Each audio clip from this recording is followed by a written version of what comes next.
Game over. I hate when I'm sober. Let me love you down.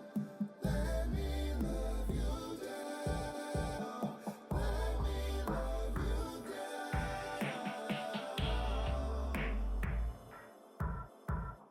Let me love you down. Let me love you down. Let me love you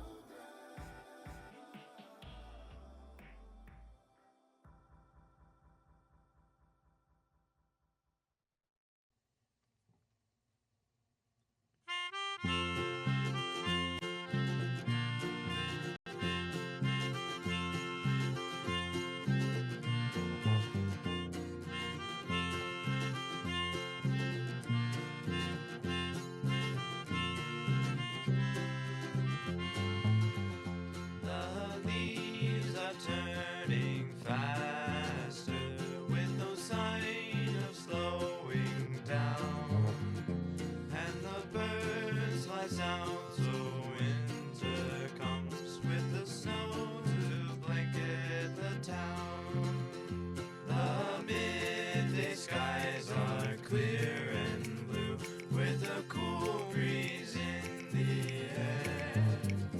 You bundle up all nice and snug with something that's warm to wear, and the midnight sun is gone away with the fall colors to show. A time to think on memories of a time I used to know.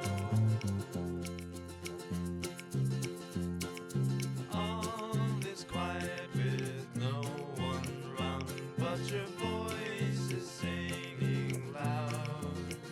So sing away so all can hear, so the lost can all be found. And the midnight sun is gone away with the fall colors to show. A time to think on memories of a time I used to know.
Kick my feet up, watch the sunset. Now I'm done relaxing. Time is chasing after me. I need a little substance. Not sure where it's headed, but I know it's going somewhere. Take a cab and don't look back. I'll move through all the silence. Now I'm colder than the weather. Steady going under pressure. I'm finally over being low-key under these old covers. Now I'm back and I'm better. Steady going under pressure. Sit back and watch the paint dry. Take time and watch the dope rise. In another world I'd have control of my mind. Can't seem to get it through that things I do but on my own time. People waiting, slowly fading. The mirror's telling me I got to grip it right in front of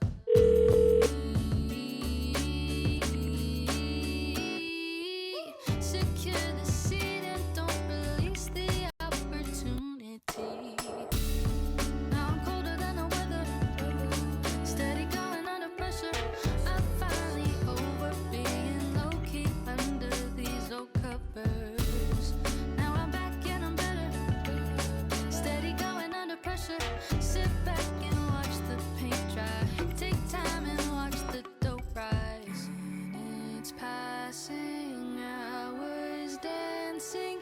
How the hell am I still standing? Keys are rusting. I'm not playing. Melodies are infiltrating. Now I'm colder than the weather. Steady going under pressure. I'm finally over being low-key under these old covers. Now I'm back and I'm better. Steady going under pressure.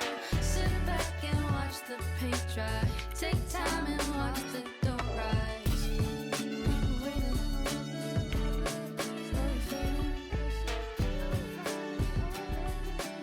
Take time and watch the dough rise.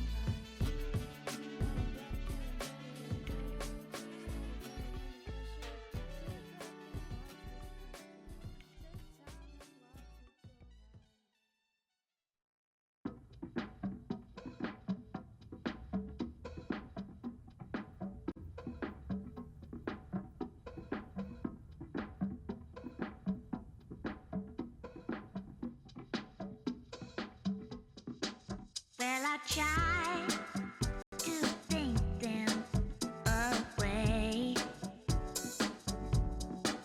but nothing could keep them at bay. And the time I fight, they come right back. Yeah, seems nothing would stop them or last.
Air so fresh where I'm from. Palm trees, ready-made goods, don't front. Cause you was on your own time coming. Don't stop running. Burning the leaves in the backyard summers. Flowers and a breeze keep warming me. Tired of the priest keep warning me. Seconds from release, it's hard to treat. I'm too scared to breathe. From my beliefs, the land of freedom, the land for me. Too scared to seek, too scared to be my own, you see. But I know I just need some selfish time. I need more relics that give me truth to what I know. Give me ruthless weight, all this paper weights, all the sacred faces, A6 laced in, strangers wasted. Flood a while you fall across the gap, no bridge stood, no man could reach. I pray 3 times a night, hope you hear it. I'm nearing heights I dreamt of, heights I fear. And since nobody else can hear me, let my ears bleed, let my heartstrings rip. Following the tide, never was a sign. To align to the ceiling on the moon, my stride. Low G's, low weight, low everything cheap. These lights, these streaks, my guide. Too bright, can't vision, need my lenses. Blue ball in the sky, keep turning on and on and on and on and on. On and on and on and on and on. On and on and on and on and on. On and on.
Well, I know I ain't a superhero. My eyes are laser beams, and I can't jump over buildings, and I'm afraid of everything. Where there's no boundaries to have and nowhere to go.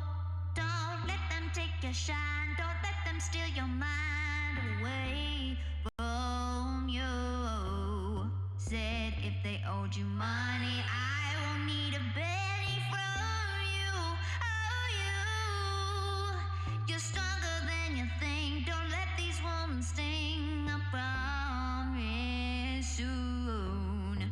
'Cause you're 4, 5, 6 sometimes too goes. If your roof is tin and your house caves in, then nobody else at fault. Think I did something bad, I did something bad. Never question the hand they had. Say, if they owe me money, if they owe me something, let's go round and spend it all. Said, I'm not very lucky. If they owe me something, let's go round and spend it all. I'm so very lost. Things hadn't going my way.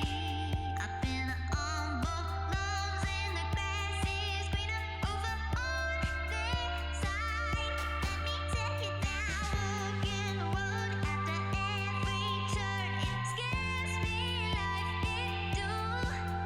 But it's all the rules, I always lose. I wake up and begin to choose. I don't know what to do. Boundaries to have and nowhere to go. Don't let them take your shine. Don't let them steal your mind away from you. Said if they owed you money, I won't need a penny from you. Oh, you're stronger than you think. Don't let these wounds sting. I promise soon. 'Cause you're 4, 5, 6 sometimes too goes. If your roof is tin and your house caves in, then nobody else at fault. Think I did something bad, I did something bad. Never question the hand they had. Say, if they owe me money, if they owe me something, let's go round and spend it all. Said, I'm not very lucky. If they owe me something, let's go round and spend it all. Let me tell you a secret. Let me tell you all. Let me tell you a secret. Let me tell you all. Let me tell you a secret. Secret. Oh, secret. I keep it all alone. I keep it all alone. I keep it all alone. I keep it all alone. I keep it all alone. I keep it all alone. I keep it all alone. I keep it, keep it, keep it. I keep it all alone. I keep it all alone. I keep it all alone. I keep it all alone. I keep it all alone. I keep it all alone. I keep it all alone. I keep it, keep it, keep it. If your roof is tin and your house caves in, and nobody else at fault. Think I did something bad, I did something bad. Never question the hand they had. Say, if they owe me money, if they owe me something, let's go round and spend it all. Said, I'm not very lucky. If they owe me something, let's go round and spend it all.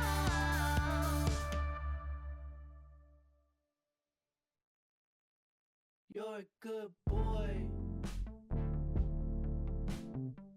You and all the rest, yeah, you're all good boys. You stop making excuses for other men, unless it's one of your boys.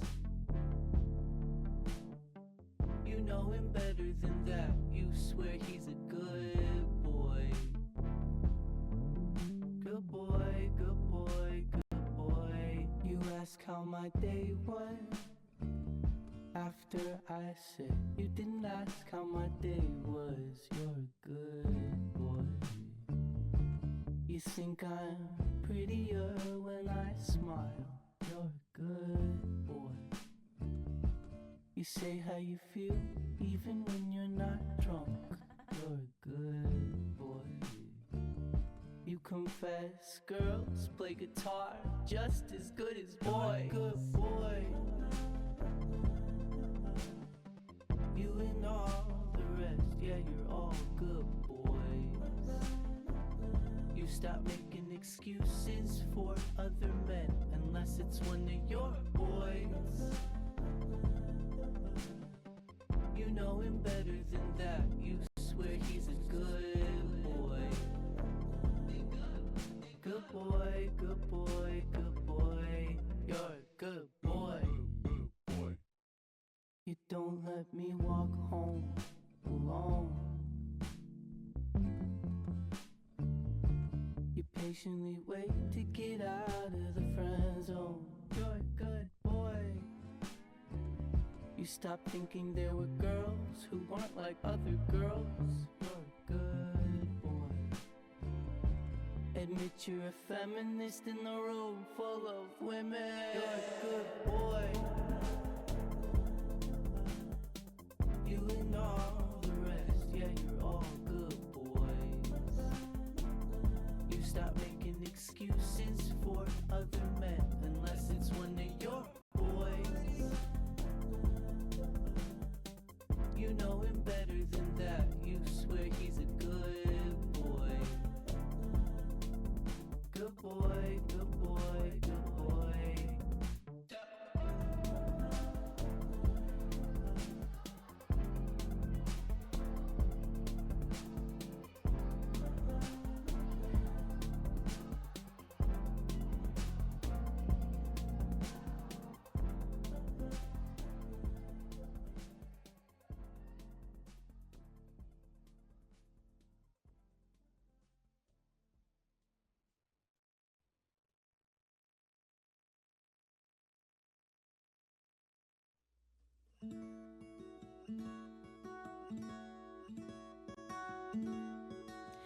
Is it a sign? Or is it just me?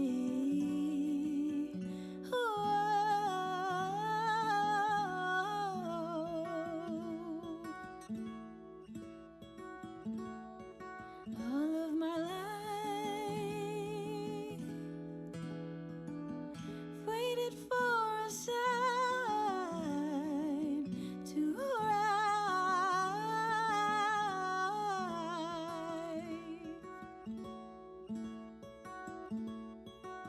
Painted lines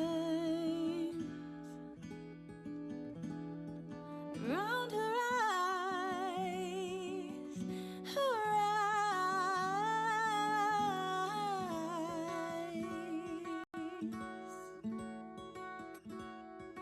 All of her life, call out my name, she arrives.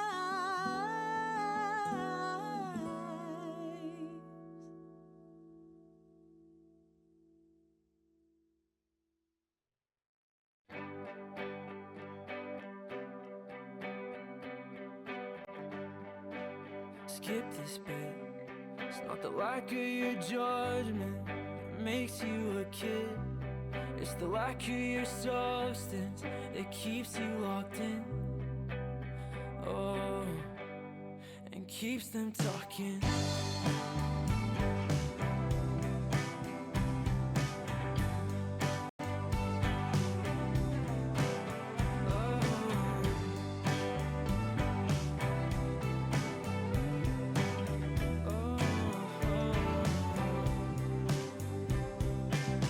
Find out a way to spend your whole life holding hands with empty faces that you'll never see again. Search out a way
Not used to fields of nothing, empty plain.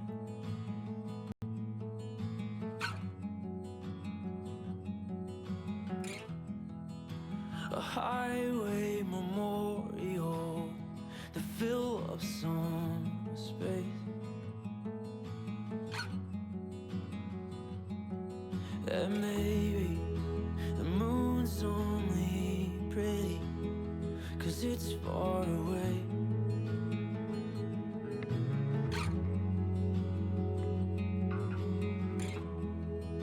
And she only wants me 'cause I'm keeping his place. It's all the same.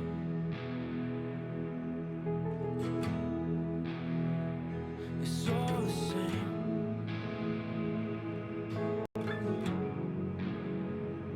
It's all the same. It's all the same. Yeah.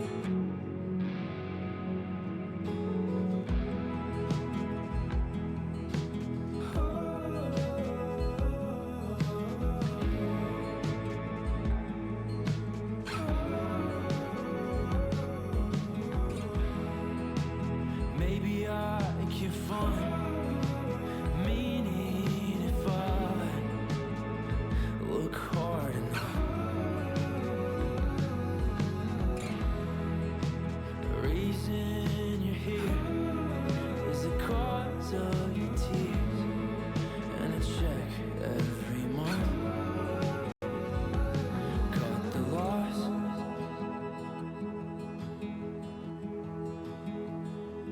Cut the loss.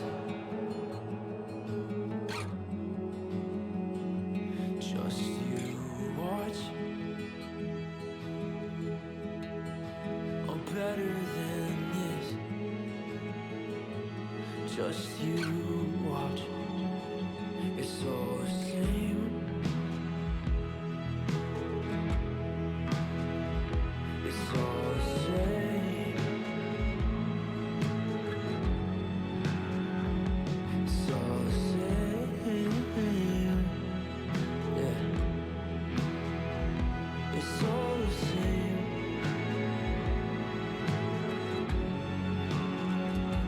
It's all the same.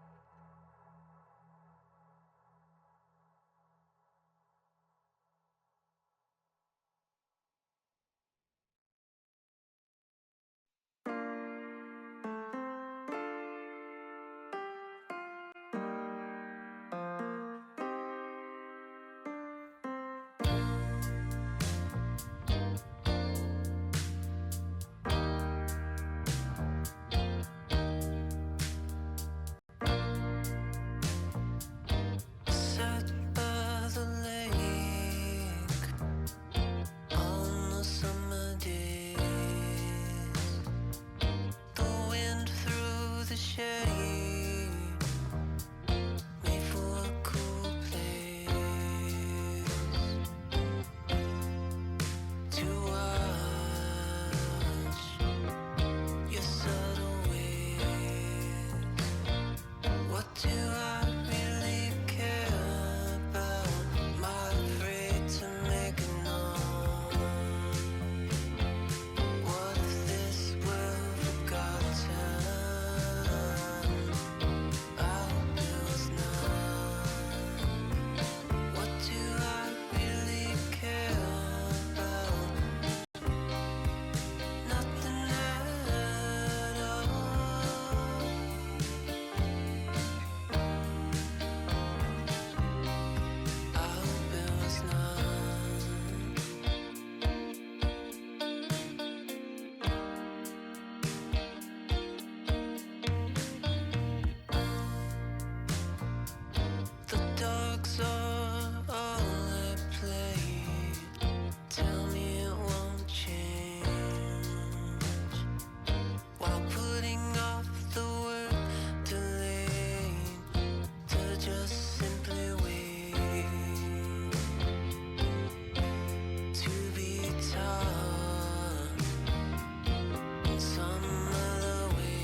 Hello, everybody.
All right, good evening, everybody.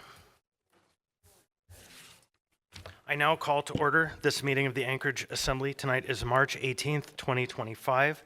It is 5:05 p.m. Madam Clerk, would you please call the roll? Assemblymember Myers. Here. Assemblymember Martinez. Present. Assemblymember Littlefield. Here. Assemblymember Rivera. Present. Assemblymember Johnson. Here. Chair Constant. Here. Vice Chair Zalatel. Here. Assemblymember Brunga. Here. Assemblymember Volland. Happy to be here. Assemblymember Brawley. Here. Assemblymember Solt. Here. Assemblymember Perez Verdilla. Here. Student Representative Bell. Here. Chair Constant, you have a quorum. Thank you. Next, I would like to invite forward the this year's class of Eagle Scouts to lead us in the Pledge of Allegiance. Just come forward to the mic. There's a green button on the mic.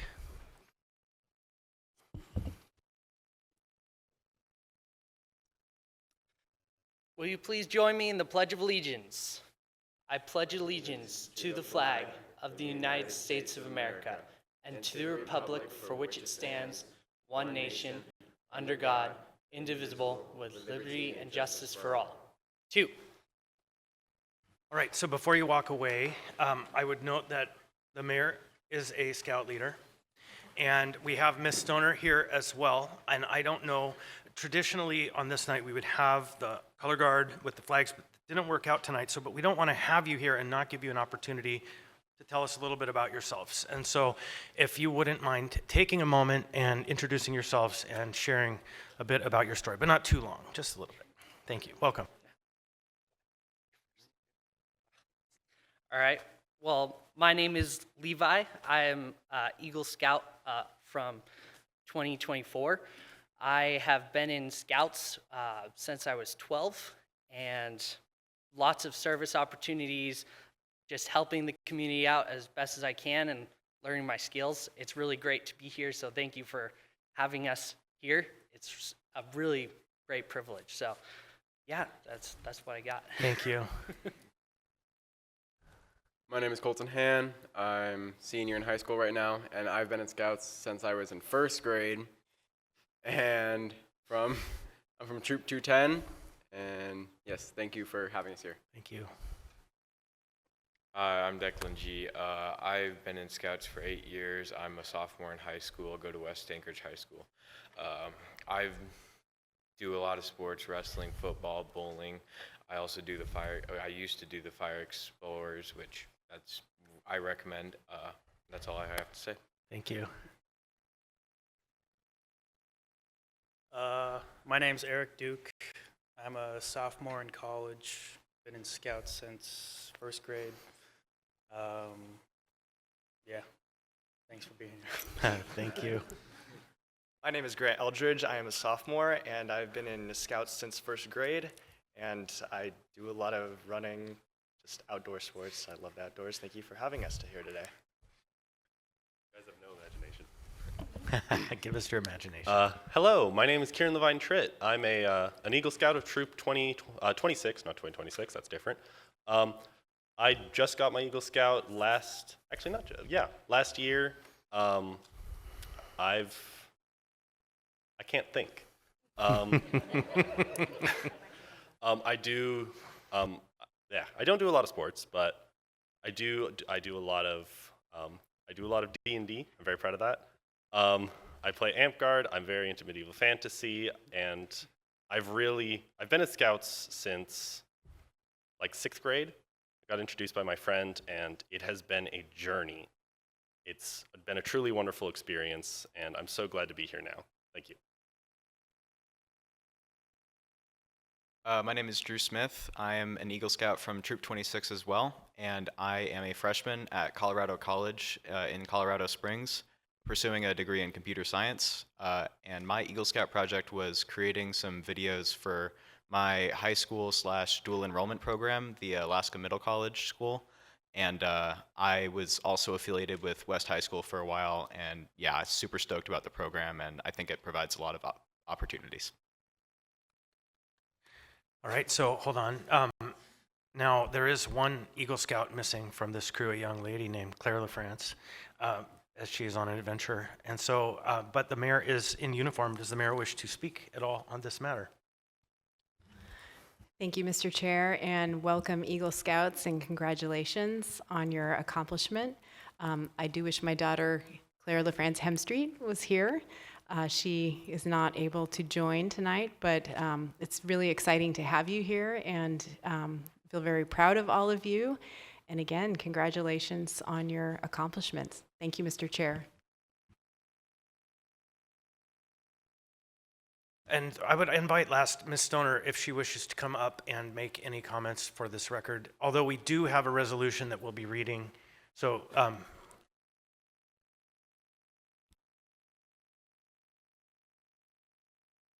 welcome, Ms. Stoner.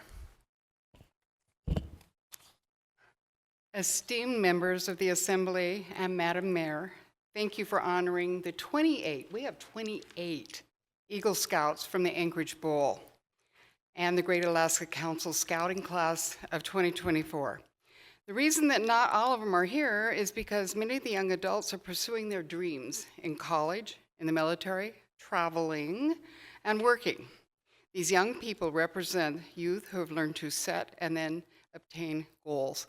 I really appreciate you guys letting these young people come forward, and you all know me from a whole different world, and it is with pride that I get to work with these young people, and with pride, thank you very much. All right, so stick around. We have a resolution we'll be reading, and we'll probably have somebody back up for that. But for now, thank you very much. We'll proceed on our business. Next, we have the land acknowledgement. Oh.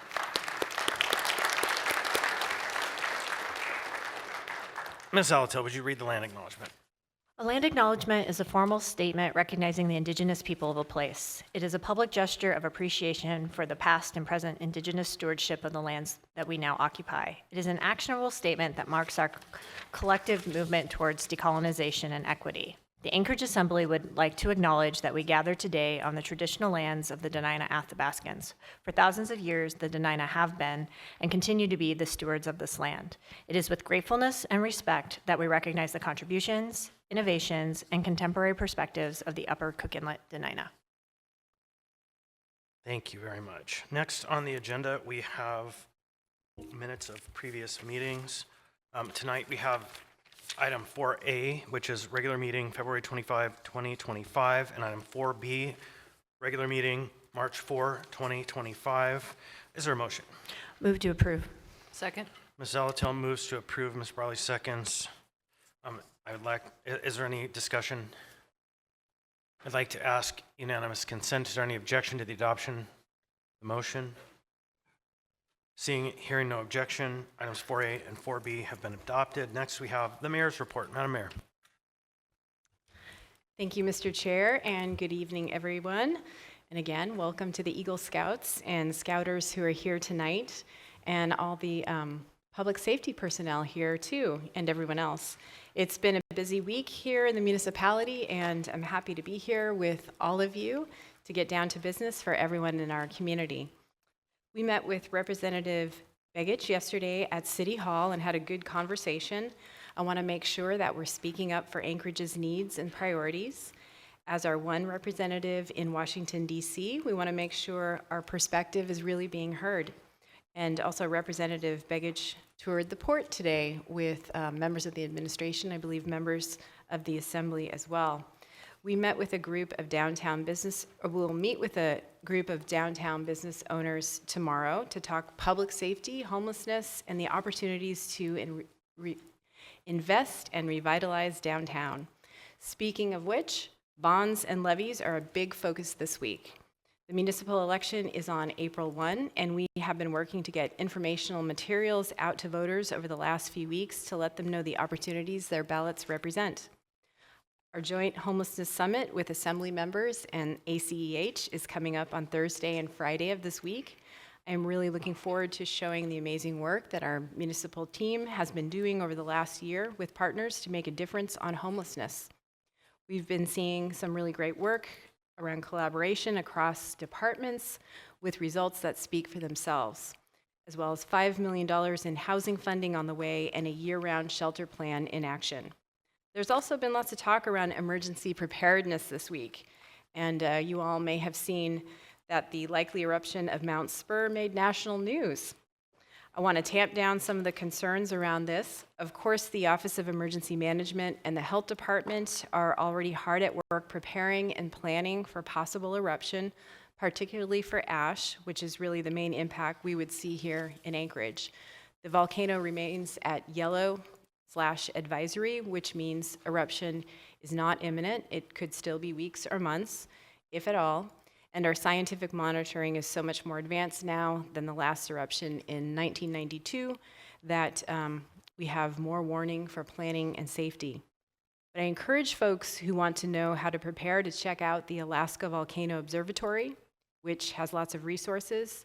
Their website has a new plume model that shows how ash would move based on wind conditions, so we'll have advance warning in the event we do see any ash in the next few weeks or months. In the meantime, it's a good opportunity to ensure that all of our emergency systems and plans are in place, including those for our own families and in our own homes.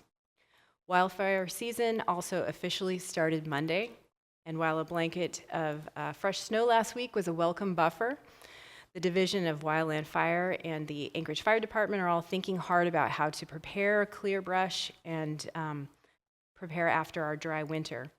I really recommend that folks think about their property. Spring's a great time to clean up brush from yards or move firewood away from houses, and ensuring that there aren't any combustibles close to buildings, which could put a neighborhood at risk. As always, thanks for the opportunity to speak.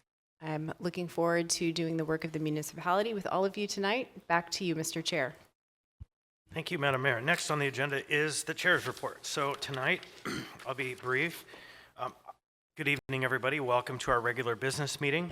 I'll just note that several of us attended the National League of Cities Congressional Conference this last week, but I'm not going to give a report. I'm going to let Ms. Brawley give the report for the group of us who went.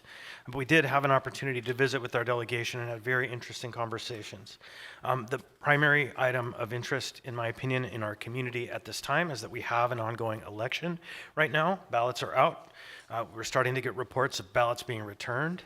Ballot packages were mailed, and the election concludes April 1st, 2025 at 8 p.m. So if you haven't received your ballot, please call the voter hotline at 907-243-VOTE to order a replacement ballot. Next Monday, the accessible voting centers will be opening, so there will be an opportunity to vote in person at that time if you haven't received a ballot. And as I've said before, Anchorage has one of the best voting systems in the country, that we can all be really proud of the transparency, accessibility, and security of Anchorage's elections. In the past year, the elections team has added equipment to make it easier for people with disabilities to vote and has advised the state legislature on ways the state can improve their elections and also ours, because our system is very much dependent on the state. So I would ask you to check out www.muni.org/elections if you have further questions. Tonight, the Assembly will be at least taking the public hearing on the Anchorage School District budget. We have through April 3rd, I believe, to pass the budget. As I mentioned last week, when it comes to this year's school budget, the Assembly's power is quite limited. And essentially, that is we can vote to approve the budget, approve it with reductions, or not approve it at all. But if we don't approve the budget, it will go into effect anyways as an operation of law. And the Alaska Constitution sets the maximum local contribution, and the municipality invests the maximum annually. So it's not really possible for us to increase the budget. However, people are contacting the Assembly, and they're pretty outraged over the cuts that are proposed by the school district, which are a function of a limitation of funds coming to us from the state legislature and the state government. And so this budget is quite shocking and devastating if you participate in charter schools, if you participate in after-school activities, if you participate in sports. And so we are continuing to advocate with our friends in Juneau to ensure that we have a budget that matches the needs of our community. Finally, I would note that, as I mentioned, we may not proceed to action on the school district budget tonight. If we do not, we will likely hold a special meeting to address the budget, but we'll take the public hearing up tonight. And so if we do move to have a special meeting, it's likely that meeting will take place on April the 2nd, which will be the last day we can statutorily act on the school district's budget. Also, for members to know and the public, any items that are after the April 11th meeting that are not finished but have been identified by the administration or members of the Assembly that they are intended to be concluded before the certification of the election on April 22nd, we very well may have a second special meeting to address those items to get that business done. Otherwise, just to the boilerplate of the meeting, this is a business meeting. We're here to get the work of the municipality done. Please help in creating a climate of respect in the chambers and refrain from personal attacks, speaking out of turn, shouting, or clapping. If you have a sign, keep it to 8.5 by 11 inches or smaller. Keep the aisles clear, except when lined up to testify. Please don't approach the dais, but if you have something for the members, the clerk will accept it up here, Travis. If a point of order is called, please stop talking so I may rule on the point of order and the record is clear. If rules aren't followed, I may interrupt speakers to call for compliance. If compliance with the rules doesn't occur, then I may pause the meeting, and if there's an actual disruption, I'll give a warning. If the disruption persists or happens again, the person will be asked to leave. With that, then, I think we'll move on to the next part of our agenda, which are our committee and liaison reports. I'll start with Mr. Myers. Thank you, Mr. Chair. Nothing to report. Thank you, Mr. Myers. Mr. Martinez. Thank you, Chair. The Community and Economic Development Committee, the next meeting of the Community and Economic Development Committee will be April 3rd, 9 a.m. at the Permit Center. The last meeting that we had, two items that are introduced tonight were discussed, so if folks are interested in more substantive information about those, you can look at the recordings from those meetings, and I just want to encourage you to go check those out. Speaking of the recordings, we are working to improve the sound quality at the Permit Center for our Community and Economic Development meetings, along with the video quality. At our next meeting, we'll have discussions around worker cooperatives, transit supportive development corridors, as we are expecting an item to come forward with the administration shortly. And then, Chair, I'll just will note that some of the discussions that we have are also circling around the creative economy and the music economy, and so I'd expect some follow-up to that particular body of work. I just, with one note, Chair, if I just pause, and just to the members of my community and to the folks who live in Muldoon, there was a hit and run recently, Chair, and I just wanted to send my thoughts and prayers to the family and encourage people to slow down, to stop, and to do the right thing.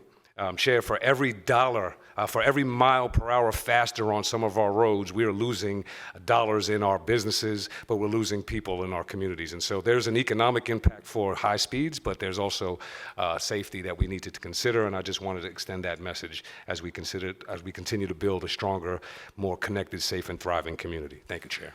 Right. Thank you, Mr. Littlefield.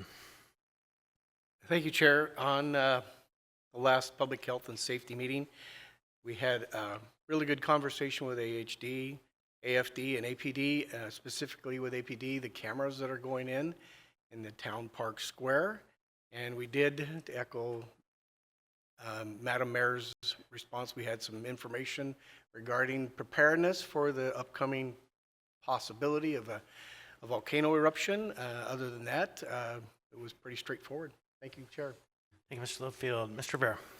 Thank you, Mr. Chair. There will be a Quality Municipal Services and Ethics and Elections Committee meeting next Wednesday, March 26th from 12 noon to 1 p.m. at City Hall, room 155, first floor. Agenda should be coming out later this week. To give a quick update on audit status, there are 6 outstanding audits, 4 component audits, that's AWU, SWS, Port of Alaska, and the PAC, the annual comprehensive financial review, and the federal and state single audits. It's expected that by early April, all 4 of the component audits I listed will be completed and issued. Just a slight delay from what I said in January during my update. The single audits are still planned for June, so no change there. The big one, the ACFR, is up in the air whether it will be done in April or not. But there is a shared desire between the MOA and BDO, our third-party contractor, to achieve the goal of getting this done by April. The last update I gave, I told you all that the biggest variable that I'm tracking is whether the draft has been sent to BDO or not. Once a draft is in BDO's hands, a 4-week or so clock starts between draft and completion and issuance. To date, that draft has not been received. Today, I learned that the CFO has set a March 27th goal to get the draft completed and sent to BDO. So I'll plan on providing another audit update in April with hopefully some more information. Thank you. Thank you, Mr. Rivera. Mr. Johnson. Yeah, thank you, Mr. Chair. The next meeting, the Infrastructure, Enterprise, and Utility Oversight Committee will be this Thursday at 11 a.m. City Hall. Topics on the agenda include an update from Solid Waste Services on their plans for the woodlot for 2025, and then also 2 updates relating to the Port of Alaska modernization project, one relating to Terminal 1 construction, and the second around the crane purchase agreements. Thank you. Thank you, Ms. Alto. No report. Thank you. Thank you, Ms. Branca. Thank you, Chair. I just wanted to add to your report about the elections that Elizabeth Edwards shared a really cool tool that shows you how many ballots have been turned in by each area. And so if you haven't checked it out, it's on the MOA GIS, and and I also was able to see where the snowplow was in my neighborhood today. So that was a really cool addition. Thank you, Ms. Branca. Mr. Volant. Thank you, Mr. Chair. I have an update from the Anchorage Community and Development, the ACDA, the Anchorage Community Development Authority. They're going to be presenting at HLB's March 27th meeting at 1:30 about the development of the 3rd and Ingra property. There's a proposal there for an RV park, so they'll be sharing some details about that. Easy Park just opened up applications for the tour bus and shuttle permits. So folks who want to apply for those can visit easyparkalaska.com for more information. And then their next board meeting is at April 9th at 3 p.m. Thank you. Thank you, Mr. Volant. Ms. Brawley. Yes, thank you, Mr. Chair. I have a few reports. First is the Budget and Finance Committee. Our next meeting would have been this Thursday, but it has been postponed to Thursday, April 3rd from 1 to 2 p.m. in City Hall 155. We are accommodating the 2-day homelessness summit that was mentioned earlier by the mayor. At that meeting on April 3rd, we're going to kick off the first quarter budget revision process. We do know there's a couple of work sessions on the calendar already, but we want to make sure members are kind of generally aware of the process, including we anticipate we might have some of our new incoming members there, and making sure that there's direction in terms of expectations for amendments and so on. So working with the administration to plan for that. I also mentioned there'll be 2 work sessions on the budget, Friday, April 11th and Friday, April 18th. And then we will be, unless something changes, we will be set to vote on the budget at our April 22nd regular meeting. So I'll reiterate those dates in our next regular meeting. So it's Thursday, April 3rd for Budget and Finance. For Legislative Committee, the committee last met on Thursday, March 6th. We received an update on active legislation and briefly discussed a draft resolution from Member Voland supporting Senate Bill 8 related to deaf and hard of hearing services in schools. Our next meeting of that committee will be Thursday, April 10th at City Hall. And then lastly, kind of a combined National League of Cities and Alaska Municipal League update.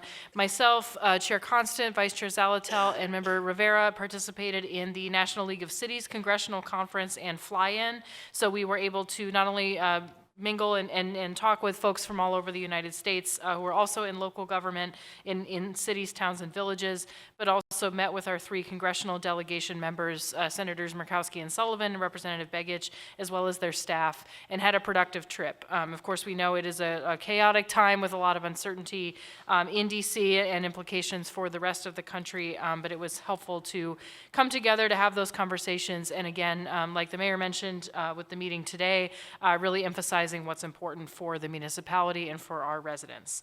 Another just quick item, I participated in NLC's Energy, Environment, and Natural Resources Committee at that conference as well, about priority legislation that NLC is tracking, other communities' concerns about impacts of data centers being built. They are big draws on local electrical grids and have a lot of impacts on residents.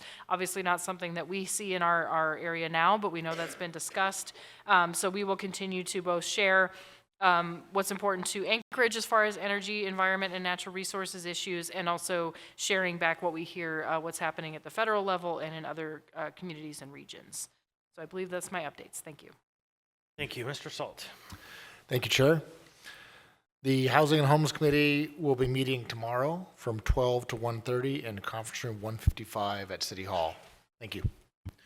Thank you. Mr. Presverdia.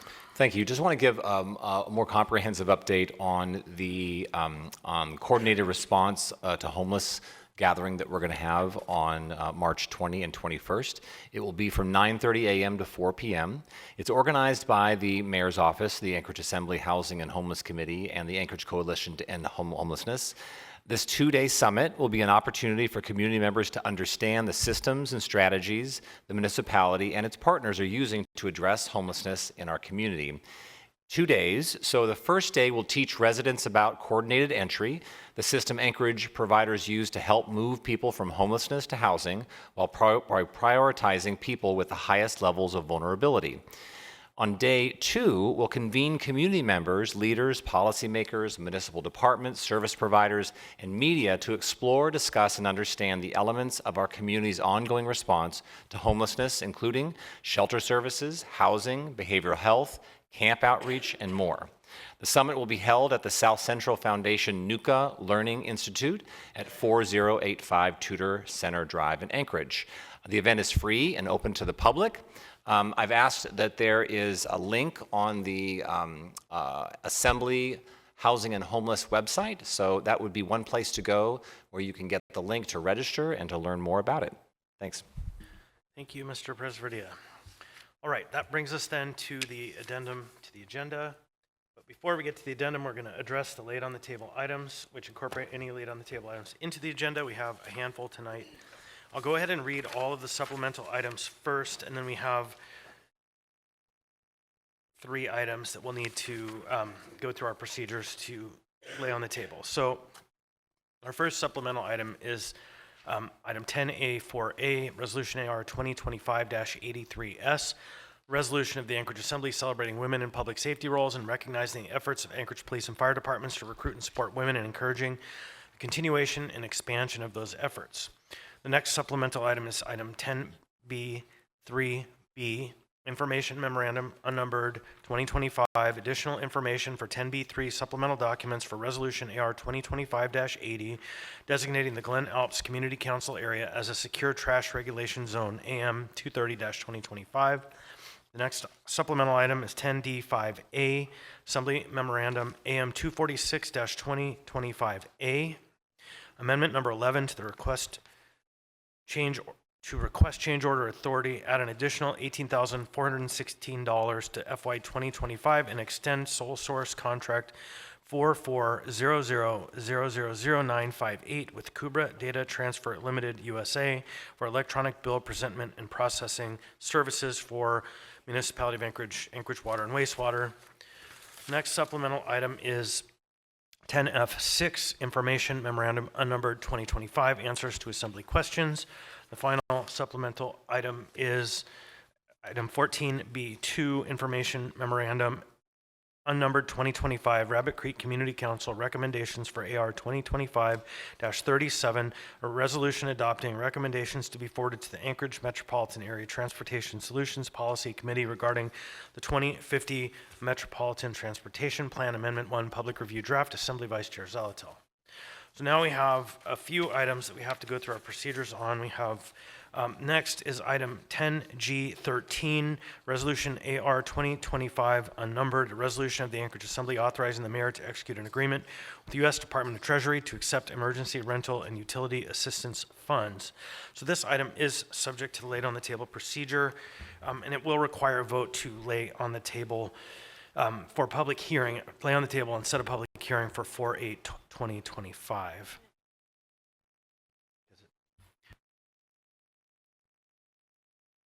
So I'm going to go ahead and ask for a motion to lay on the table and set the public hearing for 4/8/2025.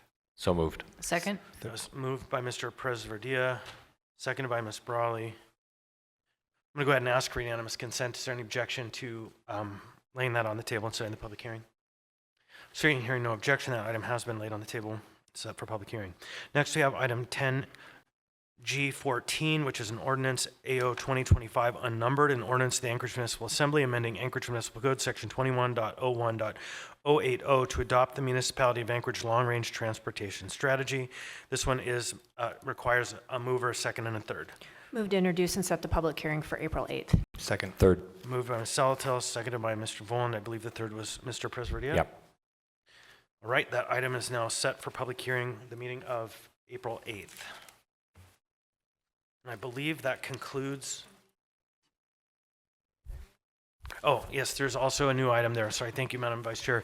Item 10D32, which is AM unnumbered 2025 application for a new restaurant eating place license number 16348 with restaurant endorsement for Blue Sage. Is there a motion? Move to lay on the table. Second. Moved by Ms. Zalatil, seconded by Mr. Volan. This item takes 8 votes to lay on the table. Is the administration, who is prepared to speak to the exigency of this one? Madam Clerk. Thank you, Mr. Chair. The licensee called us today and requested this be moved up on the agenda. They have an event scheduled and all of the reviews were completed and in order, and so we said that we would ask. All right, so you've heard it from the clerk. Is there any objection to laying this item on the table? I'm seeing and hearing no objection, so by unanimous consent, item 10D32 has been laid on the table. Now that concludes our laid on the table procedure. Okay, now we'll pivot to our addendum to the agenda.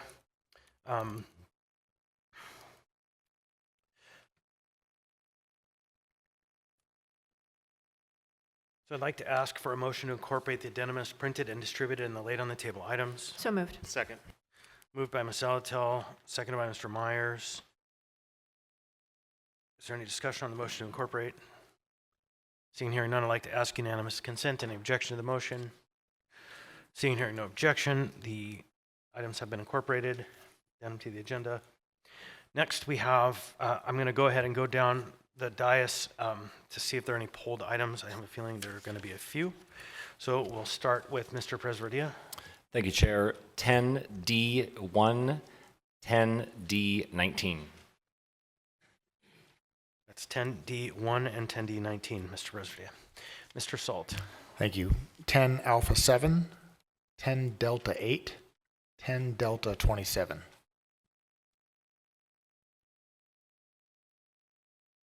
So I have 10A7, 10D8, and 10D27. All right, Ms. Brawley. Thank you. I have 2 items, 10A2 and 10B4. All right, so that's 10A2 and 10B4. Mr. Voland.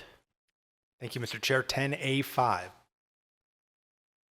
10A5, thank you. Next, Ms. Braga.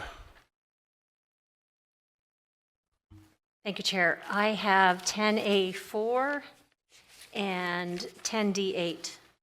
Oh, it already was pulled, sorry. Thank you. Ms. Zalatil. Thank you, Mr. Chair. 10 Bravo 2,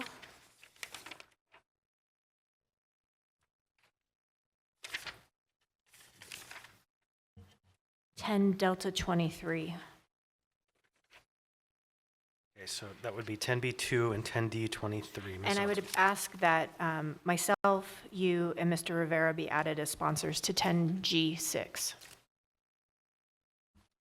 Madam Clerk, that is so directed. Thank you. Mr. Johnson. 10A1. Just 10A1. Thank you. Mr. Rivera. Thank you, Mr. Chair. 2 items, 10 Delta 16 and 10 Alpha 6. So I have 10A6 and 10D16. And Mr. Littlefield. Thank you, Mr. Chair. Just 10A3, please. Okay, that's 10A3. Thank you. And Mr. Martinez. No additional items. Thank you. Mr. Myers. No additional items, thanks, Chair. You know, I made a mistake earlier when I was doing reports. Youth Member Bell, did you have anything to report? Nothing to report. Thank you, Right, Mr. Chair. Thank you. Okay, I'm going to go through the list now. Yeah.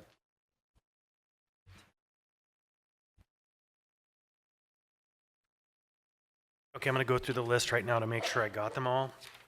So 10A1, Mr. Johnson, 10A2, Ms. Brawley, 10A3, Mr. Littlefield, 10A4, Ms. Braga, 10A5, Mr. Volan, 10A6, Mr. Rivera, 10A7, Mr. Salt, 10B2, Ms. Alatel, 10B4, Ms. Brawley, 10D1, Mr. Presverdia, 10D8, Mr. Salt, 10D16, Mr. Rivera, 10D19, Mr. Presverdia, 10D23, Ms. Alatel, 10D27, Mr. Salt. And I think that's it. Did I miss anything? Okay. Point of information. Yep, go ahead, Ms. Brawley. 10D5, I had just noted there's an A version, so I don't know that it needs to be pulled, but I believe the intent is to pass the A. So we'll go ahead and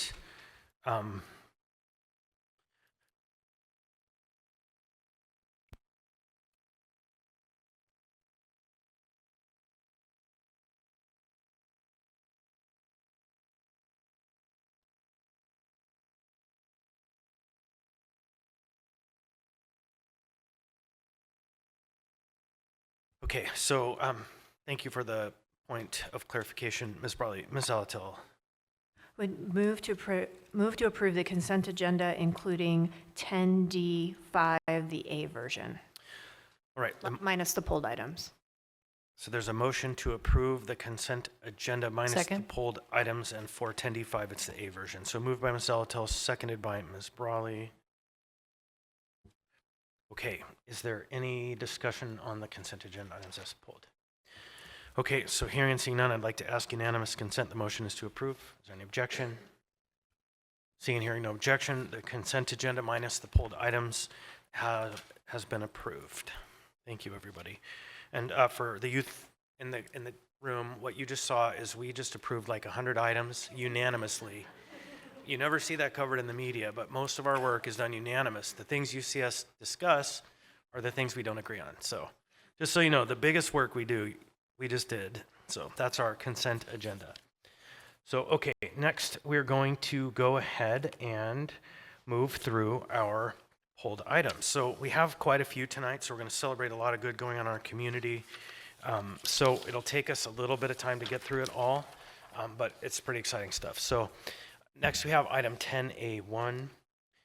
10A1 is Resolution AR 2025-77, a resolution of the Anchorage Municipal Assembly recognizing the Great Alaska Council Scouting America Eagle Scout Class of 2024.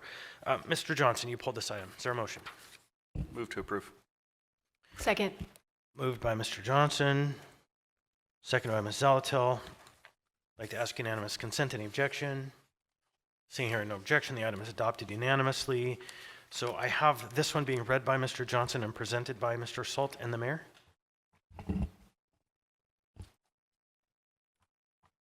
Mr. Johnson. Thank you. A resolution of the Anchorage Municipal Assembly recognizing the Great Alaska Council Scouting America Eagle Scout Class of 2024. Whereas the Great Alaska Council Scouting America serves as a youth development program for young men and women whose mission is to prepare young people to make ethical and moral decisions over their lifetimes by instilling in them the values of the Scout Oath and Law. And whereas 30 young men and women achieved the rank of Eagle Scout in the Great Alaska Council Scouting America within the municipality of Anchorage, and whereas these young men and women, through years of involvement, learned and developed outdoor leadership and personal skills through earning progressing ranks, STEM awards, outdoor awards, as well as participating in camping programs, service projects, and earning 21 merit badges focused on advanced skills from camping, cooking, physical fitness, citizenship, financial literacy, and environmental stewardship. And whereas over 3,567 community service hours were completed through these individual Eagle Scout projects throughout the municipality of Anchorage. These projects are the culmination of years of dedicated experience in developing skills to lead other scouts, peers, and adult volunteers in fundraising and completing these projects that better their communities. And whereas these young men and women have shown skill and leadership to their troops, amongst their peers, and in their communities. Their time in scouting and their journey taken to reach Eagle Scout has shaped these young people to become better prepared as citizens, employees, employers, parents, and community leaders. And now, therefore, the Anchorage Assembly recognizes Eagle Scout Class of 2024 for their outstanding service to the municipality of Anchorage and its communities through their participation in the scouting program, through the Great Alaska Council, Scouting America, and through their dedicated service throughout their Eagle Scout journey. Passed and approved by the Anchorage Assembly this 18th day of March 2025.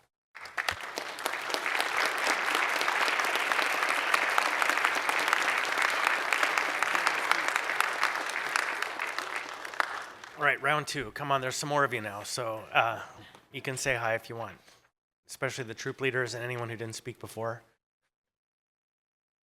Now's your chance. Come on, Robert. What do I say?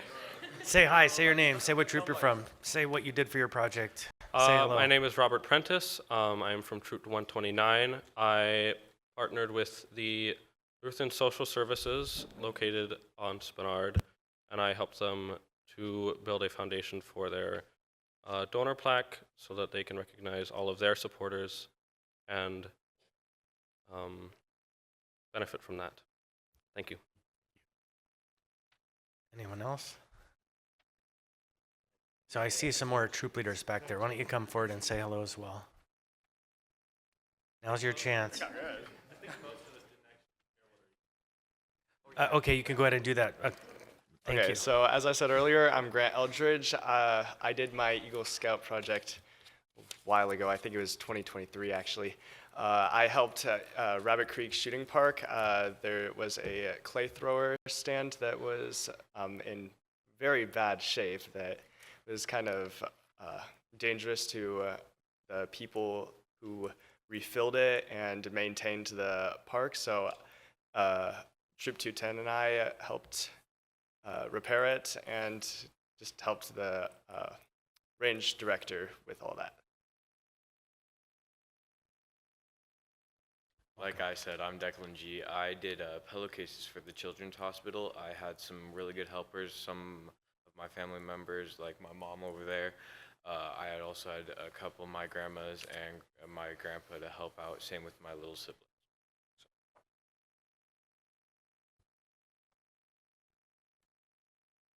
I built a bench for Hilltop Ski Area. What's your name again? Huh?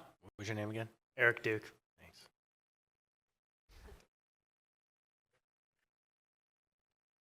I'm Colton Han, and for my Eagle Scout project, I made 100 breast cancer support bags to help those get through the rough time during their breast cancer treatment. I'm Kieran Levine Tritt, and I constructed a free little pantry for my high school, Highland Academy. It's like a donation box for non-perishable foods, and it was requested by Highland. It was pretty simple and straightforward, and yes. Thank you. I'm Drew Smith. I talked a little bit about my project already, but I'll keep going because I think it's cool. I made some videos about the dual enrollment program called Alaska Middle College, which allows high school age students to take classes at UAA and even transfer some of the credit that you earn while you're at UAA into either UAA if you continue to go that route, or if you go to the lower 48 or something, you can transfer the credits down there as well. And I got the opportunity to work with some of the audiovisual department at Anchorage School District, and we made some ads. We got some footage of UAA and stuff, and got to interview some of my fellow students, and it was super cool. All that to say, please fund the ASD. I know it's not really as much in your jurisdiction, but I believe strongly in it. Thank you. My name is Levi Matthew, and for my Eagle Scout project, I actually built and upgraded flag brackets for the town of Eagle River, built by a man named Finance Sheldon 10 years back. He built these flags and put these flag brackets up on all of the street lights of downtown Eagle River, and throughout the years, my troop has put them up and taken them down for Memorial Day, 4th of July, and Labor Day. And the past few years, they've been pretty beaten down. Not the best material, and so my project was to upgrade them and make them better. So to bring kind of a sense of community and patriotism back to our community. So yeah, thank you. Thank you. All right, so I have a question that was handed to me by someone on the dais for the gentleman in red. Are you a West High student by chance? Yes. So as a moment of preview, at our next meeting on April the 8th, we are going to be inviting some youth who participated in an amazing performance of Hadestown to come here and be provided an opportunity to also be recognized and possibly to perform a little bit here as well. So would that be you we're talking about? Yes. Yes. All right. So he has 2 engagements with the Assembly, this meeting and the next. So congratulations. I hear it was quite exceptional. Thank you. Yeah.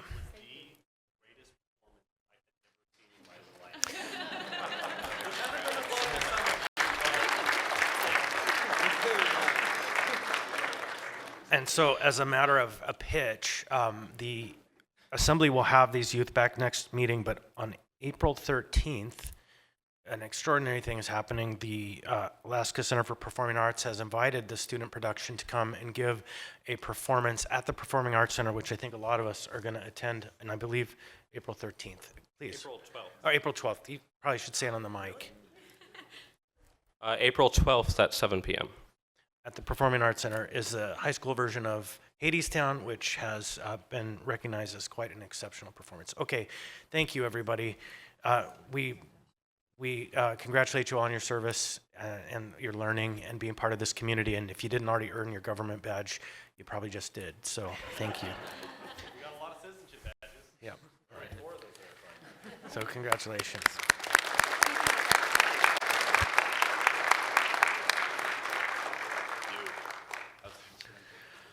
All right, next on our agenda, we have item 10A2. 10A2 is Resolution AR 2025-81, a resolution of the Anchorage Municipal Assembly recognizing March 2025 as National Women's History Month. This item was pulled by Ms. Brawley. Ms. Brawley. Move to approve. Second. Moved by Ms. Brawley, second by Ms. Zalatel. Ms. Brawley. Oh, wait.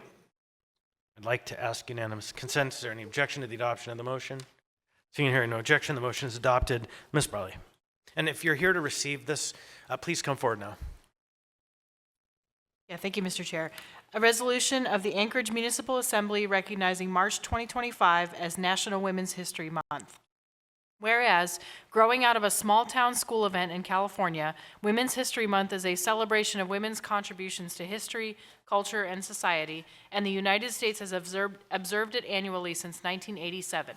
And whereas the 2025 theme, Accelerate Action, is meant to encourage people to work together to create a more equitable world, address systemic barriers and biases that prevent women from reaching their full potential, and speed up progress toward gender parity. And whereas women have been at the forefront of advancing change, building on the American tradition of inclusive and democratic action to promote the common good, give voice to the unrepresented, and pave the way for a more just society. And whereas in 2024, the Alaska legislature saw a historic first with 21 women elected to the House of Representatives, constituting a majority of the 40 members, including 3 Alaska Native women legislators, the largest number to date. And whereas the election of Mayor Suzanne LaFrance in 2024 marked another important milestone for the municipality of Anchorage, following the service of Austin Quinn Davidson, the first woman acting mayor in 2020, and the city now boasts an unprecedented number of women in executive leadership positions, including department directors and key roles within the administration. And now, therefore, the Anchorage Municipal Assembly recognizes March 2025 as National Women's History Month, and encourages our community to participate locally in programs, ceremonies, and activities celebrating the contributions of women to our rich history. Passed and approved by the Anchorage Assembly this 18th day of March 2025.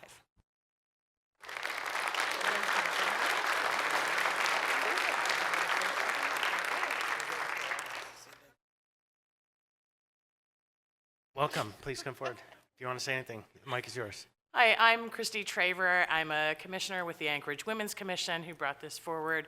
Just want to thank the commission for their time and honor all of you, but especially the women this month on this on the dais here. So thank you. Ms. Zalatel. Thank you. So I love all the accomplishments in here, the legislature, the mayor's office, executive leadership. What is missing is there has never been a majority of women, not even an equal number of women on this body, on the Anchorage Assembly. And regardless of how the current election goes, at best, it will simply be a third of us. So this is the call out, the shout out to women in our community. If you are interested in public service, this is the place to be. Potholes are cool. The port is the most awesome thing that ever happened. You can make a real tangible difference. So really, there's so much, and the breadth. As the chair said earlier, 100 or so items just passed that work that goes on behind the scenes. It is exciting. Maybe it's an interesting way to have fun, but I know you can make a great impact in your community. So if you are a woman ever thinking about running for local office, my email is open. I would love to talk to you because I would really like to see at least half, if not a majority of this body be mentioned in this resolution soon. Thank you. Mr. Voland. Thank you, Mr. Chair. As I usually do when we take up this resolution, just want to take the opportunity to thank my colleagues, my female colleagues who work very hard. So thank you to Member Zalatel, Member Bronga, Member Brawley, as well as our clerk, Jamie, and all of the women that are part of her team, municipal employees as well. Yeah, I appreciate your efforts. Thanks. All right, thank you, everybody. Next, we are on to item 10A3, which is AR 2025-82, a resolution of the Anchorage Municipal Assembly designating March 27, 2025 as Good Friday Earthquake Remembrance Day. This item was pulled by Mr. Littlefield. Move to approve. Second. Motion approved by Mr. Littlefield, second by Mr. Myers. Any discussion? Any objections? Seeing, hearing none. This item is adopted. Come on forward. And I think Mr. Littlefield, you'll be reading. Mr. Martinez, you'll be presenting. Thank you, Chair. A resolution of the Anchorage Municipal Assembly designating March 27th, 2025 as Good Friday Earthquake Remembrance Day. Whereas at 5:36 p.m. on March 27th, 1964, a magnitude 9.2 earthquake, the most powerful earthquake ever recorded in North America and the second largest earthquake ever recorded, hit Prince William Sounds and rocked south central Alaska for over 4 minutes, with aftershocks lasting for over a year. Following the earthquake, it was reported to have released 200,000 megatons of energy. And whereas the event, which became known as the Good Friday earthquake, cost an estimated 131 lives and left thousands of without food, water, and shelter, and caused over $300 million in property and structural damage in 1964 United States dollars, amounting to over $3.2 billion in today's money. And whereas thousands of Alaskans from all over walks of life became first responders, including firefighters, police officers, state troopers, members of the United States Army Corps of Engineers, the Alaska Army National Guard, and the Alaskan Air National Guard, medics, doctors, nurses, municipal workers, ham radio operators, and many others who selflessly served the state and their fellow Alaskans during this time of great need. And whereas Alaskans immediately began the process of rebuilding their devastated communities and lives through resiliency, determination, and selfishness, as they used this disaster as a pivotal moment to grow as a state. And whereas the loss of property, life and property of the Good Friday earthquake was tragic, it also provided a wealth of data about subduction zone earthquakes and the hazard they pose. And whereas the memorials have been set up all over Alaska to remind Alaskans about their past so that we are better prepared for future emergencies. In Anchorage, part of the Turnagain Heights slide was turned into a memorial called Earthquake Park. It resolved that the municipality of Anchorage remembers, recognizes, and honors the hard work and exemplary sacrifices of thousands of military members, including the National Guard, first responders, and those who came to the aid of their fellow Alaskans in the aftermath of the Good Friday earthquake. Now, therefore, the Anchorage Assembly designates March 27th, 2025 as Good Friday Earthquake Remembrance Day, passed and approved by the Anchorage Assembly this 18th day of March, 2025.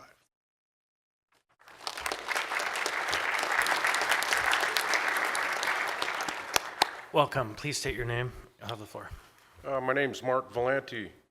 Good evening. It's a great honor to be here this evening to accept this year's 2025 Good Friday Earthquake Remembrance Day resolution.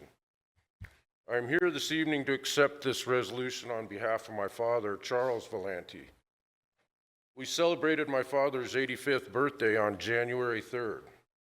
Ironically, he shares his birthday with the day Alaska gained statehood, January 3rd. On Good Friday in 1964, at 5:36 p.m., a 9.2 magnitude earthquake struck this region, and that went on for over 5 minutes. I personally was not here at the time. I was born 3 years later in 1967. To me, it's totally unimaginable and unfathomable the magnitude and length of this natural disaster. My father, however, was here at the time of the 9.2 Good Friday earthquake, which is the second largest earthquake ever recorded.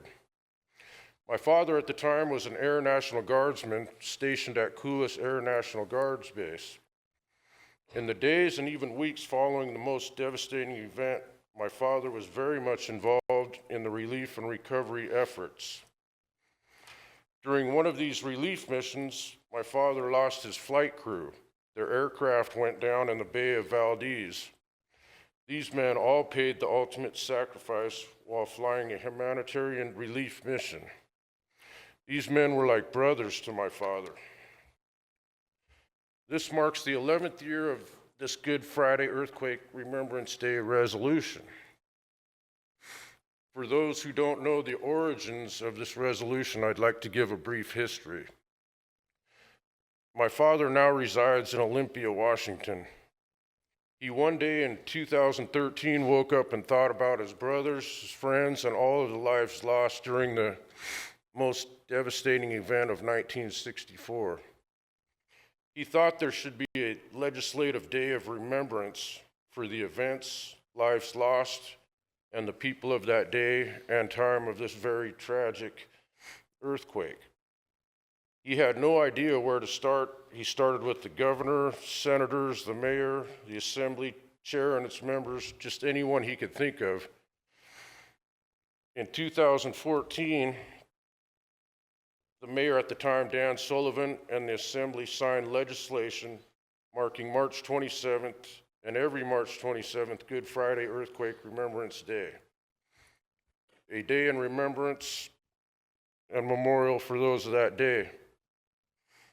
Tonight, I first and foremost express my honor, respect, and gratitude to my father, Charles Valenti.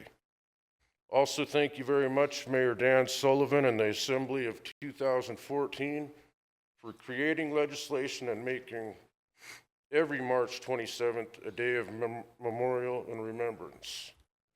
Tonight, I also wish to humbly express my thanks and gratitude to the Mayor, Susan LaFrance, the Assembly Chair, Christopher Constant, the City Clerk, and all of the Assembly members, and also all those behind the scenes who make this day of remembrance happen every March 27th. In closing, I would like to ask us all to just have a moment of silence and remember all the lives lost, the first responders and people of that day who came together to rebuild the great city of Anchorage in which we reside today. Thank you very much. Thank you. Thank you.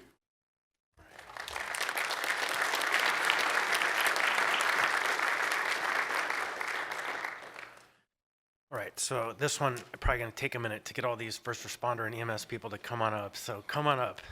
Now's the time.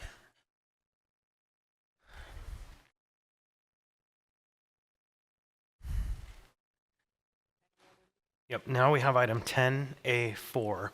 10A4 is Resolution AR 2025-83S, a resolution of the Anchorage Assembly celebrating women in public safety roles and recognizing the efforts of the Anchorage Police and Fire Departments to recruit and support women and encouraging the continuation and expansion of those efforts.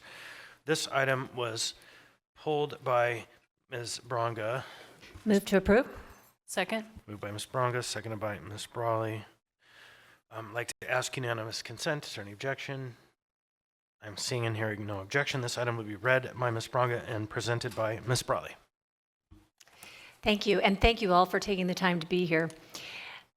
Whereas the Anchorage Assembly recognizes the vital role that public safety personnel play in protecting and serving our community, and whereas women remain significantly underrepresented in public safety positions nationwide, comprising less than 14% of sworn police officers and 20% of recruits in state and local law enforcement agencies, according to Bureau of Justice Statistics, and whereas 11% of sworn officers and 30% overall of Anchorage Police Department staff are women, 6% of Anchorage Fire Department operations staff, and 11% of the overall department are women. Girdwood Fire Rescue and Chugach Volunteer Fire Rescue both have 23% female firefighters serving their communities, and women serve in leadership and essential positions throughout these departments. And whereas research has shown that women bring unique strengths to public safety roles, including strong interpersonal communication skills that contribute to effective de-escalation, increased trust between public safety agencies and community, and a reduced likelihood of excessive use of force. And whereas the Anchorage Police Department has launched innovative efforts to reduce barriers to women's participation in policing, including an APD event in fall of 2023 and a focus group on women in policing to improve recruitment strategies and attract more female applicants to law enforcement careers efforts, which have benefited APD's overall recruitment efforts and resulted in an increase in women in leadership positions. And whereas the Anchorage Fire Department has similarly worked to reduce barriers for women in fire service, including developing the successful Northern Lights and Sirens Girls Fire Camp, which provides hands-on training to encourage girls and young women to consider careers in firefighting. Whereas both APD and AFD have made strides in creating workplaces without barriers to full participation in public safety from all members of our community, but continued effort and institutional commitment to remain necessary. And now, therefore, be it resolved, Section 1 thanks and commends the women who serve in Anchorage Police and Anchorage Fire Departments for breaking barriers and setting a strong example for others to follow as they provide critical services to our community. Section 2, thanks to the Anchorage Police Department and Anchorage Fire Department for their ongoing work to recognize the value and support of women in public safety. Section 3 encourages continued and expanded efforts to recruit, retain, and support women in both sworn and non-sworn positions within APD and AFD.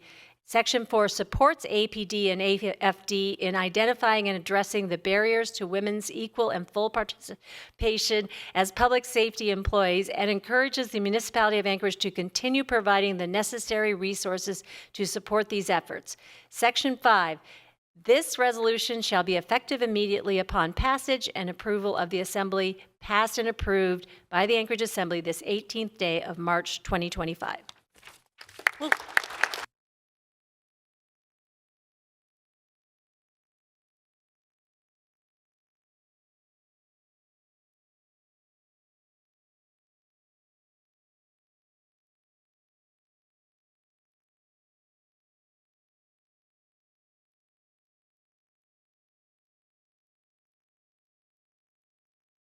I know some of you work on a microphone.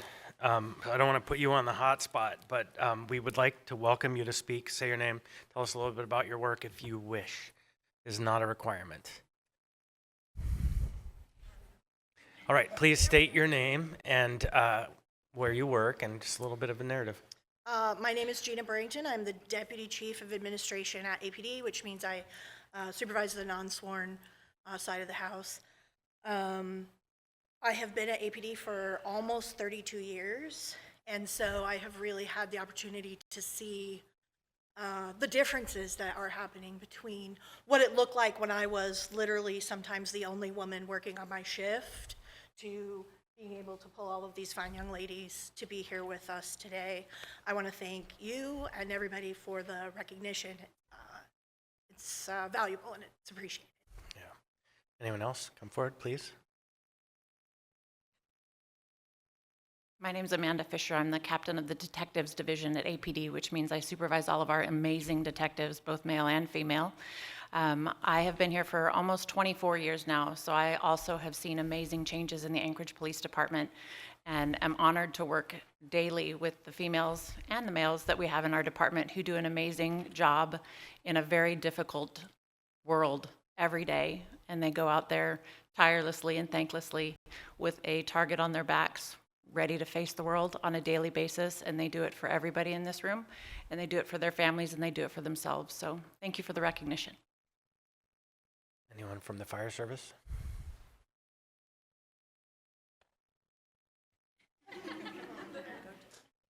Hello. I started out as a first responder with the Anchorage Police Department actually for 8 years. Now I'm with the Anchorage Fire Department as a clinician on the mobile crisis team. So we're new first responders as being clinicians, so that makes me super excited to be here and to be recognized as a first responder doing behavioral health crisis. And I love my work. I love meeting people where they're at. When they're having a crisis, it has its challenges being a female, and at the same time, it brings me so much pride and joy to see more females in this job and in this field. Thank you all, and thank you all for your support with the mobile crisis team. How about from the dispatchers? I know you're here. You can do it. I like to not see the people I talk to. So my name is Frances Robinson. I have been with AFD for 19 years and as a dispatcher for 18 years. So it's an honor to receive this recognition. So thank you. Right, I think that's probably enough putting people on the spot, but I will say thank you, and I think there's just one term that has to be said, and it's not enough.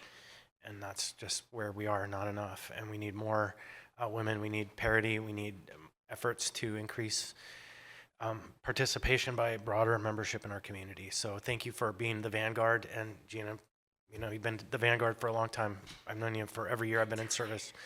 And so let us see exponential growth. That's not enough. Thank you all for your service.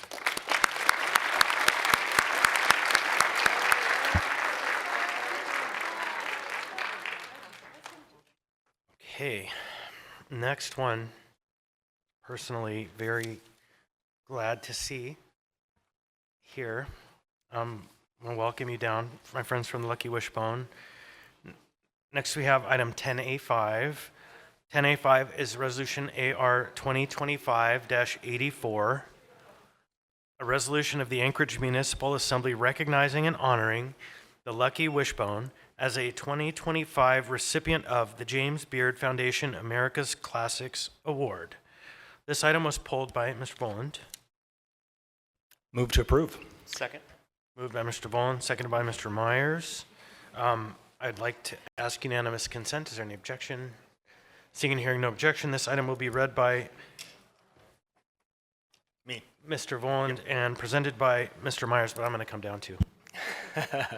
Ladies, you have the floor. We're going to read it first, then you'll have the floor. Sorry. All right, a resolution of the Anchorage Municipal Assembly recognizing and honoring the Lucky Wishbone as a 2025 recipient of the James Beard Foundation America's Classics Award. Whereas in 1955, Harold George Brown and his business partner, Sven Jonassen, purchased 3 lots on East Fifth Avenue where they built by hand the Lucky Wishbone restaurant, which opened its doors for business on November 30th, 1955. And whereas George and Peggy Brown were hardworking, caring people who made everyone feel welcome and special when they came into their restaurant, adding a family touch that is fast becoming a rarity in our society today. And whereas for 7 decades, the Lucky Wishbone has been the proverbial place where everyone knows your name, a place where customers are family, and where multiple generations of families have celebrated milestone occasions, including birthdays, graduations, weddings, anniversaries, celebrations of life, and elections. And whereas the Brown family operated the Lucky Wishbone until George's passing in 2018, being named Alaska's Small Business of the Year in 2002 by the Small Business Administration, while helping to support and nourish Anchorage's sense of community. And whereas following George's passing, the Lucky Wishbone was purchased by an ownership group that included longtime employees like Heidi Heinrich Lervag and Carolina Stacy, who have maintained the restaurant's focus on serving quality food and being a welcoming, family-friendly place where customers are family. And whereas in February 2025, the James Beard Foundation recognizes the history, quality, and traditions of the Lucky Wishbone by selecting them as one of 6 recipients of their 2025 America's Classics Award, which is given to locally owned restaurants with timeless appeal that serve quality food and are beloved by their communities. Now, therefore, the Anchorage Assembly resolves to recognize and honor the Lucky Wishbone as a 2025 recipient of the James Beard Foundation America's Classics Award, passed and approved by the Anchorage Assembly this 18th day of March 2025.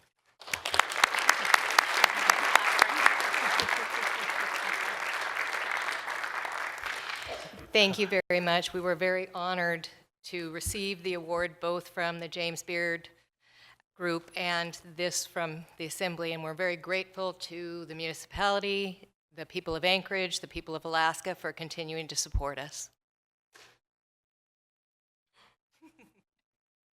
Overall, thank you very much for the loyalty and the appreciation that you guys are showing towards the Lucky Wishbone. This November 30th will be our 70th anniversary, so please come and support us. We've been here for many, many years, and hopefully for many, many more. Thank you.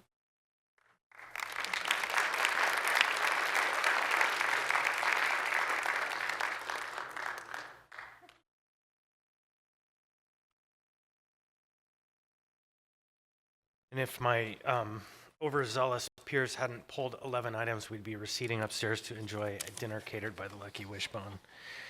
But that will have to wait. Next, we have item 10A6.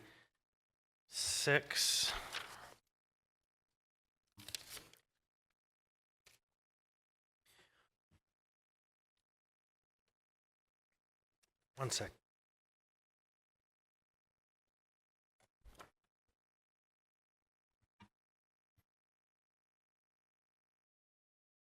Next, we have item 10A6. 10A6 is Resolution AR 2025-88, a resolution of the Anchorage Municipal Assembly recognizing Transit Employee Appreciation Day, March 18th, 2025.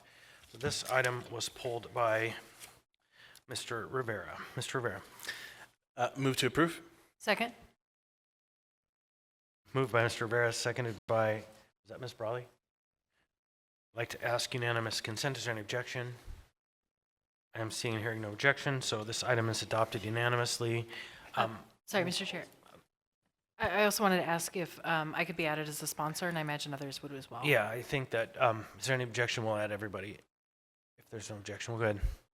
Everybody be listed as sponsor. Thank you. So I have reading. This one will be Mr. Voland. No, Actually, I'll be reading it, Mr. Okay, Chair. Mr. Rivera. Sorry, my notes are kind of. Sorry, we changed things up and didn't tell you. And then presenting will be Mr. Presverdia. No, did I get that right or wrong? Who's presenting this one? Mr. Presverdia. Transit workers. All right, Mr. Rivera, you have the floor. Great, thank you, Mr. Chair. A resolution of the Anchorage Municipal Assembly recognizing Transit Employee Appreciation Day, March 18th, 2025. Whereas People Mover is Alaska's largest public transit provider, providing about 12,000 rides each weekday and frequent service with buses around every 15 minutes on some routes. And whereas Anchor Rides provides door-to-door service for seniors and people whose disabilities prevent them from using People Mover. And whereas the rideshare program coordinates over 100 carpools that reduce over 5 million pounds of CO2 from tailpipe emissions every year. And whereas the Public Transportation Department is made up of approximately 200 dedicated employees across all divisions, including administration, finance, planning, marketing, rideshare, Anchor Rides, operations, site enhancement, security, customer service, and maintenance, each playing a crucial role in ensuring safe and reliable transit options. And whereas public transportation provides stable and rewarding careers with opportunities for growth, making it a viable long-term profession for Anchorage residents. And whereas public transportation boosts the economy by connecting workers with jobs and expanding economic mobility. And whereas public transportation supports accessibility and affordability by reducing household transportation costs and provides access for residents who are not able or cannot afford to drive, allowing them to access work, shopping, medical appointments, and social activities. And whereas public transit employees frequently go above and beyond, performing their duties with professionalism, working long hours, keeping the buses running, and safely maneuvering buses through traffic, around tight corners, narrow streets, detours, and through all sorts of weather. And whereas public transit employees help to build our community by knowing their passengers, celebrating their successes, aiding in times of crisis, and greeting them every day with friendly faces.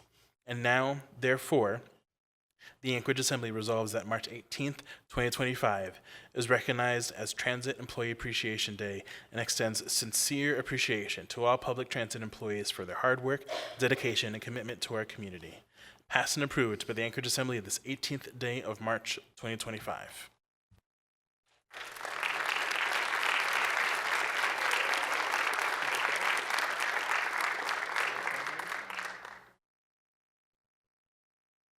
Welcome. Please state your name. Maria Owens. You have the floor. I am probably one of the newer members of our transportation team, and I can tell you that I hope to be here for the rest of my working career and time. So I just wanted to say thank you for appreciating and recognizing what transportation does, because it's a wonderful team that I get a chance to work with every single day.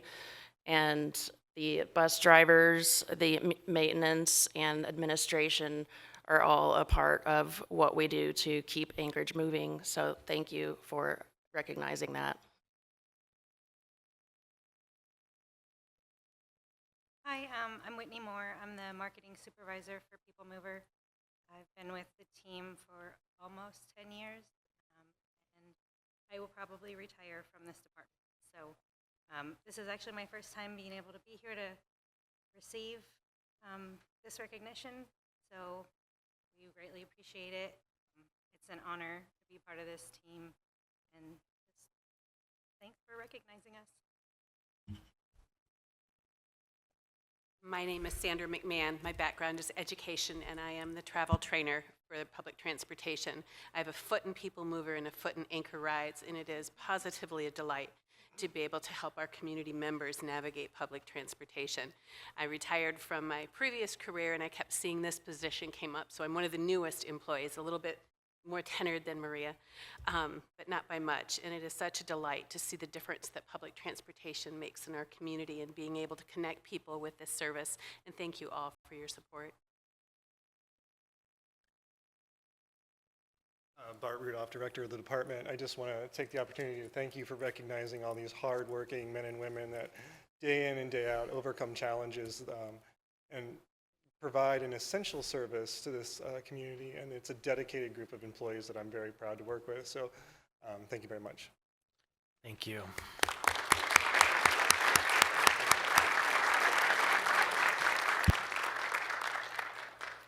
Ms. Brawley, you're in the queue. Yeah, I wanted to just echo the thanks that obviously is in the text of this resolution. I had the chance to ride the bus a couple times these last couple weeks, challenging myself to get out of the car and take that downtown to work. So really enjoyed that and was happy to see on the board in the bus, it said, you know, March 18th is Transit Employees Appreciation Day. So I hope everybody else riding the bus also saw that.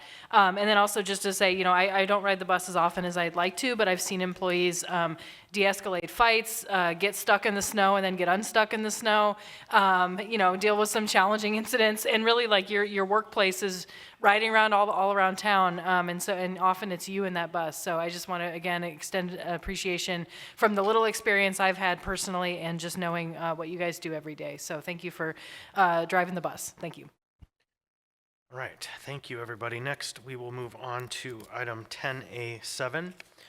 Our final reading resolution, 10A7, is AR 2025-89, a resolution of the Anchorage Municipal Assembly recognizing March 2025 as Brain Injury Awareness Month. This item was pulled by Mr. Salt. Motion to approve. Second. Moved by Mr. Salt, seconded by Mr. Johnson. It was you. So I'd like to ask unanimous consent. Is there any objection? Seeing and hearing no objection, this item is adopted unanimously. I have Mr. Johnson presenting, Mr. Salt reading. Mr. Salt. Thank you. Resolution of the Anchorage Municipal Assembly recognizing March 2025 as Brain Injury Awareness Month. Whereas March is National Brain Injury Awareness Month, a time to recognize the prevalence of brain injuries and help make lives better for individuals who have sustained this kind of trauma. And whereas traumatic and acquired brain injuries, TABI, can happen to anyone and can bring a lifetime of co-occurring conditions, including persistent concussion symptoms, PTSD, physical impairments, development delays, paralysis, cognitive or behavioral problems, suicidal thoughts, greater risk for dementia and Alzheimer's, and lifelong challenges for individuals and families. And whereas these injuries are often preventable, and the incidence of identified traumatic and acquired brain injuries in Alaska is significantly higher than the national rate, policymakers have a responsibility to promote community safety and brain injury prevention through person-centered policies. And whereas brain injury may contribute to homelessness, substance and alcohol misuse, criminal behavior, domestic violence, and mental and behavioral health disorders, but with access to updated education, assessment, support, care, and treatment regarding the brain's neuroplasticity, overall quality of life can greatly increase, and individuals may be able to return to their community of choice, decreasing overall costs for care. And whereas global projects such as Unmasking Brain Injury seek to give survivors a voice, promote brain injury awareness and education, and eliminate stigma by showing that persons living with brain injuries are deserving of dignity, respect, compassion, and full integration into their community. Now therefore be it resolved by the Anchorage Assembly that March 2025 is recognized in the municipality of Anchorage as Brain Injury Awareness Month, and the people of Anchorage are encouraged to further public awareness of the effects of brain injuries, the importance of preventing brain injuries, and to observe Brain Injury Awareness Month with appropriate programs and activities. Passed and approved by the Anchorage Assembly this 18th day of March 2025.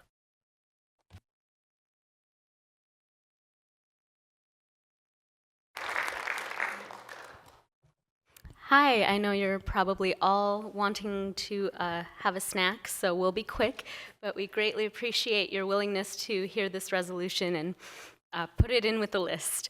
My name is Annette Alfonsi, and I am the Alaska partner for the Global Brain Injury, Unmasking Brain Injury Project, which uses masks and explanations of art to share people's lived experiences with traumatic and acquired brain injuries. And art is one way that we can open the door to having some really difficult conversations that otherwise maybe wouldn't be possible or would be different. I have with me Crystal and Eric from Access Alaska. They are Anchorage's Center for Independent Living, and she's going to share a few words with you today. Thank you. My heart is beating so quick. Okay. Thank you, Assembly members and Madam Mayor, for recognizing March as Brain Injury Awareness Month. Brain injuries can impact every aspect of a person's life, from mobility and cognition to employment and relationships. At Access Alaska, we work alongside individuals with brain injuries to promote independence, self-advocacy, and community inclusion. This resolution helps shine a light on the challenges people face and the resources available to support them, to include our independent living program, our in-home care services, and Access Alaska's durable medical equipment loan closet.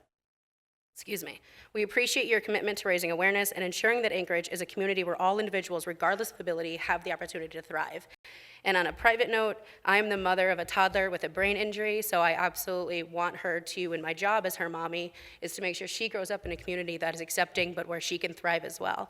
So with that said, Madam Zalatel, you'll be finding an email from me as well. So thank you. Could you tell us your name? Oh, sorry, Crystal Blair. Thank you. Sorry.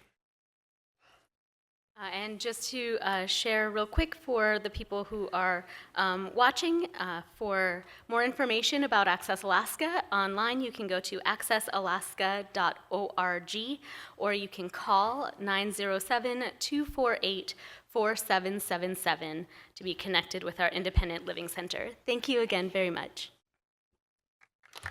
Thank you. Thank you.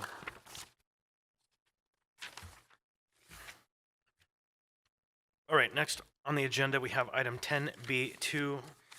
10B2 is Resolution AR 2025-79, a resolution of the Municipality of Anchorage supporting establishing a new waste-to-energy project led by Solid Waste Services. Ms. Alatel, you pulled this item.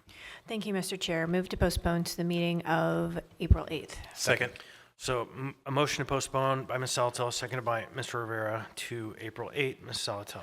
Thank you. I've spoken with Deputy Municipal Manager Mr. Spafford around making sure we have the 2020 plan in the record because it references it directly, as well as a few other questions I had that I didn't have a chance to take care of. So I'm going to work collaboratively with him to make sure we have a complete item coming back. Thank you. Any further discussion on the matter? Seeing, hearing none, members may proceed to vote.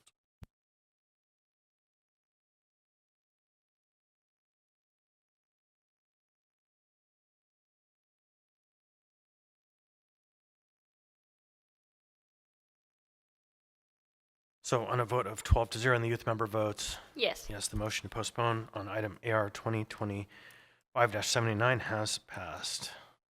Okay, next we have item 10B4. 10B4 is Resolution AR 2025-85, a resolution of the Anchorage Municipal Assembly amending the 2025 to 2030 General Government Capital Improvement Program to include the Chugach State Park Access Service Area Capital Improvement Program. Ms. Brawley, you pulled this item. Move to approve.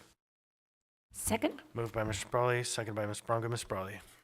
Yeah, thank you. I pulled this, and I do urge approval. I wanted to make a couple comments. First, I just want to appreciate that this is coming forward and all of the work that went into it from my colleagues on the Assembly and the administration, and many advocates in the community as well. I'm really glad that we're moving forward, really integrating the CASA, the Chugach Access Service Area, project list into our budgeting and project planning process. I know we've had some bumps along the way, but really I think once this is integrated there, then we can really have the conversations that I think we ended up having without that process in place. Also, just to say, I wanted to have the opportunity to say again on the record, Chugach Access Service Area is about access to one of the biggest and best assets that we have in our boundaries, Chugach State Park.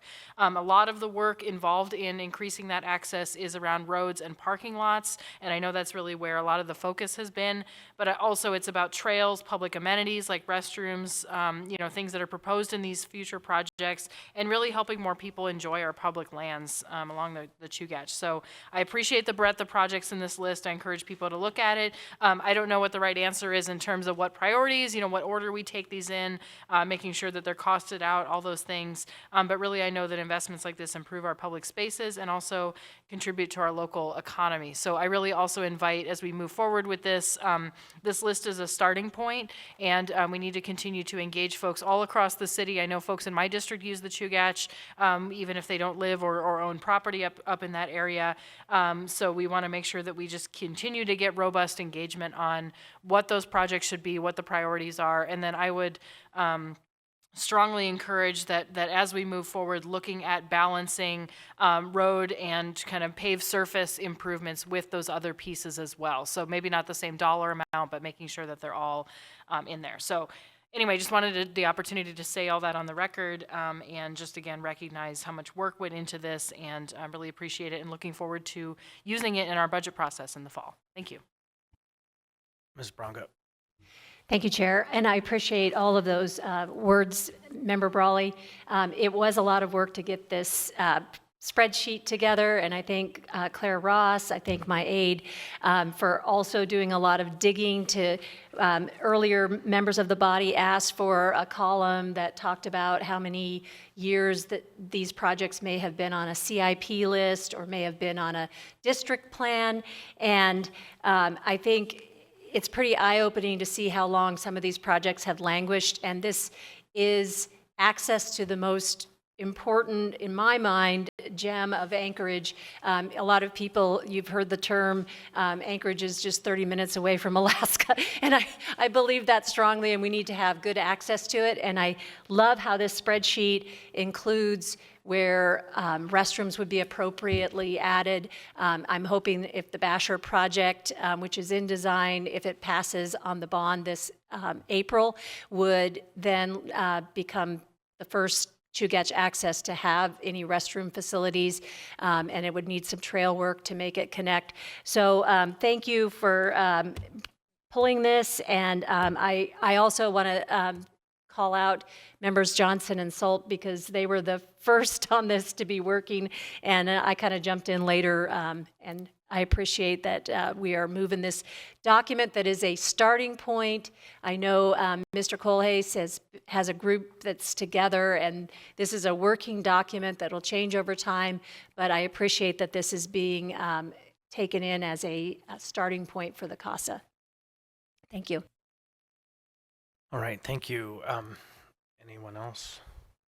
So I'll just add, I want to echo the starting point information that it's great the work that's been done here, but my decision-making process going forward will be based on the work of the working group that comes together that has representative voices from both the ARTSA areas and the Hillside LURSA areas. And so I'm happy to support this item because of the work that's gone into it, with the caveat that there's more work to be done.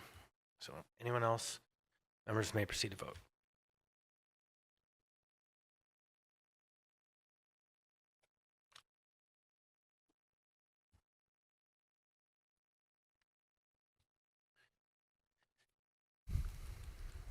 On a vote of 12-0 and the youth member votes Yes. This AR 2025-85 has passed the body. Next, that brings us to item 10D1. Item 10D1 is Assembly Memorandum AM 241-2025, recommendation of award of a contract to Child Care Connection, Inc., DBA Thread, to implement the Anchorage Child Care and Early Education Fund Early Education Stimulus Program for the municipality of Anchorage. Mr. Presverdia, you pulled this item. Move to approve. Second. Moved by Mr. Presverdia, seconded by Mr. Voland. Mr. Presverdia. Yeah, I just wanted to pull this, first of all, to recognize the ACE board and the tremendous amount of work that's gone into this. And it's a long time coming. The implementation process took about a year, the establishment of the board. The board has been working very hard to come together and to get these funds out. We all know how important this is. We all know what a crisis we're in this community in terms of child care. And so to get these funds out to these agencies, to help them to meet their needs and to begin to build back so that we can have a robust network and system of child care agencies in the city is the plan. This is just a very small first step. So just want to thank the board for their work and looking forward to seeing more to come. Thanks. Ms. Alatel. Thank you. I do have a question about this. So this looks like it's becoming maybe a cornerstone of the ACE funding with the option to renew this stimulus payments. And I get that it's supposed to be flexible funding, but what I'm not picking up in the memo is what's the measure of success? How do we know if it's working? And what can we expect to learn in terms of whether or not it's working, especially as we look towards possibly doing renewals under this particular agreement? I'm not sure I'm the right person to answer, but I'm here, so I'll give it a shot. I have had a chance to attend a meeting and speak with some of the members. What I can tell you is, I think because there was a really short ramp up in terms of getting the board established, getting funding out the door, there was a pretty lengthy discussion about let's get some funds out to these aid agencies who are in need now and who are struggling with staffing, who are struggling with operational issues, a variety of things. I don't know if I would assume that this is going to be a continuation. I know that in the memo it says that this can be renewed. But there's a discussion about how once the full board is I think we have one more seat that's being filled.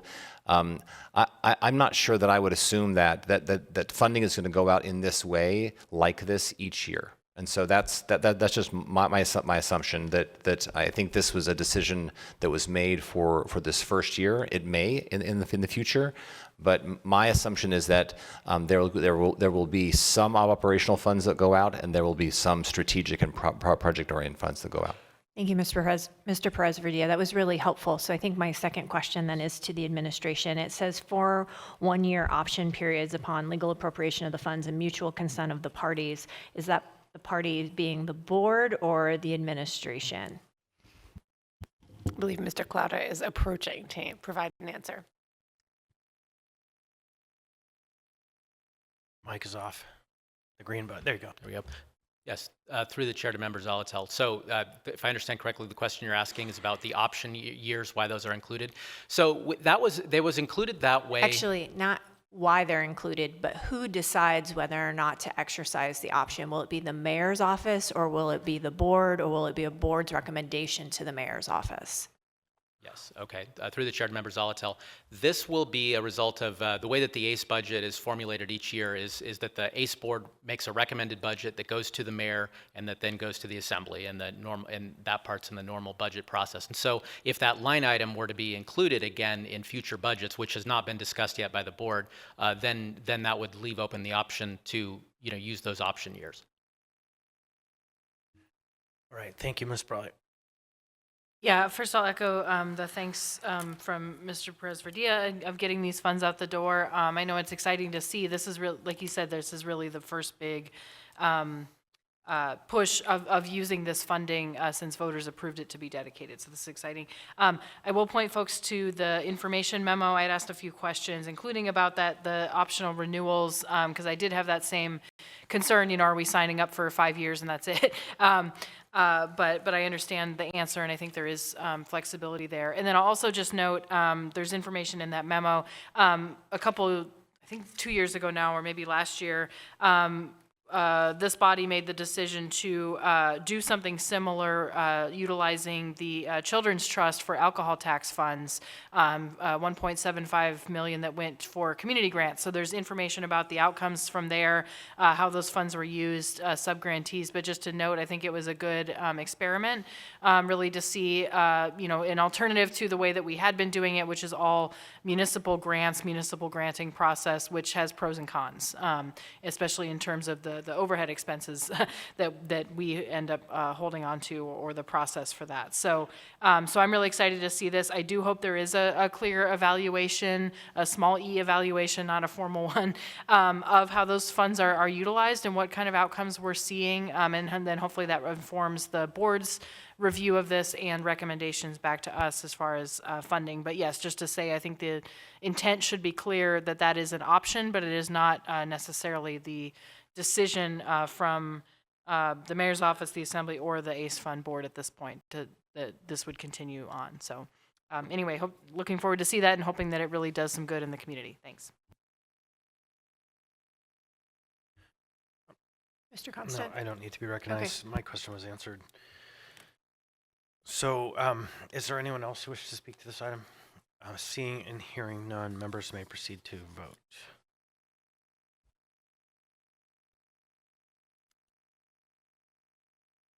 On a vote of 12-0, and the youth member votes Yes. yes, AM 241-2025 has passed the body. That now brings us to item 10D8.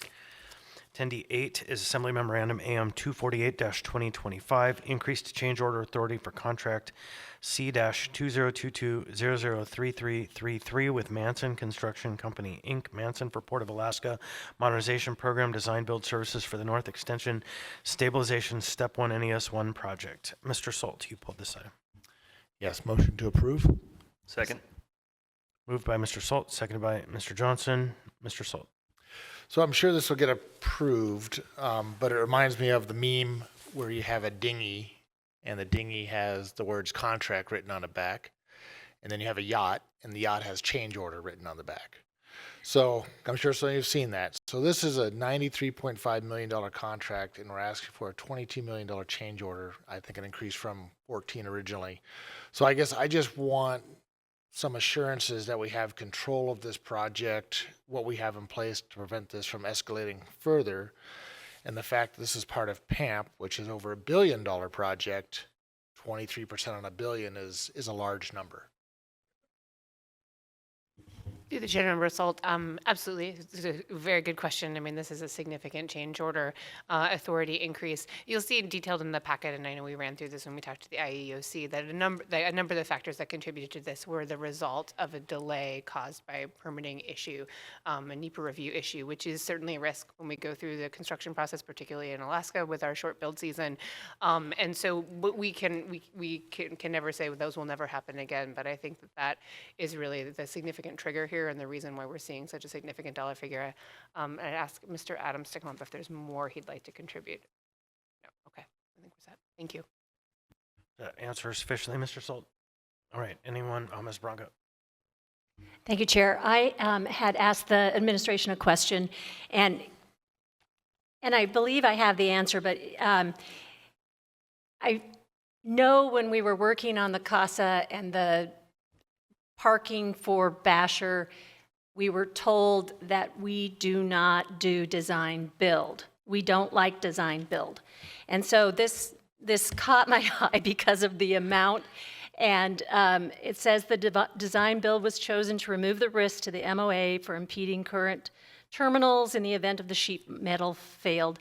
But I just wanted to put on record that sometimes we do design build, and this seems to be a pretty significant one. Who would like to tackle a response to that? I think I can start. I mean, I think certainly we do. I know, as explained in the response to Member Bronga's questions, this was chosen in this specific instance because this is, again, the stabilization that is dealing with the aftermath of the failed northern extension. And so there was some question about the potential failure of the wall surrounding the edge of the work area and potentially release of soil. And so I think there were some extraordinary circumstances here that did lead to the design build model being the ideal allocation of liability for the municipality. But again, I'd ask either Mr. Adams or Mr. Falsey to add additional details if there are other items we should consider. Yeah, through the chair to Member Braga, I will apologize if there's sort of confusion on this. The municipality has used the design build procurement method from time to time, and usually it is about managing risk.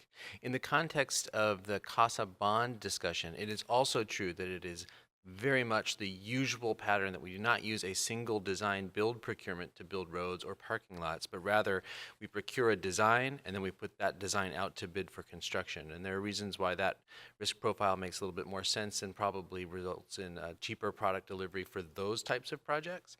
So to the extent that was received as we never do design builds, that is I'll apologize for that, but it certainly is the case that as our typical program for bonding, we do design first and then we go to construction. Thank you. Ms. Alatel? Thank you. So it looks like this change order authority will let a lot of work go forward, and then we'll have a kind of a reconciliation of these costs and see where they actually shake out. Do we know kind of where that will be in the sequencing as we move forward, right? The change order authority is using funds that were somewhat anticipated for this project, but also anticipated to possibly go to other phases. And so I just don't know how real time that reconciliation comes. These all seem to be like not to exceed costs. So I'm hoping we don't exceed them, maybe don't even get all the way up to that ceiling. Through the chair to Member Zalatel, for that one, I am going to have to ask Mr. Adams to come up and provide additional detail on exactly the timing of when we can anticipate. And as you noted, these are grant funds that we are using to cover this cost, which could also be used for other elements of the program. So I'll let Mr. Adams respond on the timing issue. Mr. Adams, it's on. Okay. Thank you, Eric Adams, Jacobs Program Manager for the PAM, supporting the municipality in Port of Alaska. Through the chair, Member Zalatel, the reference to the grant funds for the NES 1 specifically is $68.7 million, which this change order will be reimbursed by through that. It's really hard to carve out that any remaining funds of this, like a couple $1 million potentially left over from that 68.7, and try and push it on to T1 or some other project, because it's really defined through our MIRAD EA and our grant agreement that's already been signed of what those funds are needed to be used for. And so will this be covering I understood those grant funds to cover phase 1 and phase 2, or is it just phase 1? Maybe I'm mistaken. It's covering just the 68.7 million that was awarded is covering just the second half of the NES 1, which is a demolition and the sheet pile removal. It didn't cover the first season, which was the deep soil mixing. Okay, great. So, okay. I was just trying to make sure I was tracking it in the broader plan of finance. Thank you. Thank you. A quick question maybe for Bill or Mr. Falsey. Funding source on the question of what type of contract we use, does that have a matter to it? Like for the purposes of these large projects, we tend to have funding in hand versus design build where you don't have money in hand. Isn't that part of it? Like we have a funding source for the port. To the chair, I'm not sure I'm tracking that line of inquiry. I don't think that the funding source dictates the procurement method. But having funds available, right? The speculative versus real. Maybe we'll have to talk about this a little bit further at the break, but I'm not sure I'm tracking that. All right, thank you. Good enough. Anyone else on this question? Hearing and seeing none, members may proceed to vote.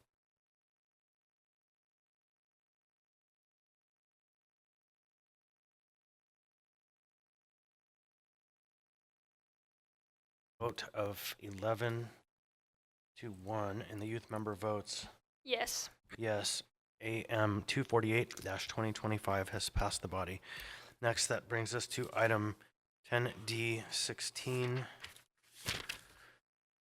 10D16 is AM 234-2025, Public Naming Commission appointment, Selma Khan. Mr. Rivera, you pulled this item? Yes, thank you, Mr. Chair. Move to approve. Moved by Mr. Rivera. Second. Seconded by Mr. Martinez. No, it wasn't you? Second. I heard a gentleman down here. Okay, seconded by Mr. Boland then. So, Mr. Rivera. Yeah, thank you, Mr. Chair.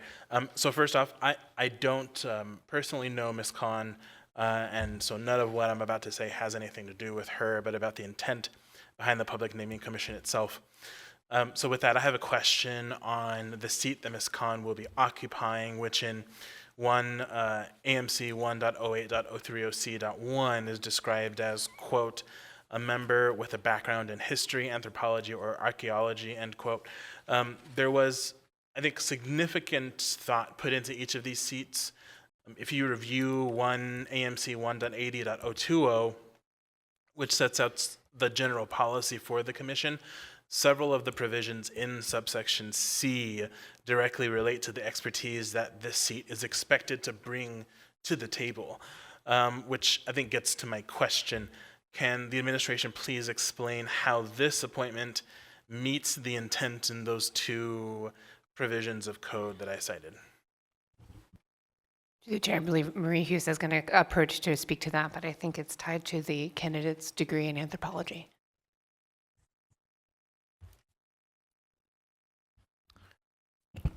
Through the chair, Member Rivera. So we use the definition of background in this nomination appointment. It aligns with how it's been used in the past.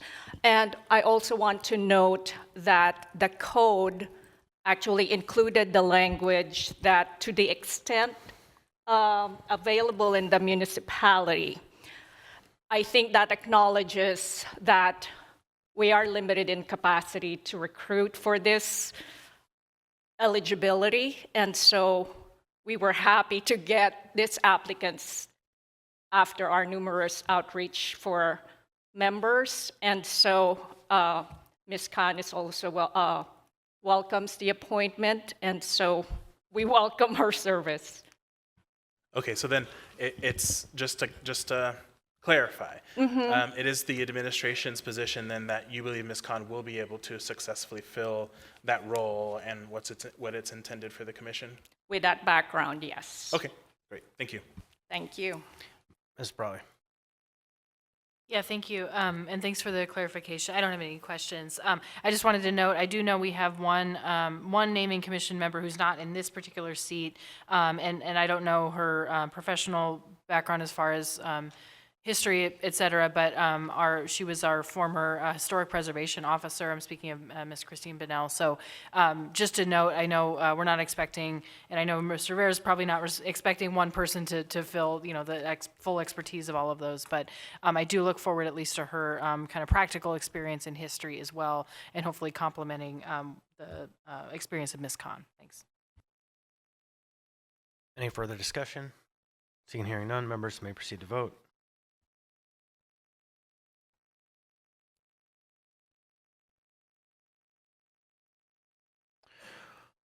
On a vote of 12-0, and the youth member votes Yes.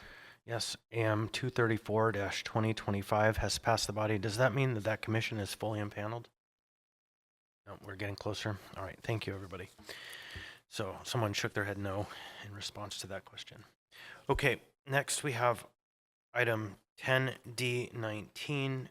10D19 is Assembly Memorandum AM 237-2025. Anchorage Child Care and Early Education Fund Board appointment. Mr. Presverdia. Move to approve. Hold on, Mr. Oh, Presverdia. I'm sorry. That's not what I wanted to say. I actually am. I pulled this item so that I can claim a potential conflict. So, Mr. Presverdia, would you please describe the nature of your personal or financial interest? Yes, the person that is being put forward by the mayor's office, I serve in my day job as president and CEO of the Alaska Humanities Forum. This person works for that organization. So I wanted to put this forward as a potential conflict for your ruling.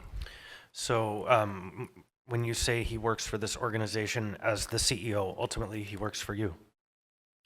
Yes, I mean, all of the employees there ultimately work for me, yes. All right, I think that in this case, another question, is the Humanities Forum at all working in the space of childcare or? Not directly. Not directly. I think that I am going to find, because it is a direct supervisory report, in this case there is a personal interest there.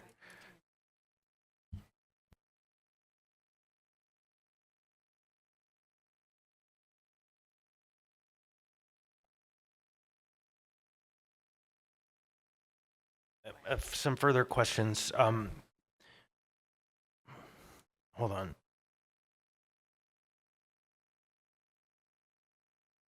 Actually, I have previously ruled that a person's employee, if their role on this function is not related to their work function, that it is acceptable and does not rise to the level of a personal interest. And so you've stated that the individual does not perform tasks related to early education and childcare in his role as your employee. Not directly. And I say that not directly in that the work that we do at the Alaska Humanities Forum is not directly related to childcare. For instance, we may host a conversation in the community that's on that topic, but we certainly do not work directly with childcare agencies or do not receive funding to do childcare in any form. So you said you may hold convenings on childcare. On the topic of, yes. Does that mean you have, in fact? We have, yes. Okay. I think this is, I think I'm going to find that there isn't a direct link between your organization, your role, and this role on this board. I'll be welcoming members to have a different opinion, but I'll rule that the conflict is not substantial at this time. Ms. Branca.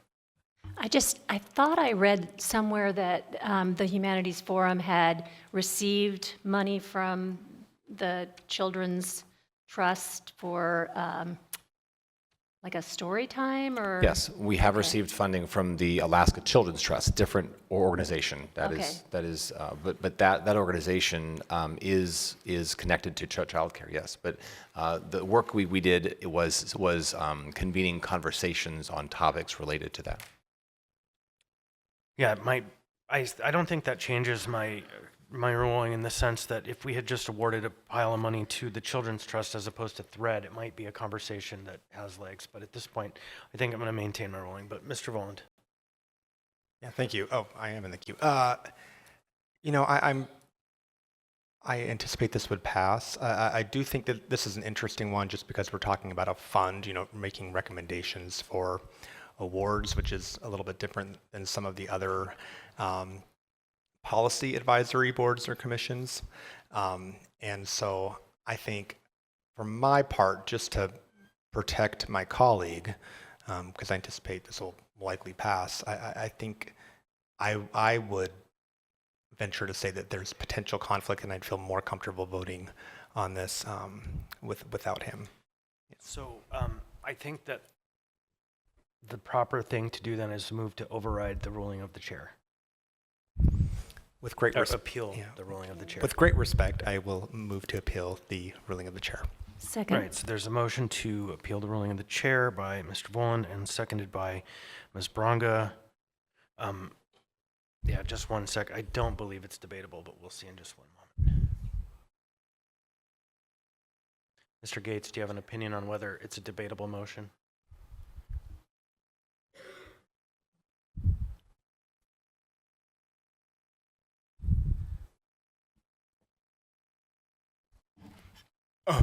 I think it's a debatable motion, but we're checking. Let's verify.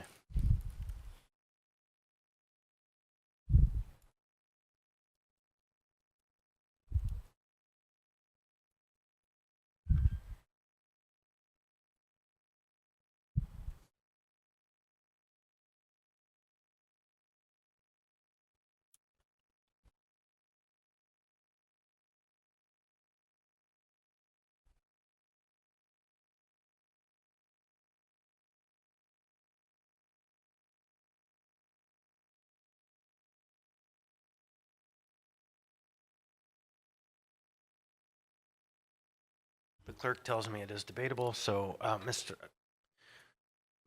think, Mr. Presverdia, the question is, do you have a conflict? So I think we should not have you debate this question. Recognizing that you might have an interest to just step away because you don't want to have this conversation about you, but here we are. And so I think ultimately, does anyone wish to debate the motion to appeal the ruling of the chair? No, okay, members may proceed to vote.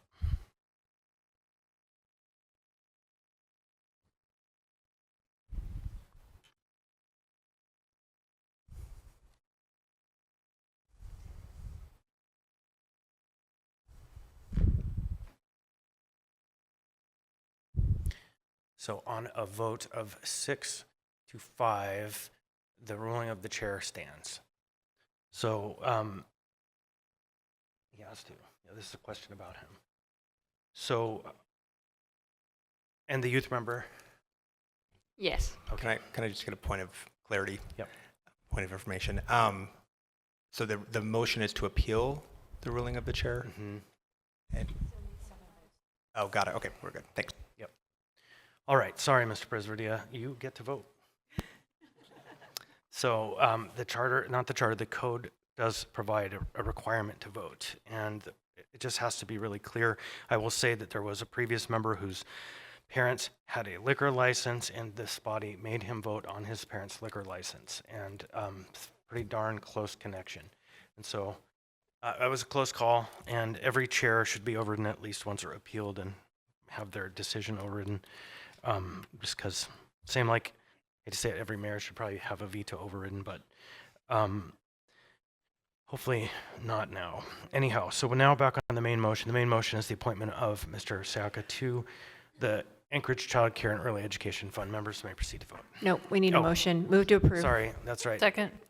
So there's a motion to approve by Ms. Salatel, seconded by Ms. Brawley. Any discussion? Hearing seen none. Now members may proceed to vote.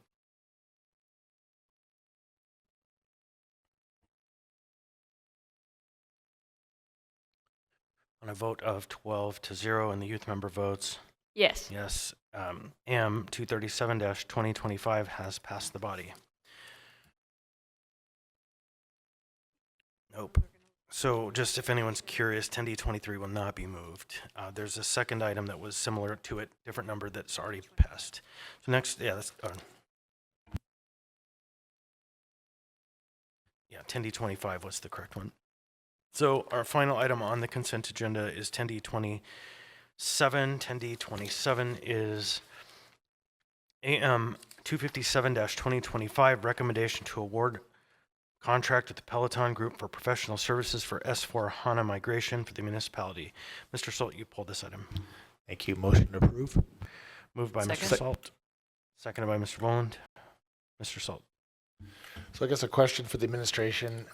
A little gun shy when SAP comes forward, but I noticed this is for not to exceed amount of 3.5 million over 3 years. Each year is a $500,000 not to exceed, which comes to 1.5. So could you explain the other 2 million? Thank you. Yes, through the chair to member Salt. My understanding is it's 3.5 million for the 3 years, and that each purchase order would be limited to 500,000. So there could be multiple purchase orders in a single year.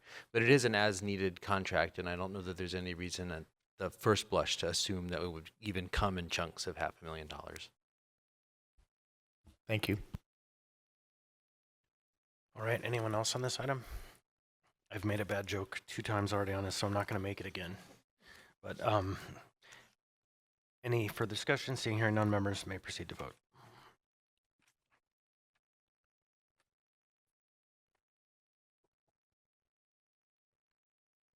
On a vote of 12 to 0 and the youth member votes Yes. yes, AM 257-2025 has passed the body. I believe that concludes our consent agenda. We will be back in just maybe 20 minutes or so to dive into the rest of our agenda. Thank you, everybody.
I think we'll try to get back on the record.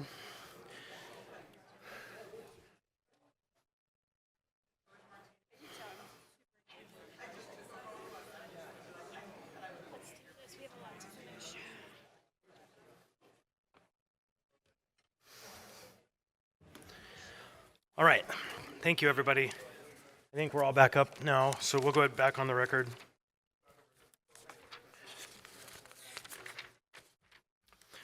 We will start with item 11A. Item 11A is AO 2025-19, an ordinance of the Anchorage Municipal Assembly amending Anchorage Municipal Code Title I to insert a new Chapter 1.90 to create a single application for all municipal benefits and programs. Public hearing was closed to 11:25. Action was postponed. There's no motion pending. What's the will of the body? Move to approve the S. Second. Motion to approve the S version by Ms. Salatil. It was second by whom? Mr. Voland. Thank you. Ms. Salatil. Thank you. I'm going to speak to this briefly before I move an amendment. So the intention here is to streamline the process for our residents to be able to take advantage of municipal benefits and programs. If you've ever been in need of a government benefit or program, you may know that the process is onerous, and you basically have to become an expert in every benefit or program offered in order to usually access it. And so the idea here is to save someone seeking benefits or services or programs time by really moving them towards the resource they're looking for. I really appreciate the collaboration of the I-team. Got to check out a beta version of this and really put it through its paces and really enjoyed working on it. And really think it will be a good first step. So what we'll ultimately have is a screening tool. So you will put in your demographic information, kind of some things about whether or not you have kids or those things, and it will funnel you into the right applications much more specifically versus having to just know about everything in the universe of benefits that would be available. So I'm excited. Again, first step. The S version does put implementation into September, so that was worth the compromise. Let's get it going. And I have a lot of confidence that it will be an iterative project and we'll have an opportunity to continue improvement. With that, I have Zalatel Amendment number 1 I'd like to move. Second. Motion to amend by Ms. Zalatel, seconded by Mr. Voland. So what this amendment does is it changes it from application to eligibility screening tool, which is the modification we've made, and it allows or it requires that to happen, and it's to the greatest extent possible to really simplify this process of screening and application over time. Thank you. Mr. Voland. Thank you. Yep, you bet. Thank you, Mr. Chair. I do want to briefly just echo my co-sponsors. Thank you to the administration and the I-team for working on this. I agree that this is a great first step, and I think it has a lot of potential to evolve as the technology is refined. And so here's where we are today, and I think it is appropriate to have this screening tool. But my hope is that in the future, as it's more built out, it can even be more of just a one-touch application. People can go and register for any benefits for which they may qualify, all in an effort to create accessibility and yeah, make it easier for folks to access the benefits for which they qualify. Thanks. Right. Anyone else on the amendment? Ask unanimous consent. Any objection to the amendment? Seeing and hearing no objection, the amendment is adopted. We're back on the main motion now as amended. Ms. Brawley. Yeah, thanks. And I want to say thank you to the sponsors for bringing this forward. I think it's a great idea. I just had a question, and this is really around intent, I think, but will this essentially, will this ordinance contemplate that somebody would be applying for, say, property tax exemptions if they qualify as a senior or a disabled veteran? Just curious. I might have to look to Brendan of like a yes or no head shake, or maybe over time. Yes, thumbs up. Thank you. Yeah, because I know that's a significant benefit that at least some people qualify for. Thanks.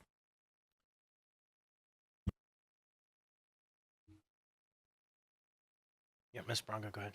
Thanks. I might have asked this question before, but so it only would go for municipal type aid, not state aid. And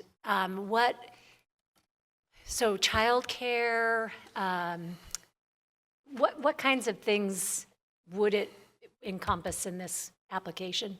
So it's municipal benefits and programs, but remember, the municipality administers several for the state as pass-throughs. So it could be anywhere from reduced bus fares. Oh, now I'm going to blank on you. I'm sorry. But it's there are a number of them. Health department, a lot of the ones that the health department offers. So it was actually really quite extensive. I did a quick survey and came up with 8 just between the health department and People Mover. And then when I got a chance to beta test from the I-team, it brought up a whole bunch very quickly just by putting in some basic information and pretending to be some interesting people. It brought up a number of things. All right. I just will briefly speak to this. I don't see anyone else in the queue to say that I love the starting point, and I do envision a time when there is, similar to My Alaska, an opportunity for members of the public to sign up for and then participate in services in that manner. But that would be a much larger project, and it wouldn't be worth trying to make this that project, because this would never get done if we tried to make it the subservient to that bigger idea. But this project did raise to me this notion that we might at some point create a portal that people can have a profile in and access procurements, access tax questions and payments, and even utilities and other things. And so, but that is another question for another day. So if there's no one else, members may proceed to vote.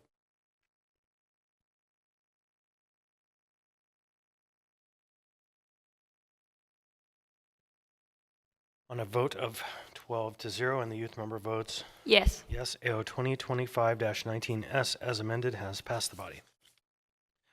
Next we come to item 11B. Item 11B is AO 2024-114 and 114S. An ordinance adopting the Girdwood Comprehensive Plan to update the Girdwood Area Plan and amending Anchorage Municipal Code Title 21 Land Use Planning Section 21.01.080B1, Table 21.01-1 Comprehensive Plan Elements. The public hearing was closed on 2/25. The item was amended and postponed to 3/18/2025. We are now on amendment number 3 on the floor, moved by Mr. Salt and seconded by Mr. Johnson. Mr. Salt.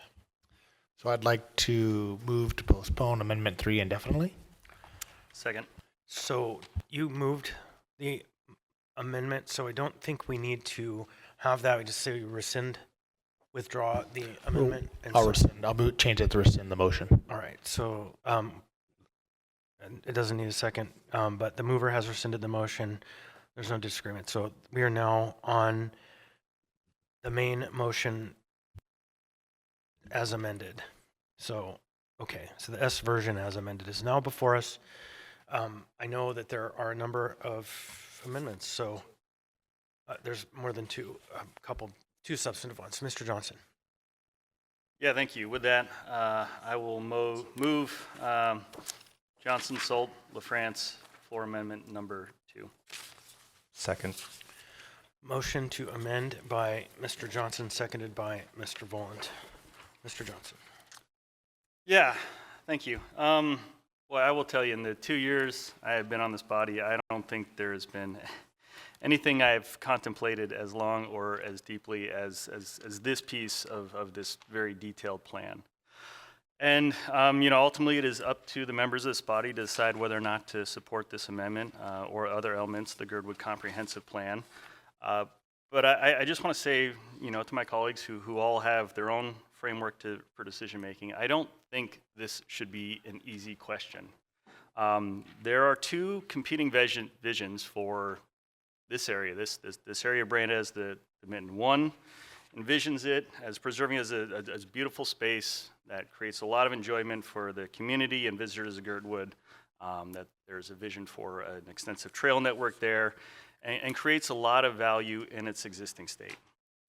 On the other hand, we have another vision that sees this as an opportunity to address what is just, if we're being honest, a dire need for housing for people in the Girdwood community. And this piece of it is part of a multi-phase project that also includes other elements that we discussed, I think, at the work session some relating to a multifamily housing that isn't included in here, as well as community and daycare center, things that are part of this vision but aren't addressed specifically within the four walls of this. And how to reconcile those competing land uses, again, is a tough one. And I think anyone who's looking out in the body right now can see that the community has, understandably, I think, some very strong feelings about it. A couple things that I think are important for us to keep in mind here is that the comp plan or an amendment to the comp plan is not a land disposal. Whether it's in the comp plan or not, the question of whether or not to transfer this land from HLB's inventory to a developer is something that will happen at a later date, probably years down the road. However, I think recognizing in part that this is something that will come back before this body at a later time, probably with different members, it's felt important to me to try and lay out a roadmap to say if we are going to proceed with the disposal at some point, there are certain things that should be addressed and certain conditions that we should consider. So, I'll say that after discussing with various departments, it has been made clear that the Girdwood Comprehensive Plan is not the place to dictate conditions on a specific development proposal. I believe the most appropriate and effective way to address community concerns regarding the area known as the Mitten is in the HLB Work Plan. The HLB Work Plan is an Assembly-adopted document for identifying disposals, guiding development, and addressing management of HLB land. I intend to propose an amendment to the draft 2025 HLB Work Plan when it comes before us in April. The primary goal of the amendment is to allow for both housing and trail development in the area while outlining the process the community can expect. This amendment will clearly define the intent and expectations moving forward.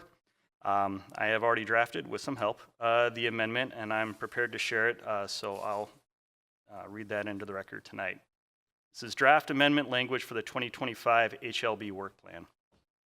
For HLB parcel 6-011B, this area has two proposed uses at this time.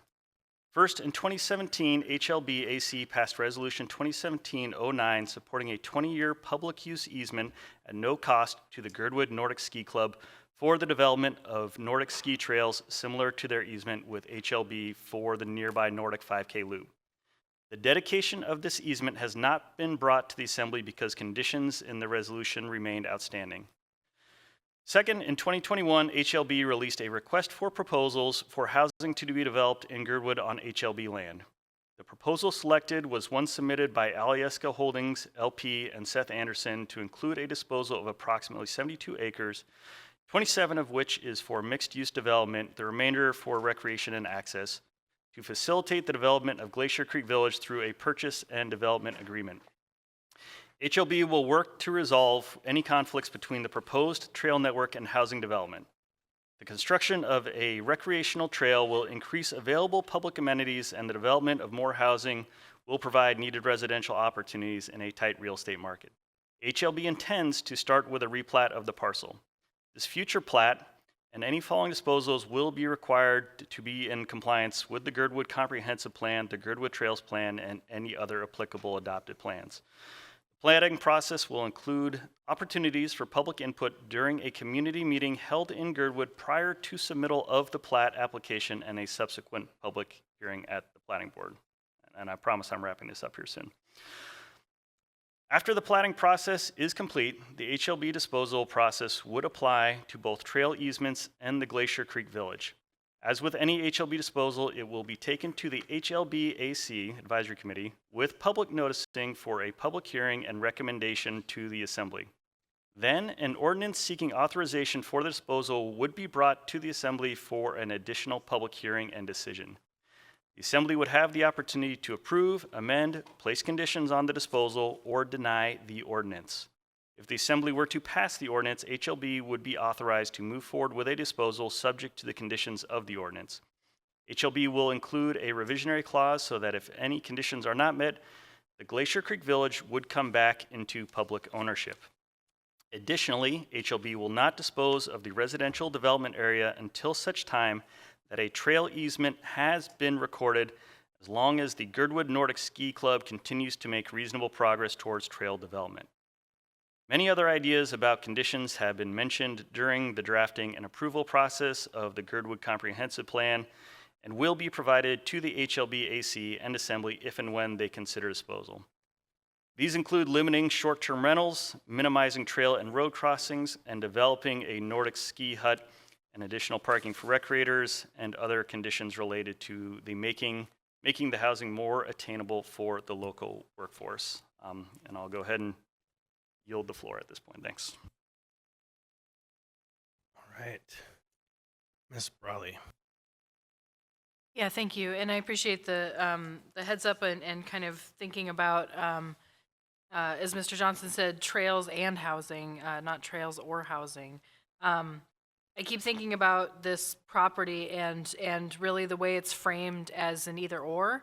And I think it's important to consider that there are ways to do both. I mean, particularly, I think of an area like Baxter Bog on the east side. It was an intentionally planned neighborhood around, granted, different context. I'm not saying that East Anchorage, that particular neighborhood, is the same as Girdwood, but really a way to integrate where people live and where they can recreate. And I think folks would agree that that is a very successful, very well-loved neighborhood with a variety of housing in it. There's also neighborhoods all over the United States that are near golf courses, wooded areas, parks, natural features. Right there's many ways to do that. Even in Eagle River, there's neighborhoods that have been built with trails within them, and so I think it's important to keep that in mind. And I really, when I think about planning, I think of how there's always conflicts over land, what you want to use for the land, but to the extent that you can find not a zero-sum game, not claiming one person wins, one person loses, and ways to have kind of multiple needs met. I think that's a really successful local planning story. And so I do support this amendment. And I want to also note, I think I brought this up in the work session, if we didn't amend this now, and that project still, the proposed project moves forward, this will come back again as a plan amendment. Not necessarily from me, but this conversation, no conversation is over when a plan is adopted. A plan is meant to be guidance, but it is also meant to be flexible over time. And so I think that's also important to keep in mind that that this is the particular fight that's been before us now, but that fight can come back, or it could not be a fight. It could really be a negotiation, and I think that really points to the HOB process and what Mr. Johnson said. And so I do intend to support this amendment. I understand that there are strong community feelings about it and what the implications are, but I think we have to keep finding ways to not have zero sum, this one or the other one. One person loses if the other person wins. And I think there's a really great opportunity to build housing in a thoughtful way, to preserve those trails, and really to make another great neighborhood in Girdwood. And so I support this, and I look forward to all of the process as that proposed project moves forward, because that is really where all of those details will be worked out. Thank you. Right, Mr. Presverdia. Thank you. My comments are going to be similar to the the previous speaker. I think it's important for us to share that this was a difficult decision, and that there has been a lot of conversation. I've listened deeply and worked hard to understand these issues. But I would agree that what I'm uncomfortable doing is eliminating the possibility or even the idea of something being developed here. And I think that it can be a both and. I also want to make sure that we're really respecting the voices of the community that live there, and I think there will be many opportunities for those voices to be heard along this path in terms of what happens with this land. So I would prefer that we keep it in a flexible state, and I would prefer that that we continue to be creative about how this land is being used. So I will be supporting this amendment. Thank you. Mr. Salt. Thank you. So I'm still torn. I really like the proposed amendment that Mr. Johnson brought forward. I'd feel much for HOB plan. I'd feel much better if that was in place. As he mentioned, that won't come up for probably another month or so. I do agree that it's not an either or, it's an and, that we can balance housing and trail access. At the same time, and I feel Girdwood's pain on this, is what is housing? So if you were to ask Girdwood what housing is, it's $1 million home that's dark, rented out, or maybe has a light on the weekend. And that's what they're afraid of. That's really what they're afraid of. When you hear maybe that NIMBYism from Girdwood, it's NIMBYism towards $1 million dark homes. So how do we pass something that prevents that from happening? And I think this amendment and the proposed amendment get us there. And I guess I'll leave to my last other thought is, and I've mentioned this before, is Girdwood is Girdwood. So it's different, it's unique, and maybe we should listen to the community. Are we trying to keep something special, something that is a little eclectic, a little off, a little weird at times? Go to Forest Fair? Or do we want to create another Vale, another Breckenridge, another Whistler? And that's really a challenge. So, thank you. Ms. Alatel. Thank you. So I like this amendment because it's very specific.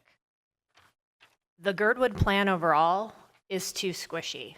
It does not provide clear policy direction to policymakers who have to make decisions under the Girdwood comprehensive plan. I can support this amendment because it lays out clear guidance should an HLB parcel come before us, in addition to Mr. Johnson's amendment to the plan, to give us that guidance on what is the policy objective for the disposal of the parcel. If you sat here before when we did Holton Hills, not having clear policy guidance about what we were expected to do with that parcel or with that area was a mess. So I will support this amendment. I don't think I support the plan overall, because while Girdwood is a unique community, I think we've swung I think the Anchorage comprehensive plan is too strict, and it feels like it's set in stone and it's hard to make any movement. I feel like the Girdwood plan is super squishy and isn't going to put any parameters, that isn't going to guide anything. You could take that plan, in my opinion, and make it for or against, or the sword or a shield for nearly any development in Girdwood. And I do not envy people who have to sit in these seats deciding that question when you don't have clear policy guidance. Thank you. Thank you. Ms. Braga on the amendment. Thanks. I'm looking at the last one, including the last statement on this amendment, including in the bylaws of homeowners association, HOA, something about short-term rentals. And I'm pretty sure that when we were talking Holton Hills, we were told that there wouldn't be any way that you can limit short-term rentals. So that's just, if that's correct, then that's just kind of lip service, and we could end up with just dark homes again.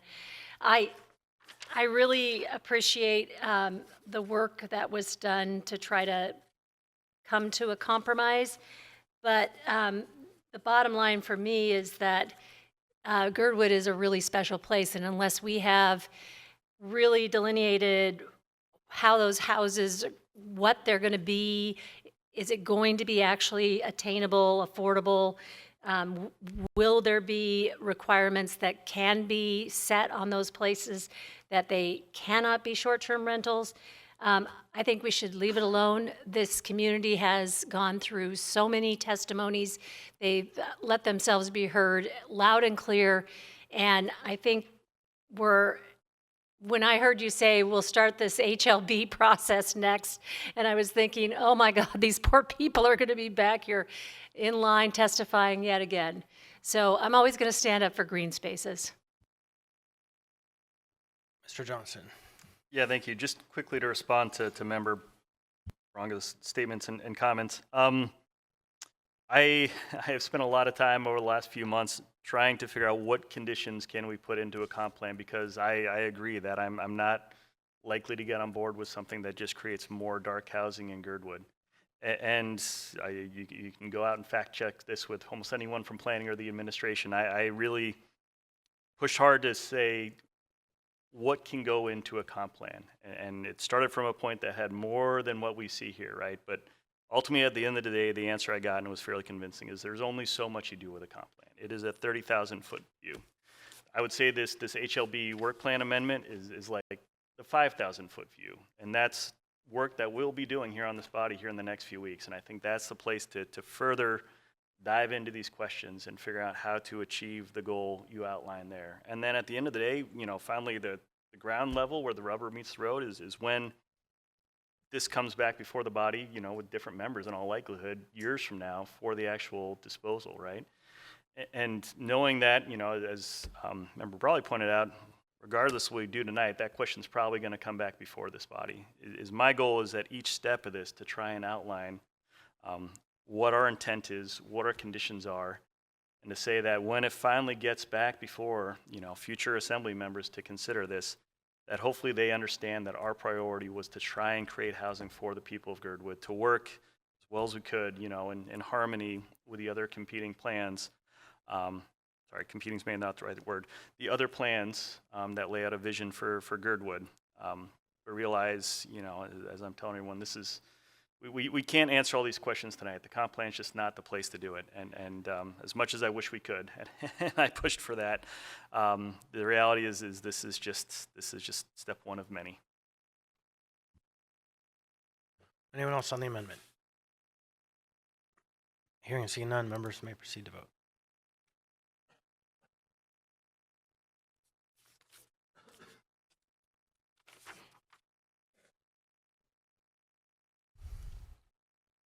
On a vote of 8-4, the amendment passes.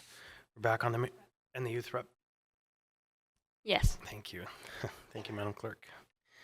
Okay, so now we're back on the main motion as amended.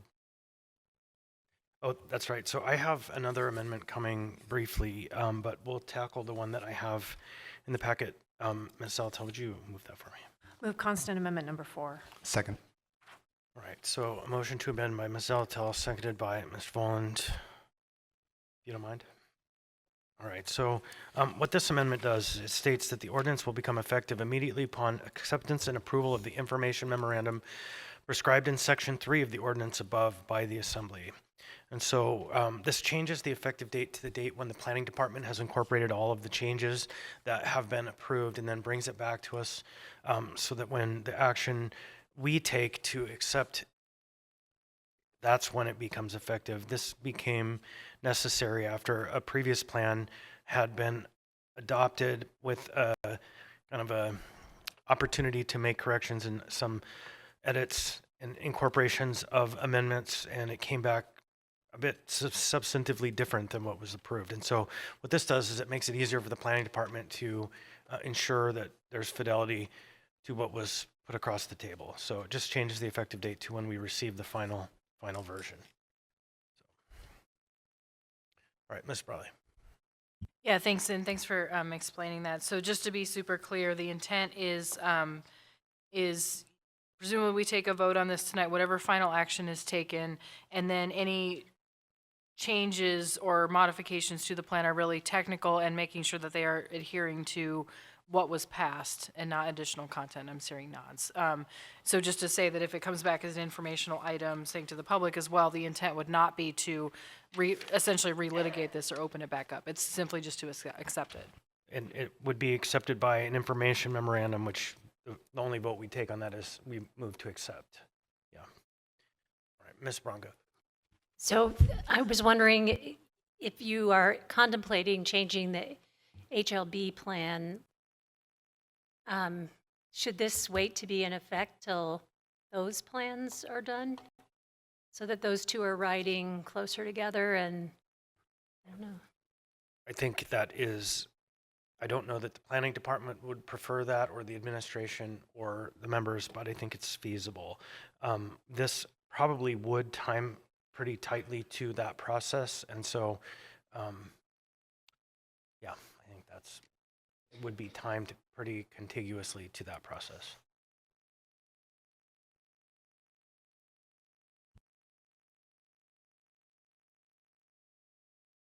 Ms. Brawley. Yeah, thanks, and I recognize I already spoke. Just to say, I am not a planner with the department. This is not my responsibility to do, but as a planner in general, generally speaking, comprehensive plans are the broad guidance that you want as you're dealing with things like work plans or more specific property decisions. And so I would argue that it is actually important to update the Girdwood Comprehensive Plan, because otherwise the formal legal guidance that the HLB Advisory Commission would be looking at is the 1990s plan and this draft plan. And so I think it's just important to understand the sequencing, that the comp plan is meant to give you the big, as Mr. Johnson said, 30,000-foot view, and then the HLB work plan is more of an implementation action. All right, now we have the amendment before us. Any further discussion? Hearing none, members may proceed to vote.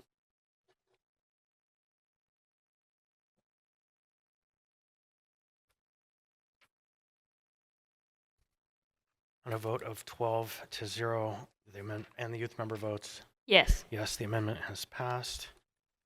So just so everybody understands what that means is the department will take any amendments and updates and incorporate them into the final plan, and they'll send us back a final version. When we accept that version, that means the plan is in its final form until it's next amended. But that way there's no question. So, Madam Chair, I'm going to hand you the gavel. Mr. Constant? Thank you. I would move constant amendment number 5. If I can get a second, please. Second. All right, moved by Mr. Constant, seconded by Ms. Brawley. Mr. Constant? Thank you. So when we had the work session, I think it was the work session, I had committed to providing some language so that the members of the Girdwood community who have been involved in this for a long time could at least see their feelings or their thoughts reflected in the fact that there is a difference of thinking, competing visions, I think was the term Mr. Johnson used. So I'm adding one whereas, if the members agree. It's whereas Girdwood constitutes a vibrant and diverse community of people within the municipality of Anchorage with a broad array of opinions, needs, and desires. And while the Imagine Girdwood committee has engaged in a rigorous public process in drafting this revision, there nonetheless remains competing visions within the community regarding the direction of Girdwood's future. So we'll just state that to ensure that the folks who have told us that they have a different vision, their thoughts are incorporated into the whereas of the adoption of this document. So that was the term or the place that the planning department or the consultant actually from Imagine Girdwood suggested was the right place to put this language. So I would ask for your support. Anyone else on the amendment? Hearing and seeing none, members may proceed to vote.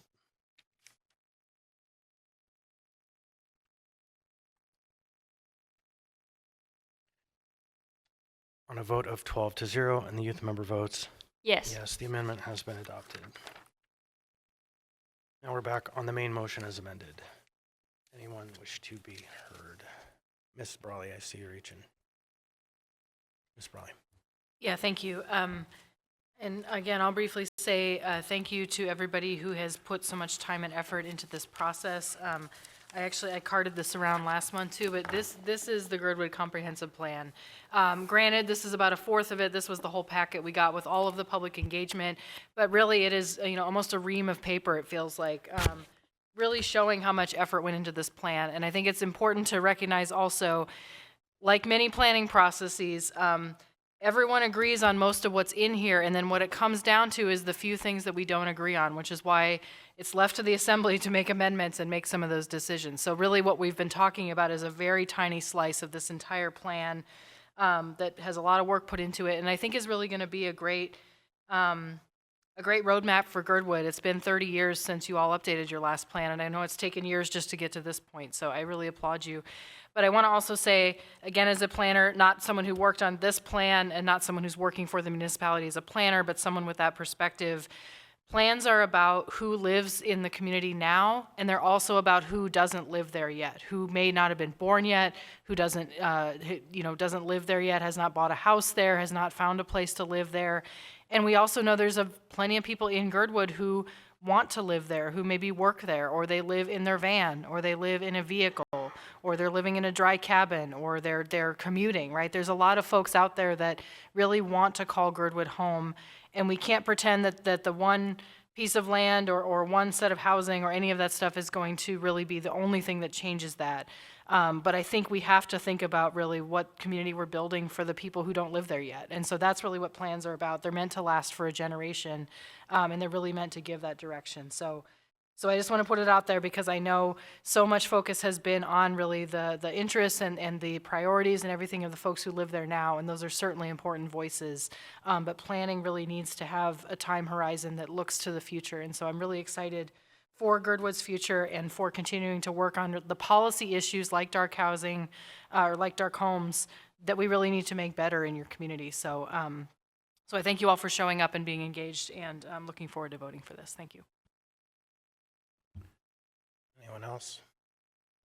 So I would just put myself in the queue then to briefly say that I've been thinking about this kind of conversation about dark homes and Airbnbs and the people living in Girdwood wanting to have an opportunity to buy in, this conversation about workforce supportive housing and how it gets built relative to a marketplace that's saturated with high income earners buying land. And I actually had a very great conversation with a personal friend of mine recently who is a developer in San Luis Obispo, California. His name is Gary Grossman, and he developed a project called San Luis Ranch. And in the development, he was able to achieve, within the bounds of the law and the Constitution, least of the state of California in the United States, an effort to create an opportunity of local purchase option first. It was a 30-day window before properties came on, and it was effectively a sign-in system, a geographic boundary if you lived within this area. There are models out there that can achieve an actual opportunity for people who live within a place to be able to secure homes. It doesn't have to be as kind of dog-eat-dog as it seems to be at this time.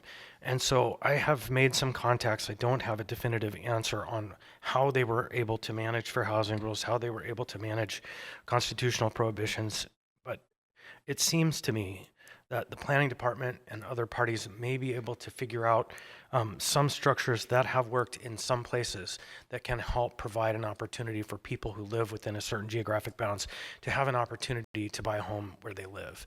And so I can provide contacts to folks in the legal department who might be interested in helping us figure this out as we move towards the next phases of this. I know it was discussed in the Holton Hills development, but there were some conversations that it's not allowed, it's not lawful. I just don't believe it because I have seen it done. And so those homes are lived in, and there are all kinds of homes, small homes, big homes, all on a property that protected farmland. So it's a farming community that has trails through farmland and homes and people living there and biking, and it can be done. And so I would just offer that because this action is done tonight, it does not mean that the question is resolved. It does not mean that there are not further actions that need to be taken. And I think that the folks who are making proposals to develop in Girdwood ought to really look closely at what other people have done to achieve an opportunity for people who live in that community to own in that community. Because I believe home ownership is the secret to success and growing into your own economic future. Renting is fine. I did it until I was 47 years old. I'm 53 now. I believe in the opportunity for people to buy and live where they want. And so I hope we can find a way to do that. And I believe this plan gets us closer to having those opportunities. It just takes a little bit more work. So, anyone else? Seeing and hearing none, members may proceed to vote.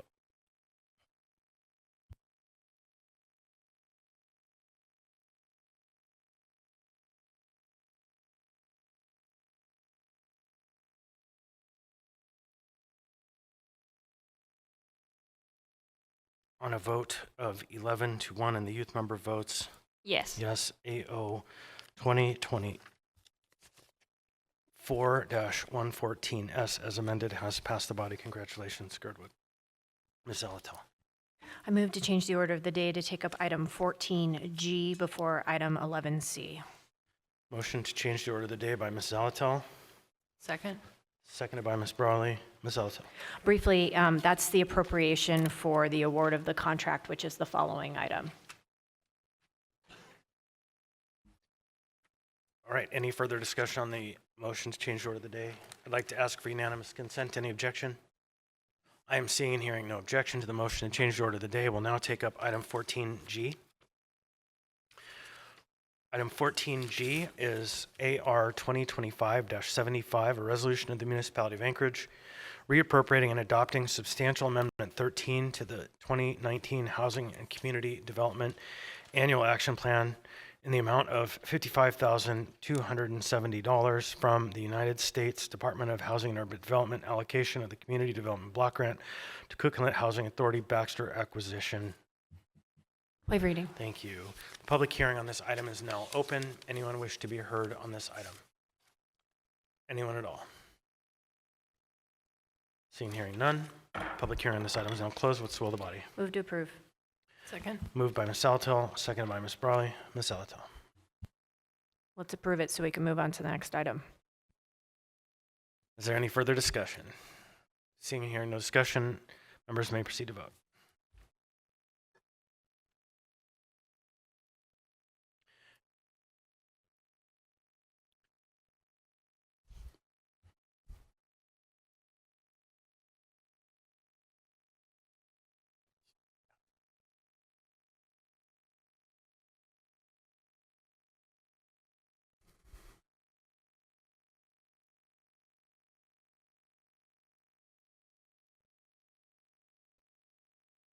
On a vote of 11 to 0 and the youth member votes Yes. yes, AR 2025-75 has passed the body, and the administration has requested a motion to reconsider on this item and urges a no vote. So moved. Second. Motion to reconsideration has been made by Ms. Zalatel, seconded by Mr. Voland. Again, administration urges a no vote. Members may proceed to vote.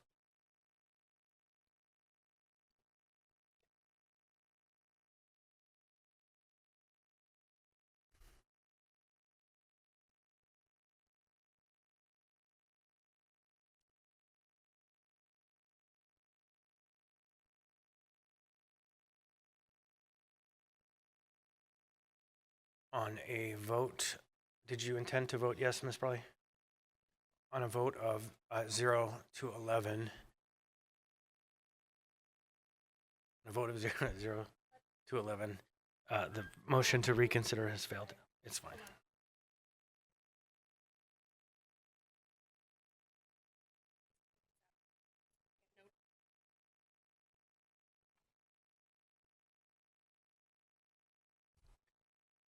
Okay, so next we'll go back to the item that was 11C. Item 11C is AM 222-2025, recommendation of award to Cook Inlet Housing Authority to provide acquisition of properties for the municipality of Anchorage. There is no motion pending. Move to approve. Moved by Ms. Zalatel, seconded by Ms. Brawley. Any discussion on this item? Hearing and seeing none, members may proceed to vote.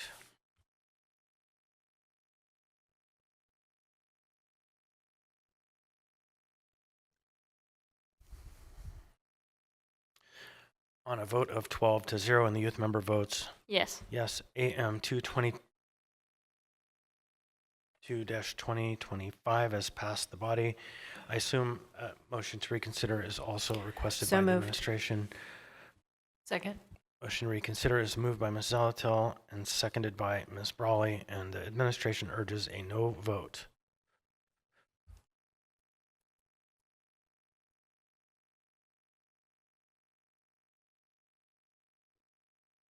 Members may proceed to vote.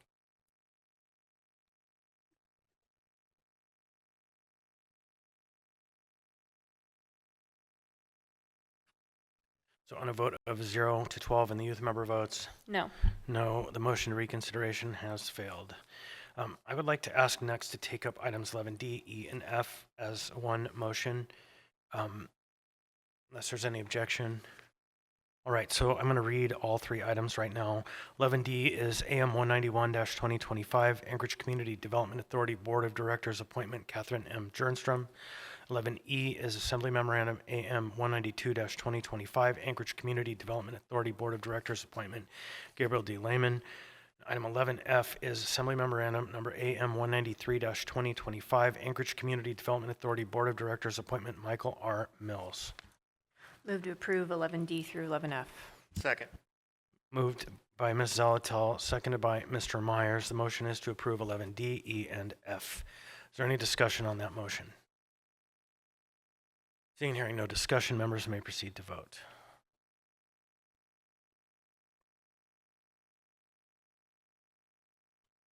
On a vote of 12-0 and the youth member votes Yes. yes, items 11D, E, and F have been approved. Congratulations, ACDA.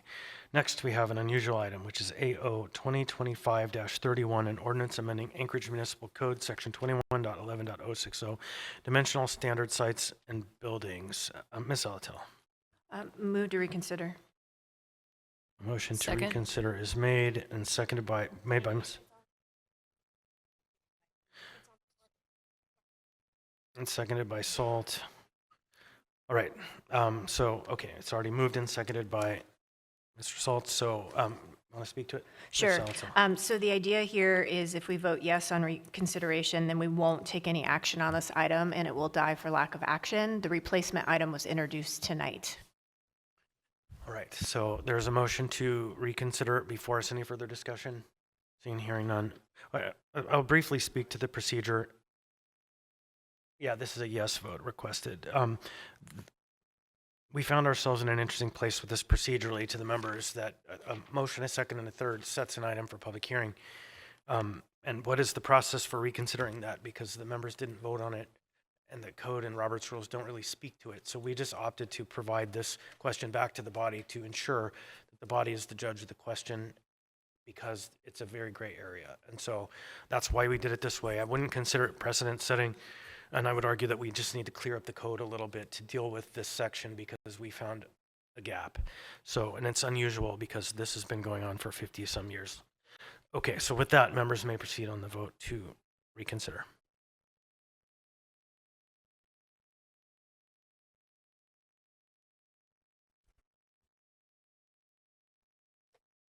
So on a vote of 12-0 and the youth member votes Yes. yes, AO 2025-31's introduction has been reconsidered. And now the member is asked to withdraw the motion. Yes. Okay, the motion to withdraw, the motion has been withdrawn.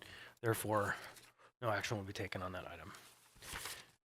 Next, we take up item AO 13A, AO 2024-123, an ordinance authorizing the municipality of Anchorage, Anchorage Water and Wastewater Utility, and the municipality of Anchorage, Anchorage Hydropower, to execute and enter into 3 agreements pertaining to the municipal public water supply and the Eklutna Hydroelectric Project Fish and Wildlife Program, continued from 121 and to 11. Ms. Alatel. Move to continue the public hearing and postpone this item to April 8th. Second. There's a motion to continue the public hearing to April 8th by Ms. Salatel, seconded by Mr. Voland. Any discussion on that motion? Briefly, the intention here is to hopefully be in a position to actually have the public hearing on the 8th. So just a little bit of progress, letting you all know. And so hopefully we'll be able to at least have the public hearing and we'll see from there. Thank you. Any further discussion on the motion to continue the public hearing? Seeing and hearing none, members may proceed to vote.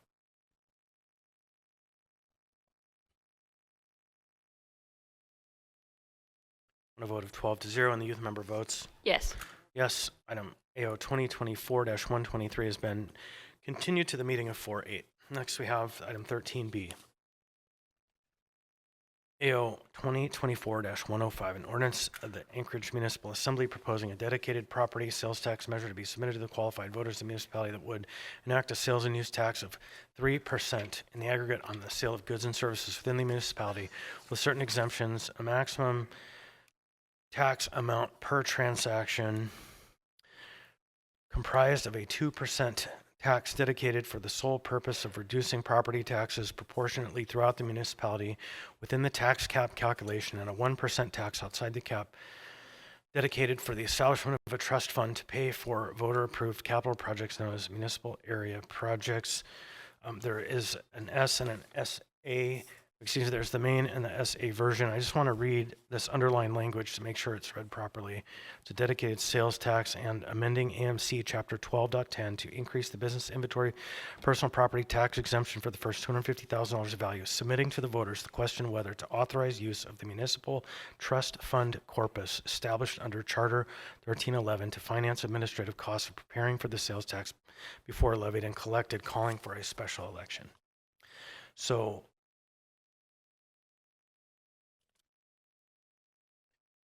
With that, the public hearing is reopened.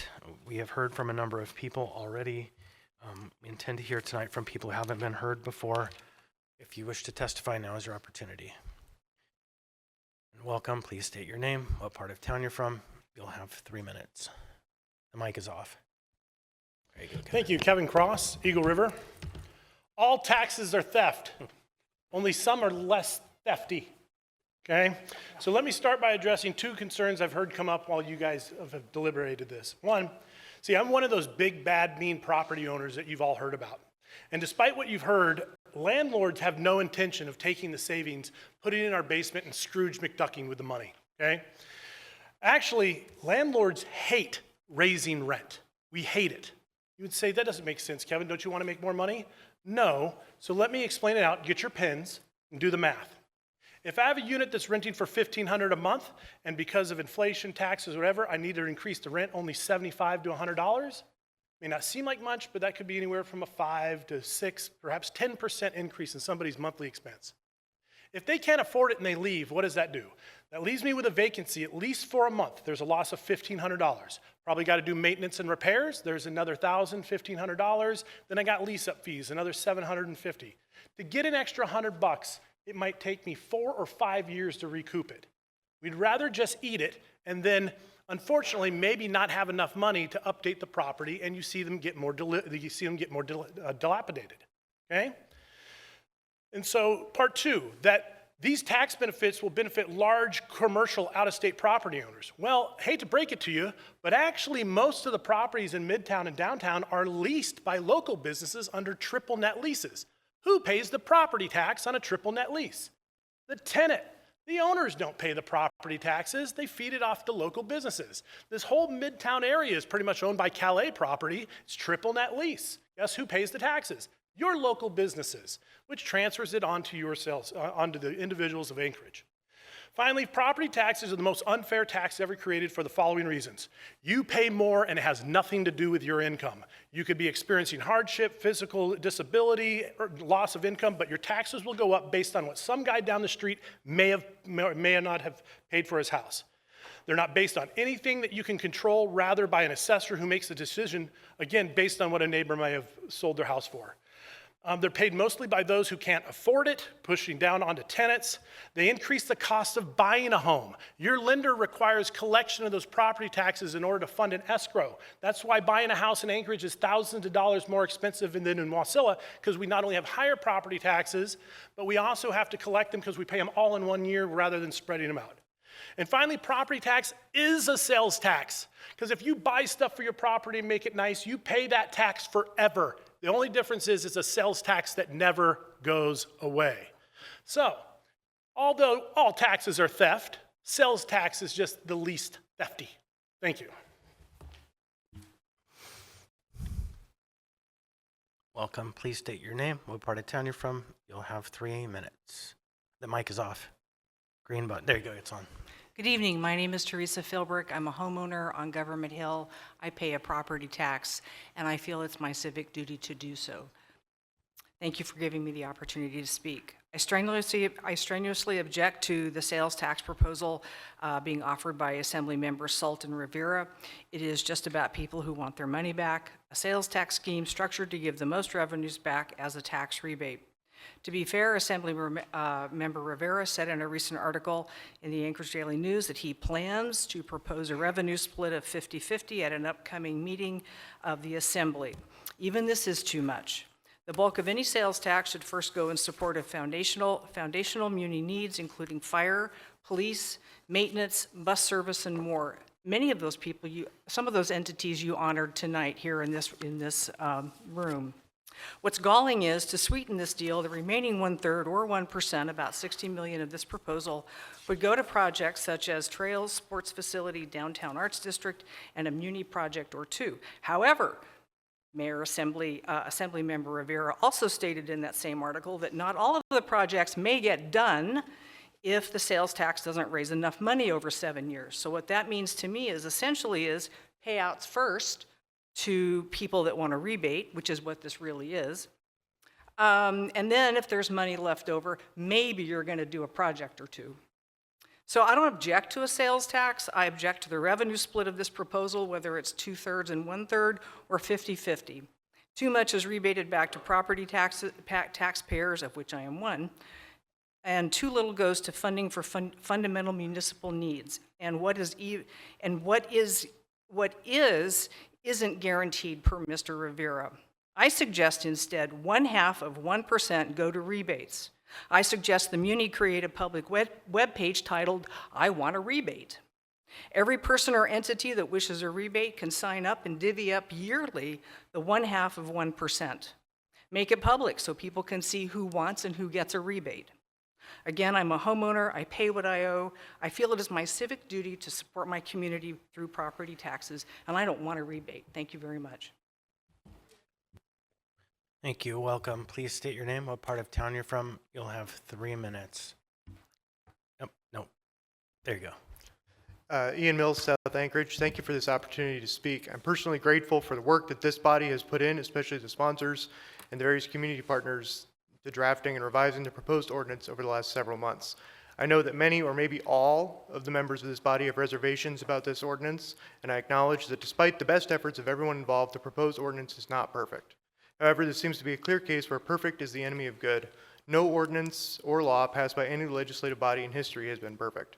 Several studies have been published by groups like the Institute for Social and Economic Research, the University of Alaska Center for Economic Development, and the Treasury Department of the municipality that should give this body the necessary information to understand the impacts of this tax on different members of the community. These reports, as well as 2 resolutions of the Budget Advisory Commission, have provided recommendations to this body for how to modify the proposed ordinance to be more fair, more transparent, and more practical. It is a fact that sales taxes tend to be regressive. To mitigate regressivity, the authors have exempted many household necessities from taxation. However, despite these adjustments, the aforementioned research has shown that the most vulnerable 10% of households in Anchorage will bear a disproportionate burden. This is not an unsolvable problem.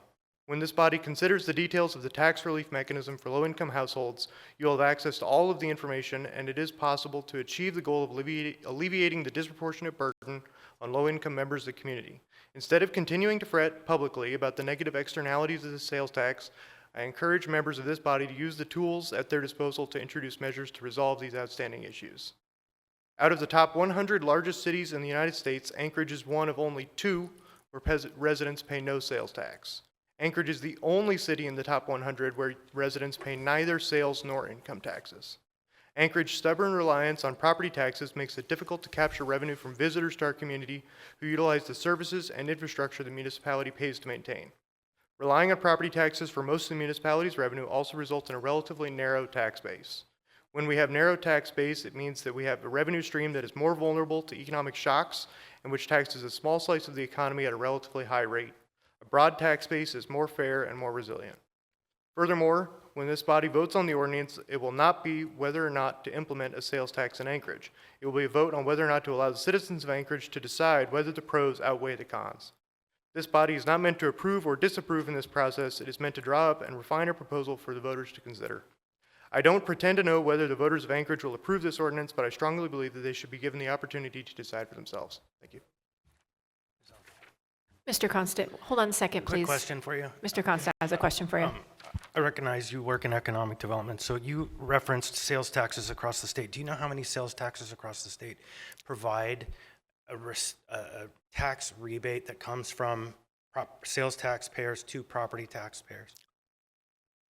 I don't know how many sales taxes, were designed with the original intent of reducing property taxes, but in the sense that a community which wishes to maintain its level of services would need to provide or need to collect tax revenue in one form or another. Sales tax always reduces property taxes. Does that answer your question? No, it doesn't answer the question, but it's probably unfair to ask. You probably don't know it, but the reality is I want to understand how many communities do this rebate, but that's good. Thank you, sir. Please state your name, what part of town you're from. You'll have 3 minutes. My name's Brenda Noble. I'm from South Anchorage, and I've lived in Anchorage for over 50 years. I grew up here. I've raised my 6 children here. I also run a program through the Downtown Hope Center supporting people dealing with homelessness. So I see daily on the downtown streets the most personal costs of our declining city. People who can't afford housing, people who need jobs. I see the deterioration of our public spaces. Anchorage is not thriving, and it hasn't been for quite some time. Housing costs are too high, homelessness is increasing, buildings are vacant year after year, and property owners are weary of increasing taxes while watching the public spaces deteriorate. It's time for us to turn this around. We need to reinvest in Anchorage. And I believe Project Anchorage is the way to do that. It has the benefit of spreading the costs among those who travel and commute to work here. It raises revenues without impacting those who are most vulnerable by shielding the essential items that will be taxed. It will fund projects that will make Anchorage more appealing to live and work in. And it will lower our property taxes, which will in turn make housing more affordable, and will encourage the next generation, my children, to return and build their lives here. This is the first time I've ever come out to support a sales tax or anything before the Assembly. And I'm here tonight because this is, I believe, a formula that will work. It's a plan that has worked in other cities across the nation, and they've had great success and increased growth and become thriving. Cities that weren't thriving have become thriving as a result of this sort of structure. It's time for us to stop the decline of Anchorage. It's a great place to live in. I want it to be a place my children can afford to live and where opportunities exist. I hope you will vote to put Project Anchorage on the ballot in September and give us a shot to turn Anchorage around. Thank you for the opportunity to speak with you tonight. Thank you. Mr. Featherly, you've already testified. This is a substitute. The substitute was on the table at our last meeting, so we do not have an opportunity again tonight for people to speak a second time. My apologies. That's okay, thank you. Welcome. Please state your name, what part of town you're from. Yeah, my name is Stan Benyon, and I've been a resident of Anchorage for 16 years. I got relocated here 16 years ago and have fell in love with the city. I'm transitioning to part-time work now and thinking about my retirement. I would love to be able to stay here in Anchorage, and this, I think for me, this opportunity is both a chance to make sure Anchorage continues to be a great place to work and a more affordable place to work for people that are moving into the later years. My children are all at the age they're looking to buy their own house, and the cost of owning a house and the property taxes is a major concern. I'm really excited about the idea of our visitors participating in making Anchorage a great place to work, and I strongly encourage you to put this on the ballot so we can consider this as Anchorage members to be able to consider this important ordinance. Thank you.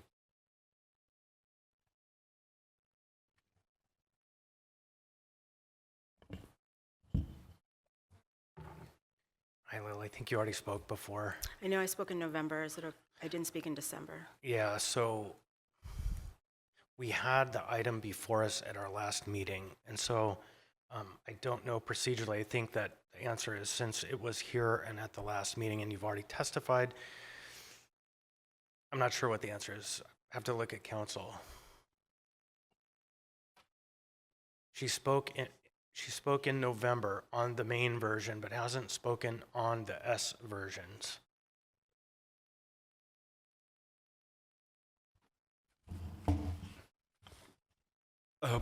If I understand the question, if she is permitted to speak on the S version, we'll actually have the SA version here tonight. Right, but so it was whatever the differences are from the original.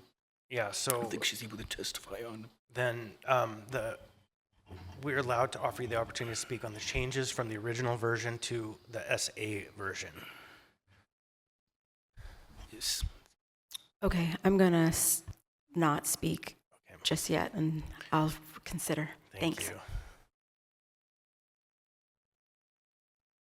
Yeah, so if you testified at two of our last meetings, then it wouldn't be proper. But if you did in November, I think you have room to speak on the question, the changes to this version. I don't remember when you were here. I provided written testimony. Oh, in you can November. definitely speak. Yeah, I if you can haven't, speak? yeah, please. Okay. All right, thank you. Welcome. Michelle Please Clauda. state your name. What part of town from? You'll have 3 minutes. All right, thank you. Michelle Clauda, District 3. I support funding public projects through a sales tax. I visited Oklahoma City and saw what they did there. And while we are not Oklahoma City, I believe that we can create a landscape where we show and express pride and ownership through what our hard-earned money has created. I support diversifying our city's revenue through a sales tax, and I support lowering property taxes to do this. I ask that the Assembly members allow the voters of Anchorage to make this decision themselves through a special election. I think the impacts of this will be positive for Anchorage, breathing new life into our city while opening opportunities for alternate revenue sources to fund our municipality. Thank you. Thank you, Ms. Clauda. Mr. Featherly, we have concluded that you spoke early in the first meeting, not at our last meeting. And so you also would be welcome to speak on the changes. I'm prepared to speak in favor of the ordinance as amended. So that would be, it's fine to speak to the changes in the SA version. So, but come to the mic to do that if you're going to do it.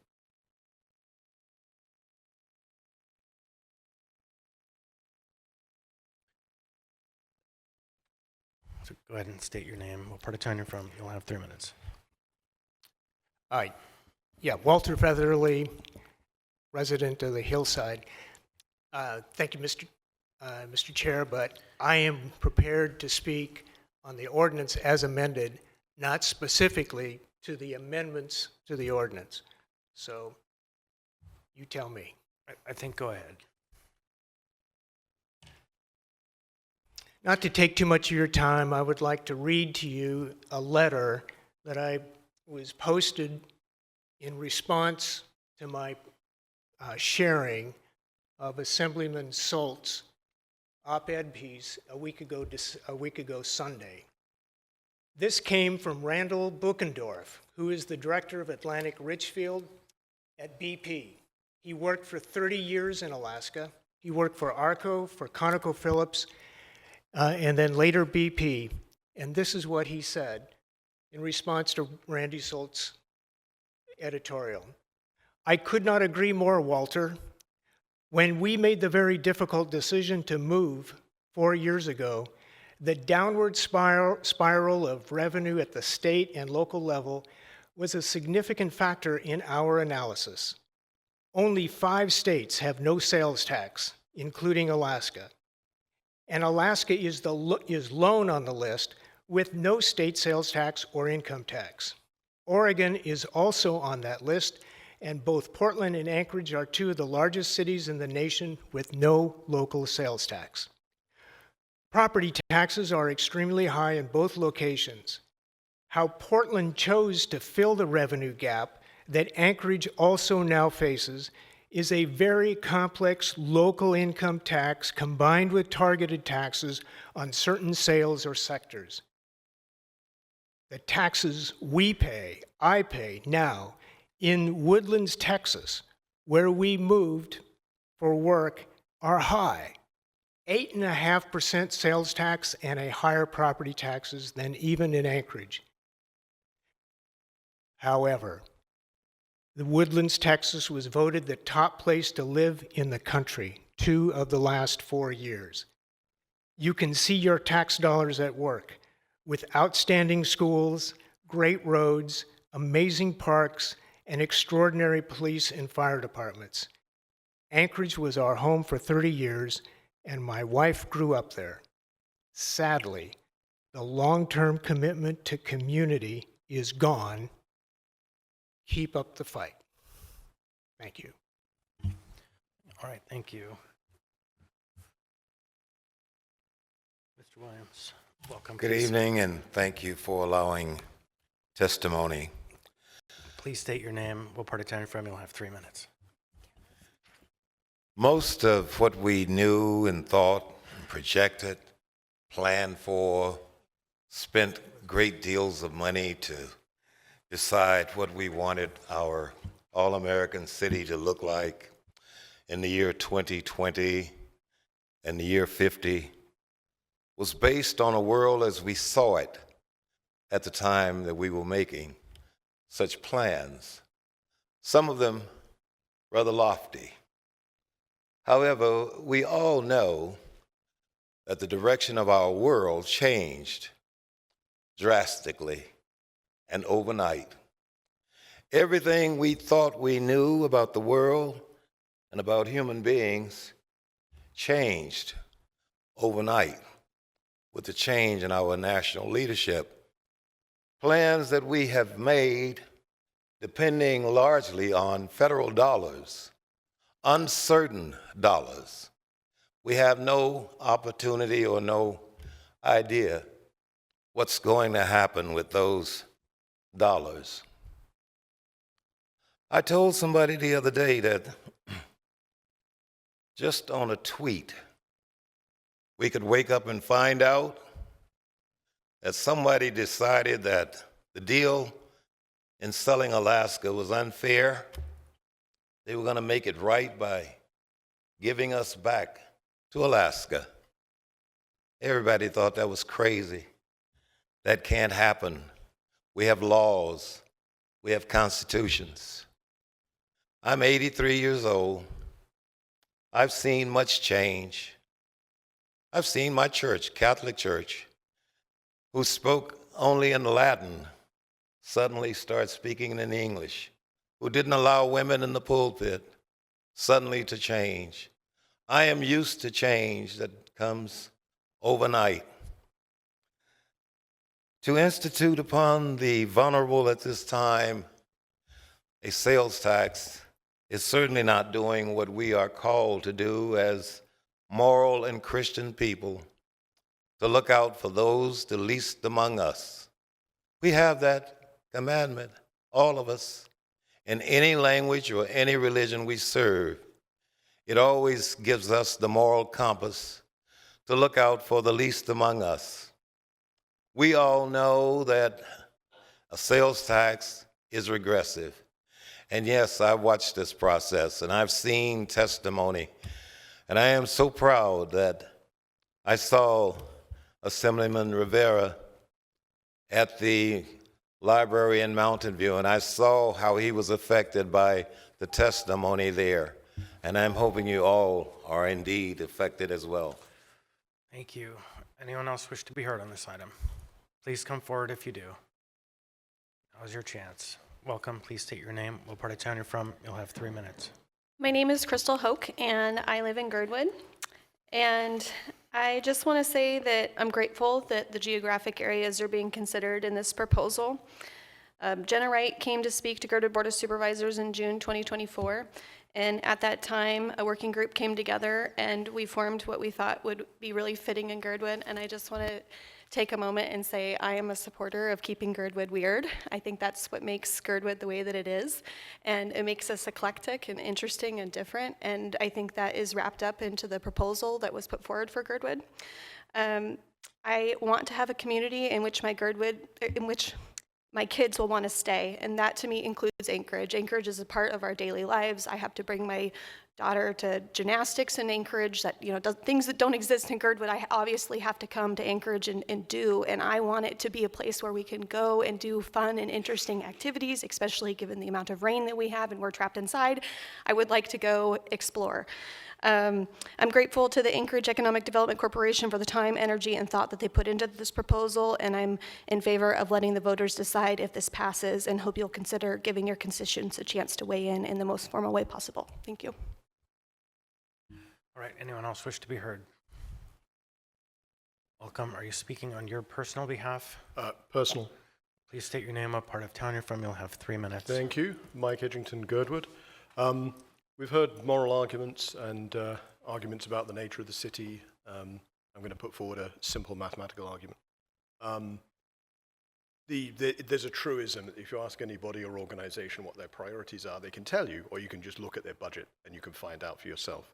And if you look at the way the proceeds from the sales tax are distributed, it's very clear what the body would be saying in terms of their priorities. So as it's currently structured, having 2/3 of it going to property tax reduction means that in practice, the largest chunk of it, largest amount of money gets transferred to both out-of-state corporations, businesses in general. So that's the top priority. Second priority is a tranche of projects across Anchorage. And the third priority would be property tax relief for people who live in Anchorage. But even there, it's primarily going to people who own multiple properties, large properties. So again, it's exactly the opposite of any progressive tax. It's an extremely regressive tax. And then you put on top of that it's funded by an objectively regressive tax, even with some of the changes that are being proposed to reduce the impact on the bottom decile. It still has a significant impact on the lower half of the population. So I would say that as currently stands, if your priority is number one, giving money to businesses, number two, giving money to people who already have wealth, and number three, projects, number four, lower wealth residents, then go forward with the process now. There are some amendments which change the balance from 2% to property tax relief to, I think, a 50-50 split. I would consider those. I still think it's fundamentally flawed in terms of the structure of the tax. So I don't think, as a body, it's in anyone's interest to put forward fundamentally flawed proposals to the voters. So I urge you not to put this on the ballot next September. Thank you. Welcome. Please state your name, what part of town you're from. You'll have 3 minutes. I am Adrian Valentine. I'm from Northeast, and thank you for the time to be here. I do oppose this measure because it will affect low-income households a lot more. Their rent isn't going down, and there's a $2,500 cap last I saw, and not many low-income households are going to make purchases above $2,500 regularly. That's like high-income stuff. I bike a lot, and people spend a lot on bicycles and luxury cars around here. I just think that $2,500 captures low-income people a lot more than the high-income. And a lot of these projects being proposed, building new things, we already have a great trail system here, but it's literally falling apart. I actually had a picture up here, but it's just literally falling apart, and why aren't we maintaining what we have? In the summertime, I like to commute to work by bicycle, and it's healthy, it gets you out there, and I just don't see the need for all these new things. So that's all I got. Thank you. Welcome. Please state your name, what part of town you're from. You'll have 3 minutes. Yarrow Silvers, East Anchorage.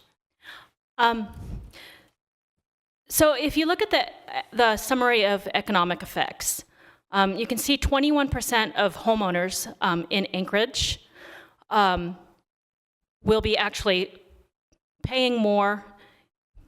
Sorry, I hadn't planned on speaking, and I just kind of felt like I needed to. Anyhow, they will be getting more back in their sales tax, or in their property tax, and they will be paying in the sales tax. So the people that are going to be benefiting the most from this are the people that have houses that are over $500,000. We don't have a lot of $1 million homes or $500,000 homes in East Anchorage. East Anchorage is the area where we have a lot of modest housing, a lot of renters, and a lot of people that are going to be paying more in the sales tax than they will be benefiting from the property tax relief. So I just think this is really skewed wrong for my district in East Anchorage. And as a candidate for Assembly in East Anchorage, I just felt like I needed to come up and speak about that a little bit. Thanks. All right, anyone else? Welcome back, Lyle. Please state your name, what part of town you're from. You'll have 3 minutes. Hello, thank you for the opportunity to speak again about Project Anchorage. My name is Lael Fairbairn, and I live in West Anchorage and have businesses in downtown, midtown, and South Anchorage. I'm asking you to put the sales tax on the ballot in September to let the people vote. Let's let the voters decide. The school district was here. They're in a lot of pain right now with their budget. The Performing Arts Center, the jewel of our arts community, has canceled shows because they have deferred maintenance issues, rising costs, and reduced ticket sales. There is no help coming. I don't have to tell you that every business, every cost has gone up, and you know better than most that the city is trying to do more with less. The state is trying to do more with less. All the belt tightening in the world is not going to create enough funds to make major capital improvements. There will be no civic investment in the foreseeable future unless we create it. My hope is that together we create a much more expansive and forward-thinking vision for Anchorage, to dream dreams that we would never have thought possible in this current climate, to use this moment in time to say that we want more for ourselves, our children, and future generations. This is an opportunity that I think will be hard to come to again. Many people have said that passing a sales tax in Anchorage will never happen because it has failed in the past. And if we don't succeed now, there will be little appetite to try this again. But this time is different. Those of us who have lived here long enough don't like seeing what is happening in our beautiful town. The product that we promote to visitors is not as strong as it once was. Downtown, while still lovely and lively to me and many others, scares some people. And I admit that it doesn't look as fresh as it once did. I see what the visitor sees, and I know we could be presenting a better picture of what it's like to live here. If you allow this to go to the ballot, then comes the hard part, to communicate what these projects can be. But I think all of you are optimists here. That's why you're here, including all of you who are bullish on Anchorage, who want to see our success, who see what we can do together. Thank you.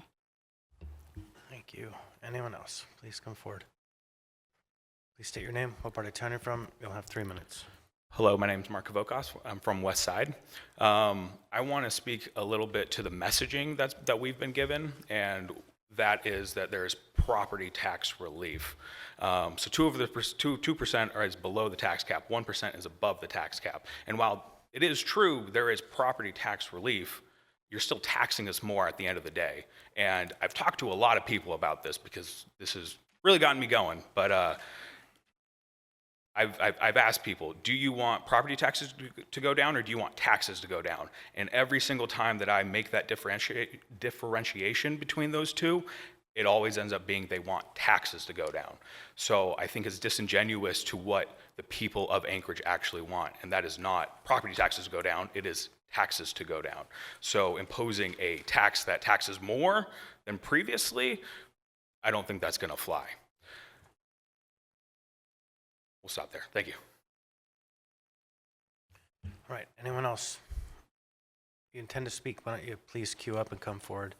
Please state your name, what part of town you're from. You'll have 3 minutes. Thank you. My name is Dana Walukowicz. I live in District 3. I think that's represented by Ms. Brawley as well as Perez Verdia. I would like to comment on the essay version.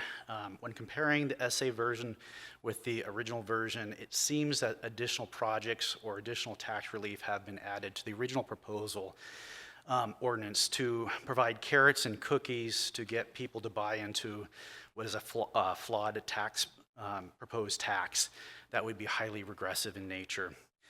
The items to which the tax revenues are dedicated, including the new ones, are clearly what we would like to have. The items in this tax, including the new ones, are not to be funded, are not necessities. Anchorage's economy has not been doing strong over the last few years. Recent events have introduced a significant amount of uncertainty.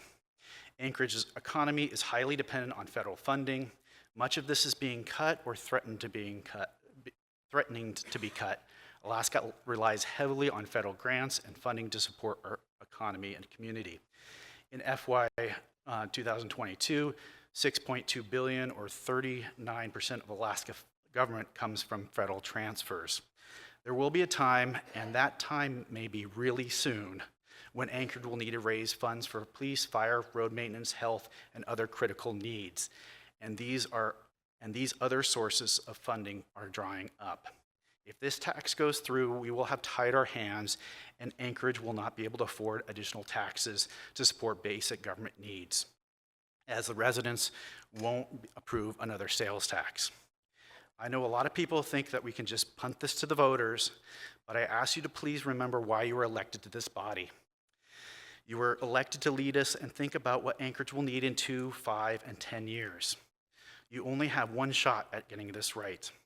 This ordinance really seems like a patchwork of tax breaks and pet projects to get people to buy in, rather than a comprehensive strategy to ensure revenue diversification, which I'm totally for. Please be fiscally responsible and do the right thing. Vote no on this ordinance so that when we need to tax our residents to generate revenues, we can do that to provide for critical items this community needs. Thank you. Thank you. Anyone else? Anyone at all? Seeing hearing none, public hearing on this item is now closed. What's the will of the body? Move to postpone indefinitely. Second, postpone indefinitely. There is a motion to postpone indefinitely, moved by Mr. Martinez and seconded by Ms. Zalatil. Mr. Martinez. Thank you, Chair. Without getting into the merits of this, I'm introducing a motion to postpone indefinitely, if for one reason only, without getting into the merits again. Mr. Edgerton, thank you for describing priorities to us. The one element of this that I think is the clearest for me and why I think we need to end it now is essentially, at the end of the day, beyond the elements, there's a call for a special election in the summertime, at the end of the summertime, when if the idea is to have more voters decide, then that is not the right time. So I'm moving in that direction, and thank you, Chair. All right, thank you. Ms. Zalatil. Thank you. So I support the motion to postpone indefinitely. I made it last meeting, and I'm going to repeat myself a little bit because now I've had a chance to read the amendment packet, put some of my own amendments in. I think what we have right now before us in the SA version is a great starting place. It is a place to continue the conversation from, to find out the rest of our stakeholders, our community members, why. Why do we need more revenue? What does that look like? And how do we want to do it? We have the business coalition's version of that. That's great. That is one stakeholder group, but it is not every stakeholder group. Second, this doesn't have 8 votes to pass tonight. Last time we had a motion to postpone indefinitely, it was 7-5. 5 wanting to postpone it. So unless something changed from last Tuesday to this Tuesday, or last meeting to this meeting, we're going to go through a series of amendments to an outcome that is not going to result in anything going on the ballot. Now, so there are a couple of things in here that, for me, a sales tax isn't a non-starter. In fact, it can be done very thoughtfully. When we hear about how it's done in other communities, or we hear about Woodlands, Texas, or Oklahoma City, we can't just take their tax structure in a vacuum. They also have more federal funding, they have more state funding, and all of that creates an ecosystem for investment. And that is not an ecosystem that's existing here in Alaska or in Anchorage. Anchorage is often a minimum, or Alaska and Anchorage are often minimum allotment block grant opportunities for whether it's transportation or housing funding. A lot of those things we really want to see improvements in. Secondarily, we have seen a considerable decline in state assistance over the last number of years. So yes, we have got to figure out our revenue picture. And yes, we have a start on it. But this will not be, in my opinion, the item that is likely to pass.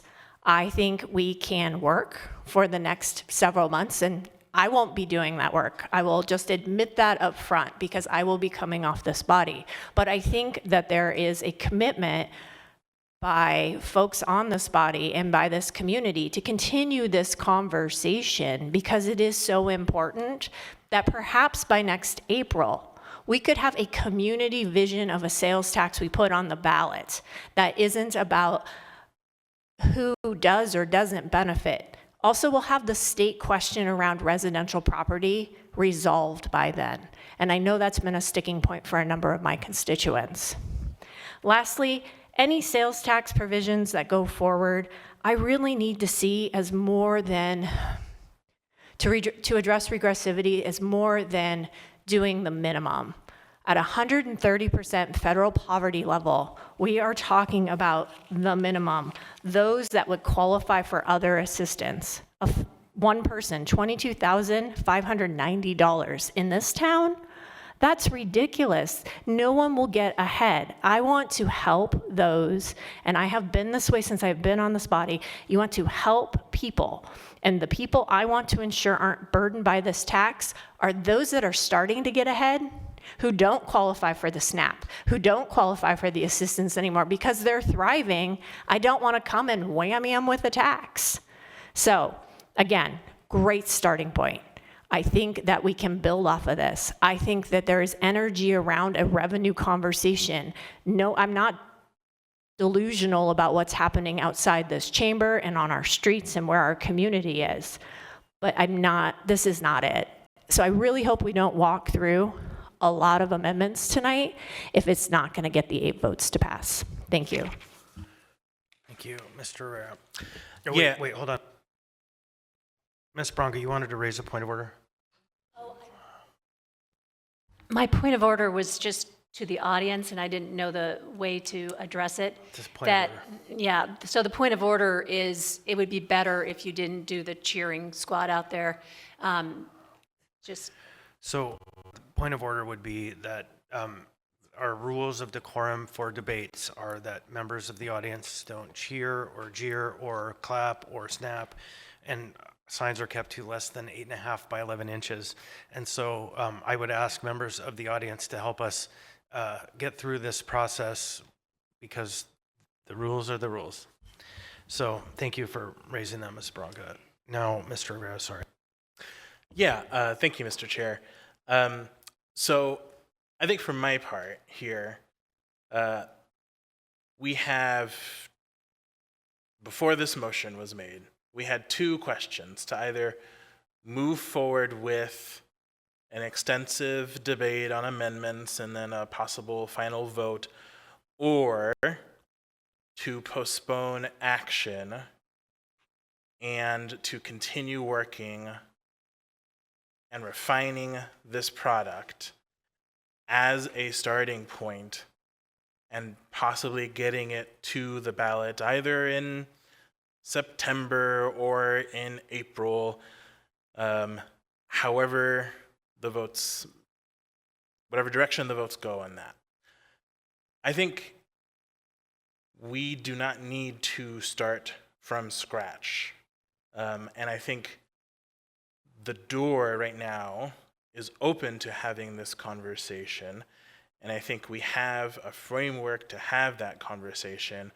And I really worry that postponing this item indefinitely is going to shut that door for certain individuals, for certain parties who have been having this conversation and are willing partners in having this conversation in a way that we really haven't seen in the past.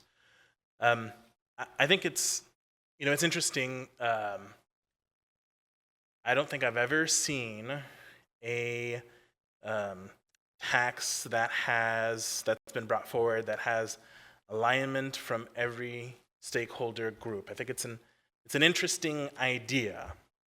I think it's a very optimistic idea. I think what we can do is pause, think about the framework, think about the process, re-engage additional stakeholders, and then look at sending this to the voters, possibly in a substantially different format, but I think we have to understand the calculus, and this is an extensive calculus of what the voters are interested in.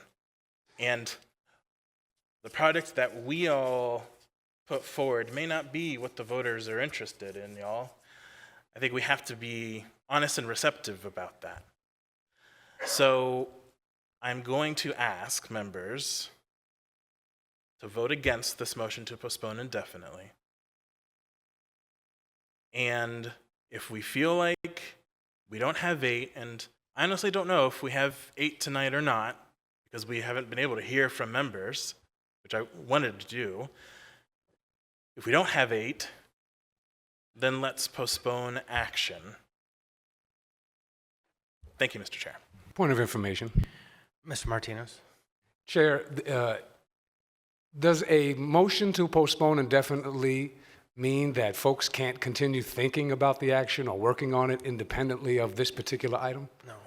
The answer is no. Thank you, Chair. Right, so we'll go through the queue, though. Mr. Voland. Thank you, Mr. Chair. For my part, I certainly don't expect alignment amongst all the stakeholders, but I think my position, is sort of captured. We received some public testimony via email, and there was included in one of the pieces a quote from Eleanor Roosevelt that says, "The test of our progress is not whether we add more to the abundance of those who have much. It is whether we provide enough for those who have too little." And I guess kind of hearing the previous rationales for postponement or not, what I'm concerned about is that we keep using this as the basis. And I say that with much respect for the community advocates who brought this forward and did a lot of work and tried to bring something creative. However, I think that we are at the point now where this proposal is a bit tortured and overwrought. We've had now 5 public hearings, 2 town halls, 1 special committee meeting, several work sessions. At some point, I think the community deserves to hear this question answered. And it gives me a lot of heartburn to say, okay, we'll postpone this and we'll keep improving this proposal. We've had 5 versions, many of them now withdrawn. Our poor Assembly Council has done a tremendous amount of work on all the changes, all the tweaks. At some point, I feel like we need to settle this. And so I think where I'm at on the question of postponement is I'm not in support, and I would rather just vote no tonight on the underlying motion. Thank you. Ms. Bronco. Thank you, Chair. I really like the amendments that I see, and I was hoping that we would be able to discuss them. I think it was Mr. Cross that said people don't like taxes. They don't. I hear more about complaints about property taxes than probably anything else in my assembly gig. And it's kind of interesting sometimes, even though I think Mr. Littlefield wants to stop this practice, I look up to see how much a person really pays for property taxes. And it's sometimes like $650.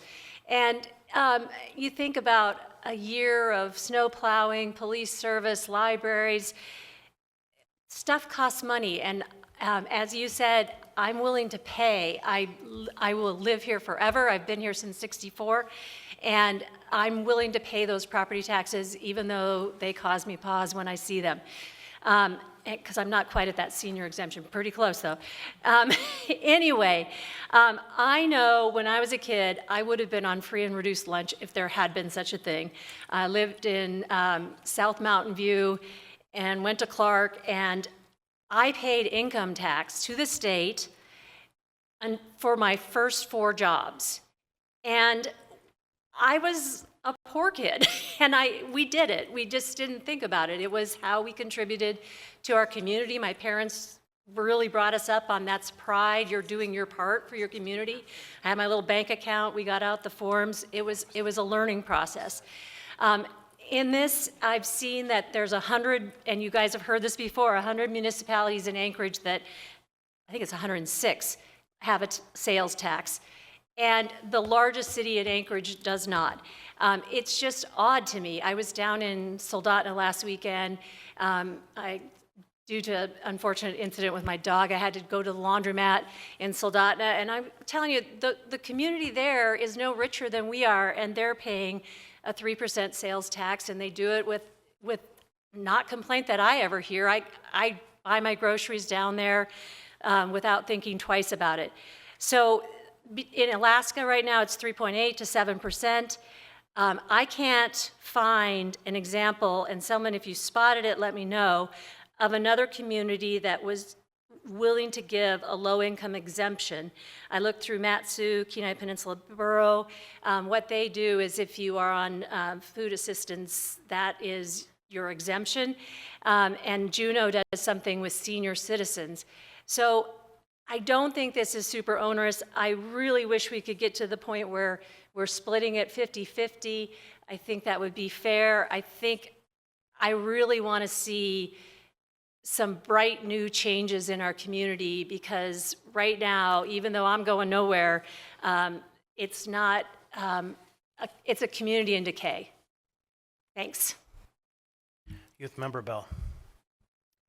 I am in favor of postponing indefinitely, and when it comes to this entire ordinance, I am against it. I am not against a sales tax. I think that it is really important to be contributing to the community and have the revenue for projects in the community, and which is why it doesn't make sense to me that part of the sales tax would go towards property tax relief, because not every single person living in Anchorage owns property, but every single person living in Anchorage would pay sales tax. So if we want to benefit the community using something like a sales tax, to put part of that towards property tax relief doesn't make sense. And I've heard a lot of concerns about housing being affordable. And I'm not quite 18 yet. I've never rented, I've never owned a house. But if we want housing to be more affordable, shouldn't we make the property more affordable and not the property tax? Because in order to pay property tax, you have to own a property.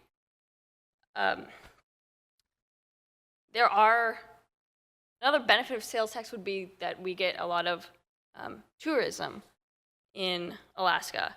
So I don't think sales tax is a bad idea. I think the way we're going about it with the property tax relief is a bad idea, because our focus should be on benefiting the community, and not every single person in the community will benefit from property tax relief. Thank you. Thank you. Mr. Preserdia.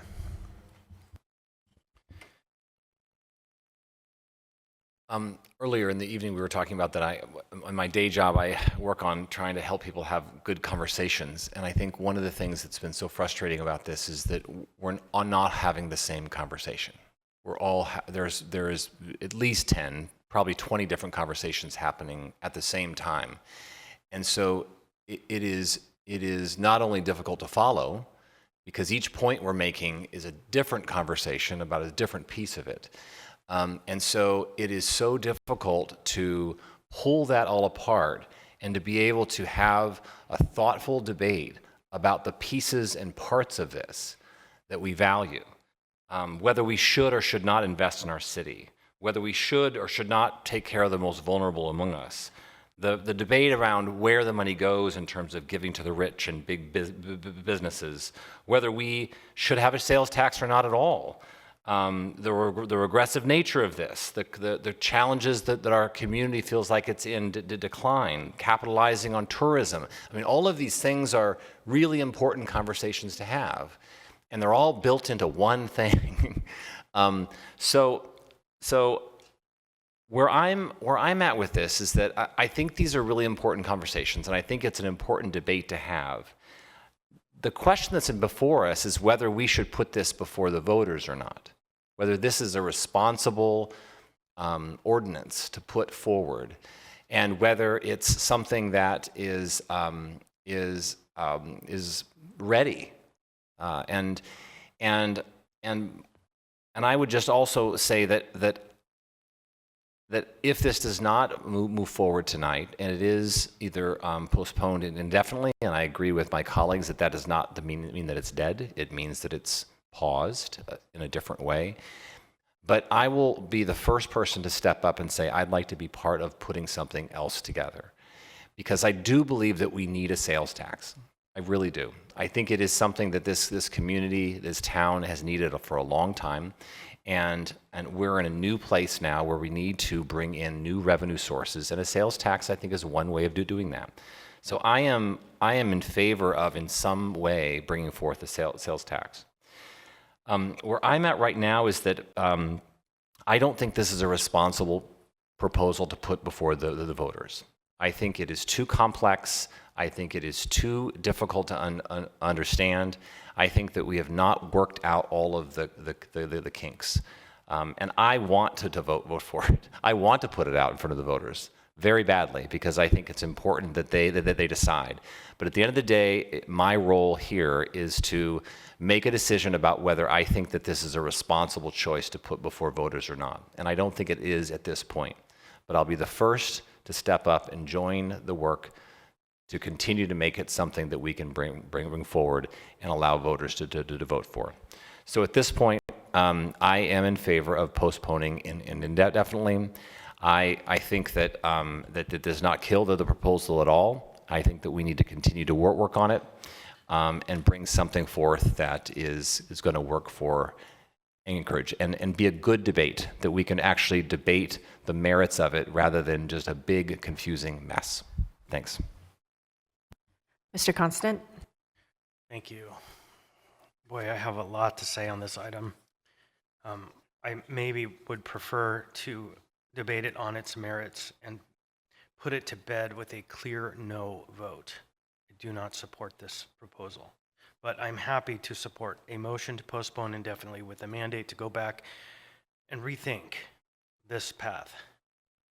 There's a term called path dependence, and it's similar to the concept of a sunk cost fallacy. This project has been suffering from path dependence. There has been a message stated that the work needs to be done. We need to get there, that this has got the support of the business people, so we must support it because we've never had them before. Without them, this will not go forward. Therefore, we are on a path and we must continue down this path. This has created a monster, a Frankenstein's monster of a proposal. I want to start from the end and work backwards. This concept that this proposal adds, that we would ask the voters to use the corpus of our trust fund, our permanent fund, to fund the startup costs of this proposal, shows a true failure of our effort to come up with a system that works. This is an unprecedented move to liquidate, even if temporarily, our trust fund and pay it back maybe sometime. I cannot support that. This very much feels like the state of Alaska's endeavors to utilize revenues of the permanent fund and other revenues from the industries that support our state to fund tax credits to the richest corporations in the world, where we're liquidating the limited resources we have in this state and sending them out of state to our friends in Texas who think we aren't investing in ourselves. But they're taking our money and they're spending it and they're not developing oil. So there's a parallel to that conversation to what's happening here.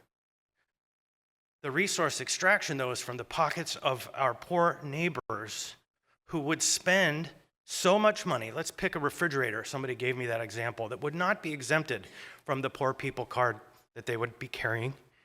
But instead, they would pay the full tax on that refrigerator that they are buying. They get no benefit. They get no relief. They need that refrigerator. And that refrigerator that they're buying costs a much bigger percentage of their income than the people whose properties are in the millions, who stand to benefit the most, and who live out of the state of Alaska, where we would be sending $70 million from their pockets out of state or more. ICER has numbers, and it's shocking to me. This proposal, as it's written, does not invest in the PAC's deferred maintenance, and it does not fund schools.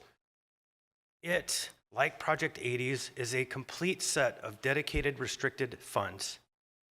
There is no room in this tax proposal as written to manage unanticipated expenses and deal with the daily issues that come up in trying to operate a city in an environment where our partners are failing to fund us, where Washington has dried up, and yes, where I agree with my friend, no one is coming to save us. But if we spend every liquid asset we can come up with on restricted funds, then we have no path forward when the need is before us. When the crisis comes, and the crisis comes. This proposal and its sales pitch is that we will provide a tax that provides a 2% tax benefit, and that's the sales pitch, is that property taxes will be reduced. People say, send this to the voters, let them decide. I can hear the sales pitch now. You're gonna have lower property taxes. You're gonna have lower property taxes, and people are gonna vote yes.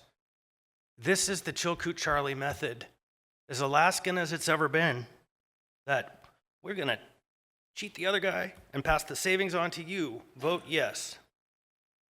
That's what's going on here. And I don't call the motives of the people who are pushing this, who believe in the future of the city like I do, they're not bad. This is a path-dependent circumstance. It's like Frankenstein's monster. You go down the path, you've invested, now this is what we're doing, we gotta do more of this, this is the thing we've gotta do, now it's before us.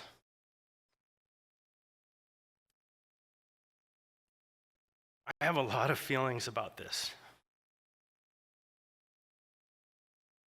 It's easy for someone to say, this is not super onerous, when they live in a class of people who the numbers that they are going to see come out of their life are going to be minimal to their relative income. It is damn onerous to the people who are making $30,000 a year and raising 2 children. There's no way around it. Now, it was asserted that Anchorage has high taxes. Oh my God, Alaskans have high taxes. Anchorage at its highest, without counting the mill rate for the downtown partnership, the highest mill rate is 16.335. New York City, it's 20.5, and yes, they have an income tax. Yes, they have sales tax. LA, 11.6, so we're a little bit higher than LA. Chicago, 26 mills. Phoenix, we're about there, 15 mills. San Francisco, 12. Miami, 20. Atlanta, 38 mills. Tampa, 18 mills. We are not in even the 20 highest places where people are paying taxes. We're just the place where we're most averse to paying taxes because our industries have paid all of our expenses for the last 50 years. And that's not here anymore. So we're screaming. I'm not saying it's good to levy heavy taxes. I think my friend Kevin is right when he says that at some degree taxes are theft. It's true, but that theft pays for the operation of our cities and our streets, our neighborhoods and our schools and our parks. Those are the things that I want to reserve bandwidth for. And so for my part, rather than exporting our treasure from our neighborhoods, the poor people in our neighborhoods, the middle income people in our neighborhoods, to large property interests out of state, please put this proposal to bed. Put the proposal that takes from our trust fund and spends without, mind you, having gone before our board, our commission that's supposed to be stewarding questions about our trust fund. Let us put this to bed. And if there is a proposal, like Mr. Presverdia says, that can come back and be fair and leave us room to be responsive when crisis comes and not just leverage everything with a bunch of permanent restricted funds that provide benefit to a sliver of our community, but not most of the people who pay, then I ask you to put this to bed. Mr. Johnson. Yeah, thank you. I'm going to try and direct my comments specifically to the motion to postpone. I hope that we do not postpone, and I hope that I have an opportunity to speak to my thoughts regarding the underlying proposal itself. But I want to, at this point, talk about why I don't think it is the right decision to postpone indefinitely. There have been so many months and hundreds, in all likelihood, thousands of person hours that have gone into this just to get this to this point. You know, I've had the opportunity to listen into the ACDA meetings and to see the incredible amount of work, the expenditure of their time and energy and money to go through a public process engagement to solicit these projects, to carefully consider them, to figure out what has merit and how to do it in a way that provides benefits to Anchorage from Eagle River to Girdwood. I see the research they did to give us the information to consider the pros and cons of this, the polling efforts, the outreach efforts that have gone into this. I mean, this is tremendous. I know that the sponsors, I think, have been working on this for almost as long as I've been on this body, certainly well over a year. We have gone through many rounds of public testimony. We've had work sessions. We've had committee meetings. There's been a very robust process, I guess, to sum it up. And I am doubtful that saying, well, let's just take more time, let's have some more meetings about it and some more work sessions is somehow going to move the needle on this. Like, frankly, while I'm often the one to say, like, time and process is good, there comes a point where it's just, we're belaboring it. I think this is as well vetted and well considered a proposal as we are going to get. And I will say that, you know, look, if we postpone indefinitely, will I still be here to have the conversation? Sure. But I also feel pretty confident that the energy that went into getting this here will not continue on in perpetuity if we continue to delay it. I mean, let's contemplate this. Let's say, let's wait and take this up again in 6 months. Well, we're going to have, you know, probably more new members on this body who are going to say, well, it's new to me, so let's just start the process over. I mean, just how many hours do we spend on a thing before we have to concede that this is going to, as good as it's going to get? And I appreciate the sponsors in particular, because I think they have put forward an incredible effort to listen and be receptive to the feedback they've gotten and to incorporate their ideas into this proposal. Now, I know not everyone's going to love it. I will never get to a place where everyone does, but I can look at this and where we're at and feel confident that this is the furthest anyone has taken this in recent memory, and I think this is the furthest anyone is going to take it for the foreseeable future. Reality, it's never going to be a perfect plan. It's never going to be a perfect time. But I'm ready to take this one up. I think Ms. Brawley has not spoken on the amendment. The motion to postpone, sorry. Ms. Brawley. Yeah, thanks. I also have a lot to say, so I'm trying to keep it here, and then we'll see if we end up postponing or not. I think I'm torn on whether to postpone indefinitely, but I do wonder what is the best use of our time at this point. I do want to respond to a couple of things. One is the idea that so I think we need to separate the conversation. Do we need a sales tax? I think that is a valid question, but that is not the question before us. And a lot of the testimony has really spoken to why we need a sales tax. It has been a little less clear on, is this sales tax a good idea? Will it make the city better? Will it address the problems that we have? Will it put money toward the priorities people have? And I think my answer to that is that this thing is deeply flawed. It was brought to us. There was a robust process that we had, as Mr. Johnson and others have said. And also, what came to us was a lot of decisions that had already been made, and we were told essentially are non-negotiable. And that is a hard place to start for someone who has worked really hard to understand our budget, to think about our long-term fiscal problems that we need to solve. And for those of us who are going to be around to implement this, it really matters what it does. It matters what goes on the ballot. It really matters what comes out the other side and what is actually workable. And those have been my concerns all along. So I want to come back to the why and the what and the how.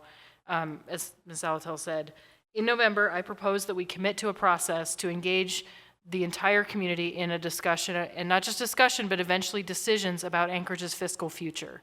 So I'm going to keep advocating for that.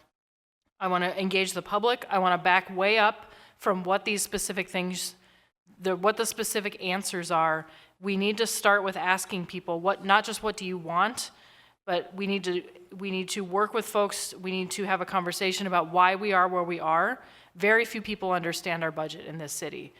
People who have lived here for a long time, I continually answer questions that I'm not surprised people don't know, because things are complicated. But for example, we cannot fund schools with this money. All we would be doing is replacing property tax that we already have. So things like that, we need to engage people in why we are where we are, why we came to this place in the last 30 years, that these are not new issues. These are things that have been slow burn issues for at least a generation. And we also have to ask people, what are you willing to pay for? That is something that I have not really seen us have a conversation about in this item, and why I think that if we did postpone it, it is not losing the conversation, but it is resetting where we're starting from. We need to ask people, do you want A+ services or do you want C- services? And what is the cost of those? And I would love to hear from the public, what am I willing to pay for? Because we have a disconnect between people feeling like the government does things to them. We need to bring people back into that conversation, and we need the community to take ownership of what our future needs to be, and that needs to start with asking them to prioritize what we need. So whether or not we postpone this, I am going to ask that folks join me in that effort. And if no one else in the municipality wants to do it, I'm going to continue spending time doing it. I'm trying to work out how to do that this spring and summer. Really just starting those conversations and asking people and having those real conversations about where we want to go, because it will take money. And I would hope that anyone truly interested in the future of Anchorage and investing in our community is not going to walk away from the table because we said no to one idea.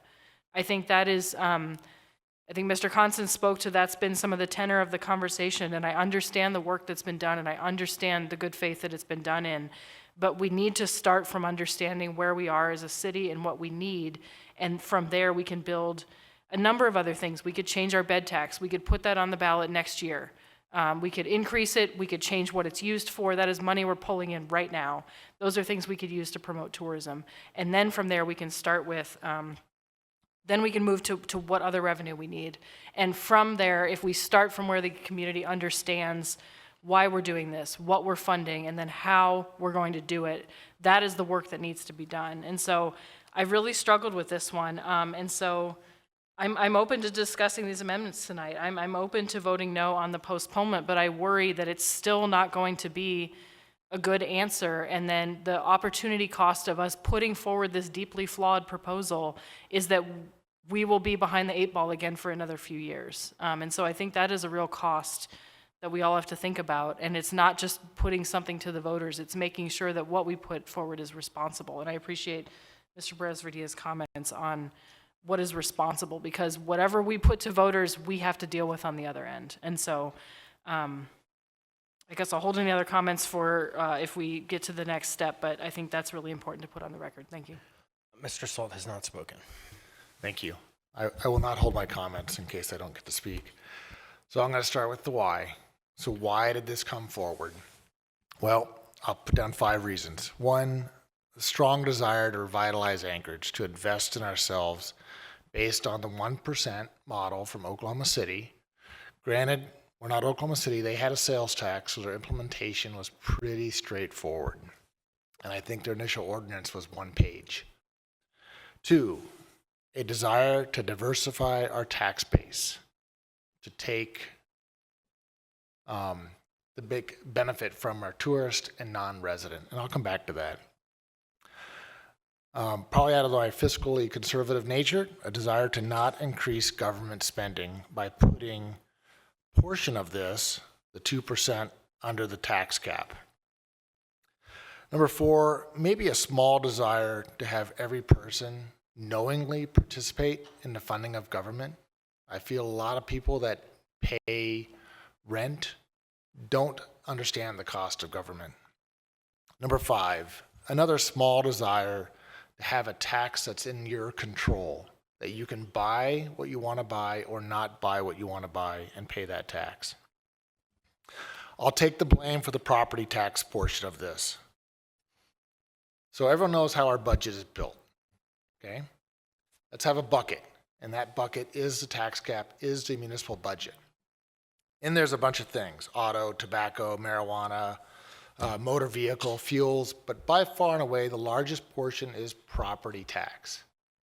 So whatever form you come in, let's say we want another sales tax down the road, whatever percent to help the municipality out, and you put it under the tax cap, that is going to lead to lower property taxes. So you're either voting, if you add a tax under the cap, you're going to lower property taxes. If you put it over the cap, you're going to increase the tax cap, you're going to increase taxes overall, you're going to increase government spending. So this whole property tax rebate is just trying to keep our spending down. and put it into that bucket, a different way to fill that bucket. The 1% is investing in us, is trying to revitalize Anchorage. It's amazing to me how much effort we've put into this and how, I think, maybe difficult or we can't figure this out yet. A lot of other communities around us have figured this out. And maybe it's we made it difficult by adding a portion under the tax cap versus maybe just a 1% or vice versa. I think it's probably the 1% that makes it difficult. And think about it to yourself, would you be in favor of a 2% under the tax cap standalone to diversify? Or would you be in favor of a 1% increase to just for government spending, general spending, or investment in ourselves?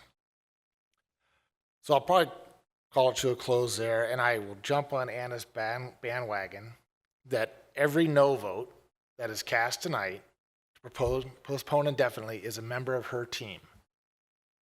So you're going to sign up. You're not going to let this drop, not necessarily the sales tax, but the problem in general of how to invest in Anchorage, how to fund our government. If you vote no, you're going to sign up to participate in this process. Thanks. Right, I have a few folks in the queue who've already spoken. Mr. Martinez. Right on. Thank you, Randy, for telling us what we're going to do. So, Chair, I just want to try to continue to stick to the motion before us. I can go extensively deep on the merits, extensively deep on point by point of the debate. For example, if this is as good as it gets, whoa. Then you, and the other side, if you really believe it, then bring it to all the voters in April. See, there's something fundamentally flawed, Chair, about what this decision. So I'm going to ask some clarifying questions to you, Chair. Chair, does a motion to postpone indefinitely, once again, is essentially not a no tonight? On its face, we're not doing that tonight, and we'll take it up another time, if at all. Is that accurate, the way I would read what a motion to postpone indefinitely is? I think that the answer is a motion to postpone indefinitely puts the specific item to bed. It's done. It's done without coming to a conclusion of yes or no, but it is done. And in the same way, so any given Tuesday, a member may bring back another similar item, but the same is true for an ordinance that fails on a vote of whatever, 7-5. Any member can, at the next meeting, reintroduce an item to do the same thing. So the net effect of a motion to postpone indefinitely is the same as a motion to approve that fails. And so one way or the other, it gets you to the same place. Right. And so just to my colleagues who are considering to vote yes or vote against the motion to postpone indefinitely, just to open up the debate when they have already articulated that they're probably going to not vote yes tonight, I think then essentially, without a long drawn-out debate that leads to nowhere street fast, a motion to postpone and a vote to postpone indefinitely would be the same equivalent of, let's wrap it up tonight, everybody go back to their corners, figure it out better, and come back another time. But let me go a little further than that, Chair, on the one part of the merit that I want to just really describe, Chair. Under what conditions are special elections required in code? From my mind, for example, if a member resigns, it may trigger a code requirement that looks at when a special election happens or not. That would be a triggering event to a code-required special election. Does that make sense? The code does, in fact, have a certain number of functions that automatically trigger a process to create a special election. Thank you, Chair. So fundamentally, the urgency for a special election for this item is fugazi. For folks who don't know that, it's artificial. It's an artificial creation of the timeline, right? Because there is no mechanism that calls for this to happen except that we're embedding an item that calls for a special election in this action, right? And so there's two pieces here. Whether or not you support the merits of a sales tax, let's debate that. I put forward a 1.5% alternative. We didn't debate that because the coalition thought that where you are as the body of this particular item was the winning formula. The problem with that is the other side of this conversation is, Chair, and why the motion to postpone, why I introduced it is because, again, I'll go back to, we are essentially saying that we, the Anchorage Assembly, will contemplate putting on the ballot for a special election in an off time of the year a sales tax. Now, if we want the most buy-in and we want to build public trust, that is exactly what you don't do. You don't do that. Because if you believe in the merits of your argument, I'll step back and say one of the things that Mr. Johnson mentioned was the amount of time we took. Oh yeah, I want us to be paid for that time. Because when I think of the coalitions who are nonprofits who have their own funding, championing this, they could go right to the ballot. They could take it as a direct ballot initiative. They could bypass the assembly process if they believed in their product. Thank God they didn't do that because the product got better because of the assembly process. But it didn't get good enough to go in the back door of a special election at the end of the summer. So if you really believe in the value and the merits of all the amendments that we could debate, and you're going to get to a point where you may be able to vote for the sales tax to go to the ballot, the only question I have for this particular item of why to postpone indefinitely is you have to make the case of why we should do that in a special election. And 95% of the constituents' responses that I've received from my constituents have been in opposition to the sales tax and definitely in opposition to the timing of a special election. Full stop. So if we want to talk about working families participating in a fair and transparent process, then the motion to postpone indefinitely is the right motion to move forward. It doesn't kill the idea. People can come up with all their ideas, but it takes us away from the artificial fugazi timeline that says there has to be a special election for something so pivotal in our community. Thank you, Chair, for the information. Right, Youth Member Bell. A lot of times in government, we say that we have to settle for good enough because we're never going to make anyone happy. We just have to have a product that's good enough. And once we have something good enough, we can bring it to the voters and they can decide if it's something they want. I do not think this is good enough. I don't think it's worth bringing it to the voters. And I don't think we need to fall prey to the sunk cost fallacy. We've spent a lot of time on this, yes, but we won't be starting from scratch because we've spent so much time. We've heard so much testimony. We've put so much work into this. We're not starting from scratch anymore. If we were to postpone this indefinitely or if we were to just shoot it down, we have a scaffolding to start again. We have this idea and we know what the community wants now. We've heard from them so much and we need to figure out what our own priorities are because it's not, we look at this and we don't see it represented properly. There's been so much debate and we haven't reached a decision yet. So we can say no. We can postpone it indefinitely. We can say no to this now. That's not the end. We're not giving up any of the work we've done because that work was done. So I urge you guys, to postpone this indefinitely because we cannot bring this to the voters the way it is. And we can always start from what we've built, the scaffolding we've built, and we can bring something better. Thank you. Thank you. It sounded like an ice cream truck drove to the chambers a minute ago. Yeah, so, okay, he has. Yeah, Mr. Rivera. Yeah, thank you, Mr. Chair. I want to thank everyone who has been a part of this process, and it's a lengthy list, from the Project Anchorage Coalition to Assembly Council, who I think, as some members have said, has spent a lot of time working on this proposal over the last many, many months, to my co-conspirator, Member Salt, to Legislative Services, who provided support for some of these efforts to help the public better understand what's going on with this proposal. And I always appreciate the websites that you all put together. To the administration for helping to work through several of the administrative hurdles that we've faced. to my colleagues who have had to sit through meeting after meeting, public hearing after public hearing, and read email after email on this topic, and finally to the public who have engaged very vigorously throughout this entire process. I truly thank you all for your participation in the public process. I've had my own internal struggles, speaking of process, throughout this entire process, from the actual process itself to the basic premise.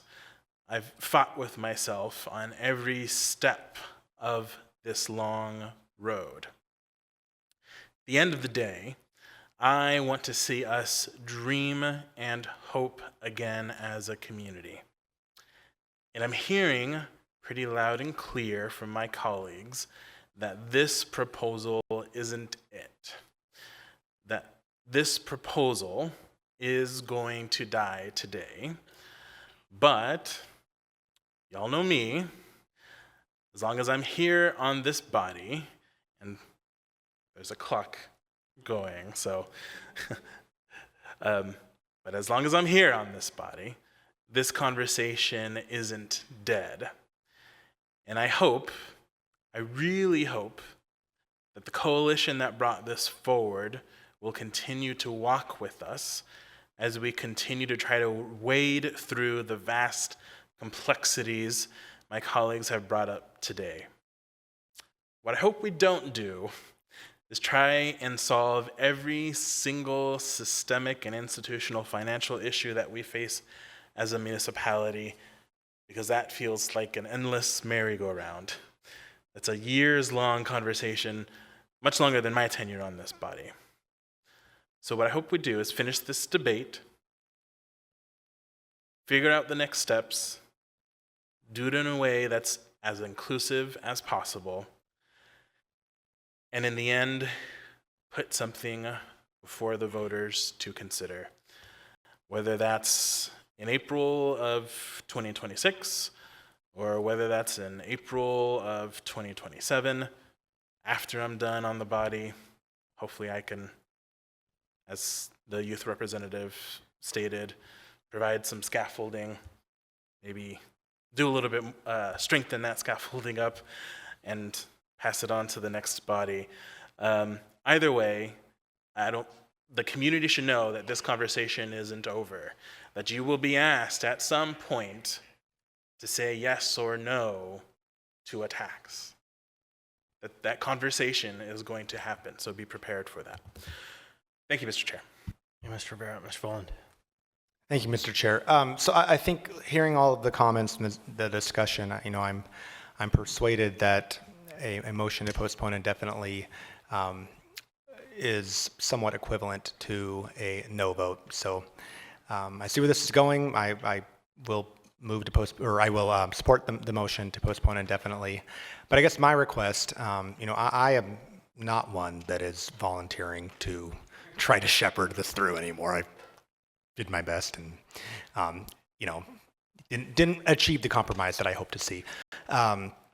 But as far as the scaffolding goes, and I really do appreciate, we have such a bright group of youth reps. It really is amazing to hear their comments and their wisdom. I think my request, though, is that the scaffolding actually be dismantled a little bit, and that this be a back to the drawing board moment, where there's a wide swath of our community that gets to participate and gets to be engaged and gets to weigh in early in on the process. Thank you, Mr. Chair. Last, thank you, Ms. Zelato.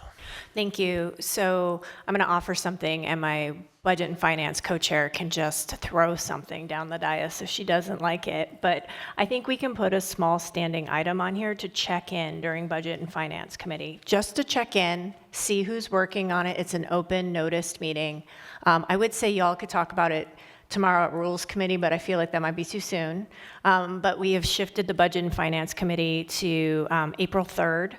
So I think that'll be a good time to get a little bit of space from it to see who is making some of those volunteer opportunities. We'll also be looking for another potential co-chair for that committee soon as well. So I think we can leave that as a standing item for that check-in so that at least we don't worry about it just falling off the map. Thank you. Concur. All right. Seeing no one else. Motion is postponed indefinitely. Members may proceed to vote.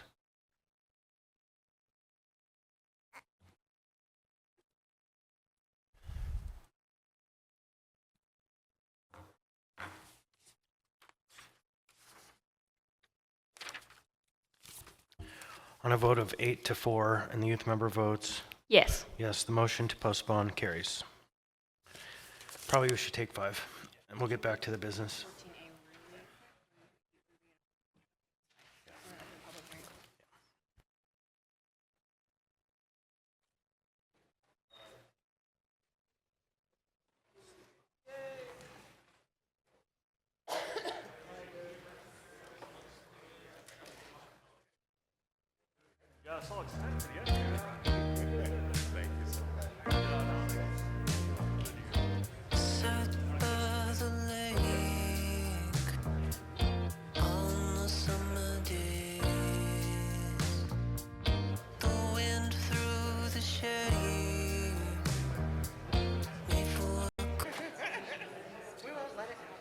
Wait, Cal's a...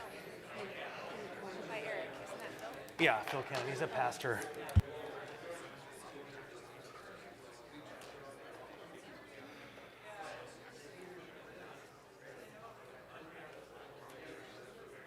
All right, everybody. Mr. Salt.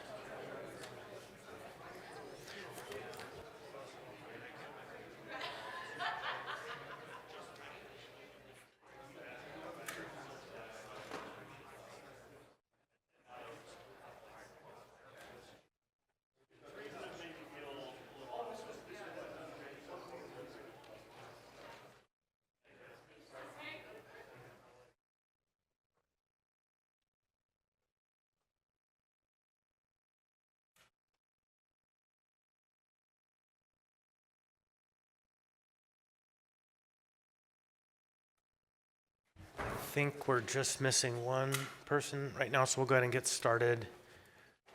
Next, we have item 14A, which is AO 2025-29, an ordinance determining and approving the total amount of the annual operating budget of the Anchorage School District for its fiscal year 2025 to 2026.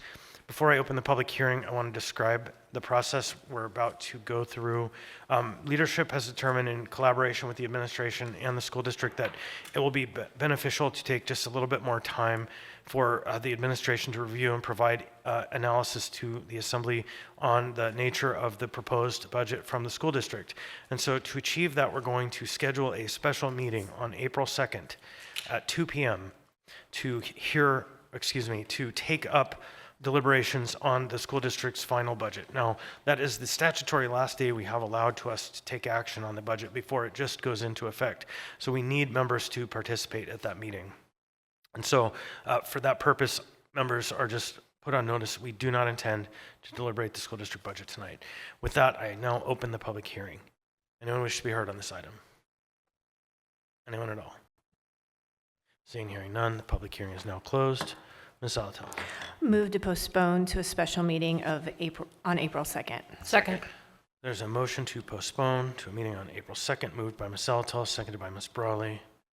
Any discussion? Yeah, on the amendment, on the motion to postpone. Okay, Ms. Bronga. I guess it would just be helpful to me to know why we were postponing. What are the sticking points that we're waiting on? Sure. Sure. Thank you, Ms. Bronga. There are really two. One is our transportation contribution and making sure that we are fully squared away and that it's within the tax cap calculation. It is requested at $4 million over last year. So just making sure we've dotted all of our I's and crossed all of our T's there. The other is with regard to the proposed amendment about like almost a not to exceed should this legislature come forward with more money, and making sure we have a mechanism to be able to effectuate that meets all of our requirements and doesn't violate any of our contribution issues that we have that we're constrained by. And there's a third item there, is that the school district budget and their analysis makes an assertion of the tax cap that's available to tax to. our team has not yet had an opportunity to provide us advice on whether that analysis matches their analysis. And so we don't know what our cap is that's available at this time. And so it's very difficult to make an informed decision until we have the information. I appreciate that. That makes sense. And just for folks' benefit, the intent working with the administration is to come up with a process by which, on an annualized basis, when the budget is delivered from the school district on the time allotted under the code, and then we have the joint meeting, which we did last week, we'll have a review that happens between that point in time and the description that happens from the school district to when we have to vote from the administration that will capture the tax cap questions and the fundamental financial pieces we're being asked to approve so that all parties agree on the math. So that's process improvement is what's going on. Right, so Mr. Presverdia. Yeah, just a question to you, Chair. We did not postpone public hearing, is that correct? We closed public hearing? Yeah. Okay, thank you, sir. Yeah. There was no one here to testify, so that was why. Anyone else on the motion to postpone? Seeing, hearing none, members may proceed to vote.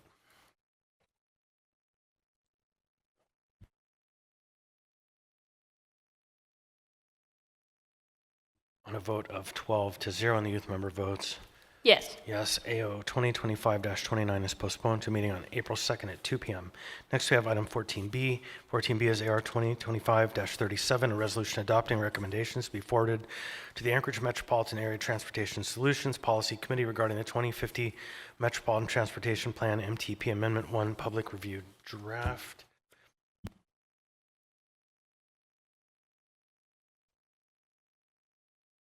Okay, the public hearing on this item is now open. Anyone wish to be heard on this item? Anyone at all? Seeing, hearing none, public hearing on this item is now closed. What's the will of the body? Move to approve. Second. Moved by Mrs. Alatil, second by Mr. Martinez. Any discussion? Briefly, Mr. Chair. Ms. Alatil. I conferred with Mr. Littlefield and Mr. Voland. We are on the AMAT's policy committee, and we didn't have any specific additional comments to bring forward at this time. I think there will be some discussion, mainly process discussion, Thursday at the AMAT's meeting. That's to say that this is kind of unusual that we didn't have comments to bring to the body kind of wholesale. And I think it's really a reflection of two things. One, the MTP was developed a lot with different criteria. This is, I think, the first MTP with the new criteria that came about a couple of years ago, and I think it's yielded a better product. And two, I think just we don't have a really firm policy guide for local decisions around state and federal transportation dollars or those decisions because we do not yet have a long-range transportation plan or transportation strategy, but that will hopefully change soon. An item was introduced tonight. Thank you. Ms. Braga. So I asked the question about two projects on here. I got an answer on one of them. One of them is incorrectly referring to a project, and I don't know, can it be fixed if we adopt this now? Like it's the one on East 36 that says it would make pedestrian pathway connect to Campbell Creek Trail, which that's not where it would connect. Ms. Bronga, if you will send me that information, we can make formal amendments to the MTP document at the policy committee on Thursday. Thank you. Right, anyone further? Seeing, hearing none, members may proceed to vote.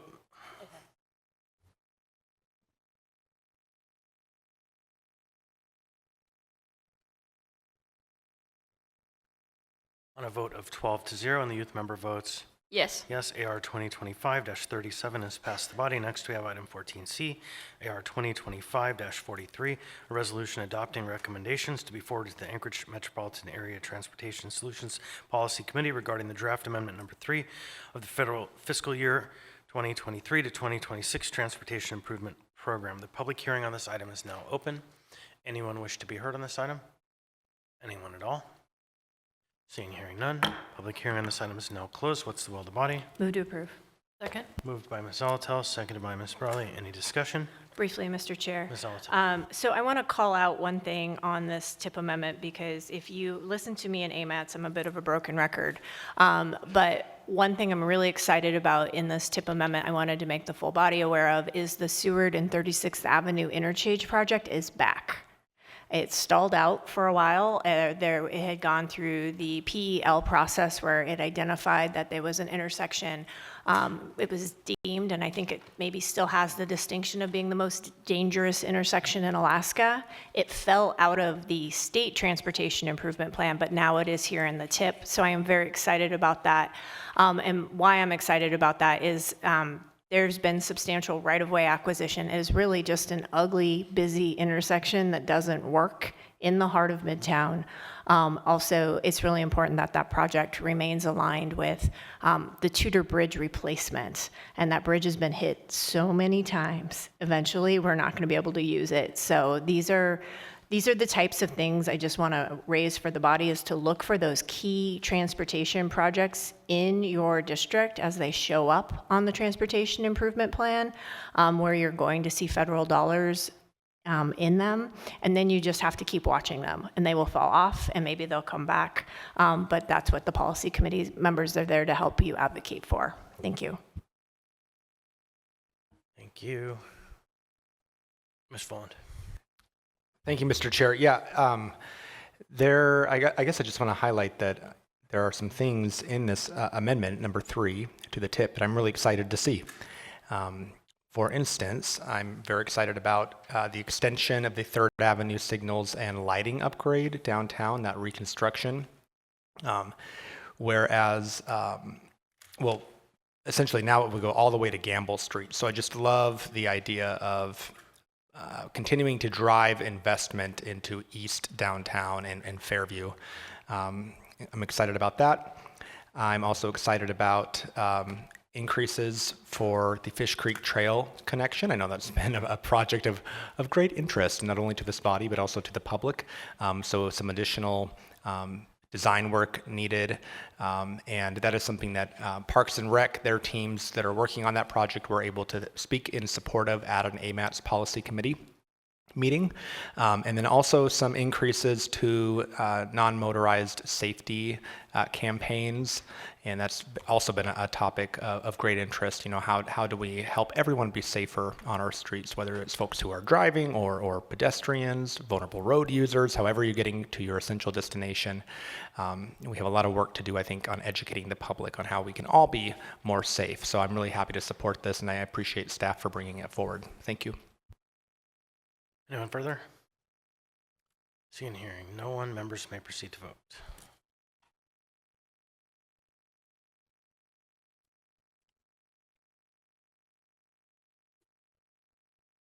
On a vote of 12-0, and the youth member votes Yes. yes, AR 2025-43 has passed the body. Next, we have item 14D, which is AO 2025-27, an ordinance to the municipality of Anchorage amending the Chugiak Eagle River Comprehensive Plan Update 2006 land use plan map designation for one tract containing 391 acres from transportation facility with a subclassification of intermodal transit to development reserve for tract 39, subdivision tract 39A, plat 2020-55, generally located west of North Eagle River exit off Glen Highway and Eagle River.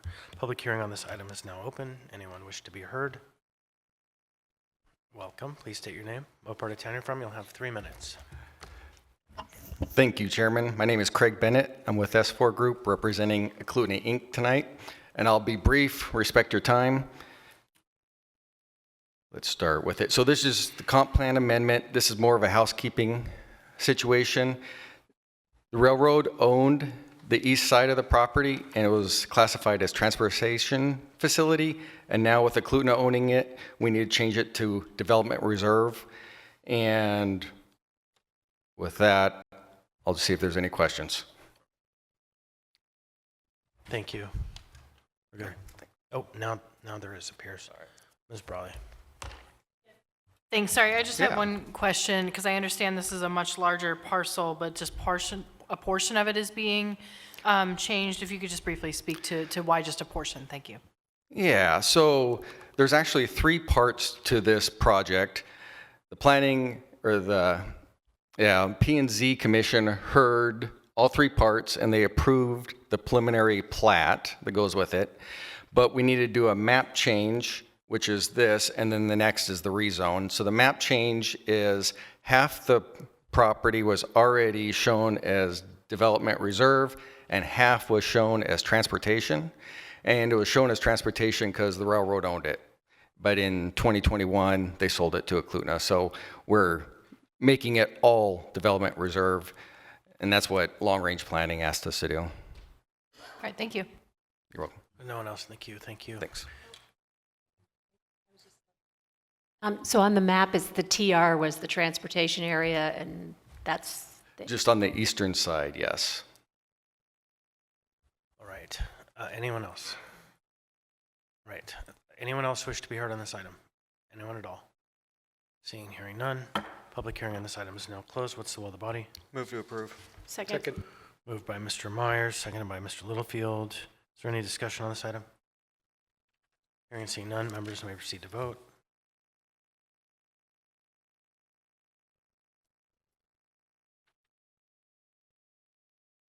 On a vote of 12-0, and the youth member votes Yes. yes, AO 2025-27 has passed the body. Next, we have item 14E. Item 14E is AO 2025-26, an ordinance of the municipality of Anchorage amending the zoning map and approving the rezoning of approximately 760 acres from CETR transition to CER3 multifamily residential district, CEB3 general business district, and CI2 heavy industrial district for tract 39 subdivision, tract 39A, plat 2020-55, and tract 38 located within sections 26, 34, and 35, township 15 north, range 2 west, generally located west of North Eagle River exit off the Glen Highway and Eagle River. Public hearing on this item is now open.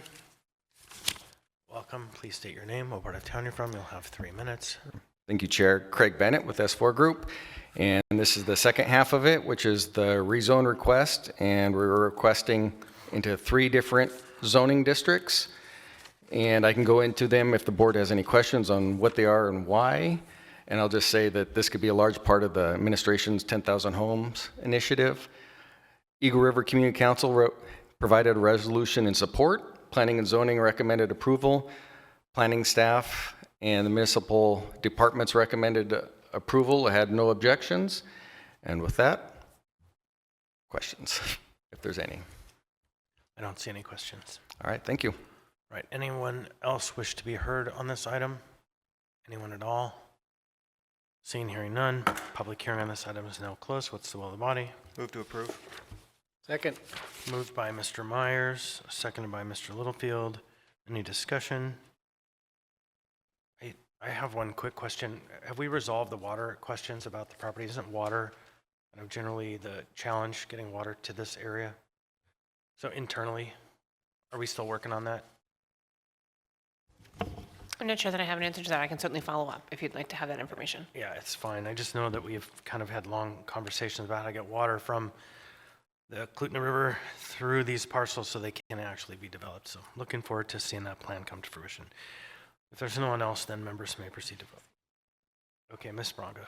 So you said it's 4 different zones, and is one heavy industrial? It seems like that wouldn't be a great mix with the multifamily residential general business. So I just wondered what the heavy industrial is. Yeah, through the chair, this is Craig Bennett again.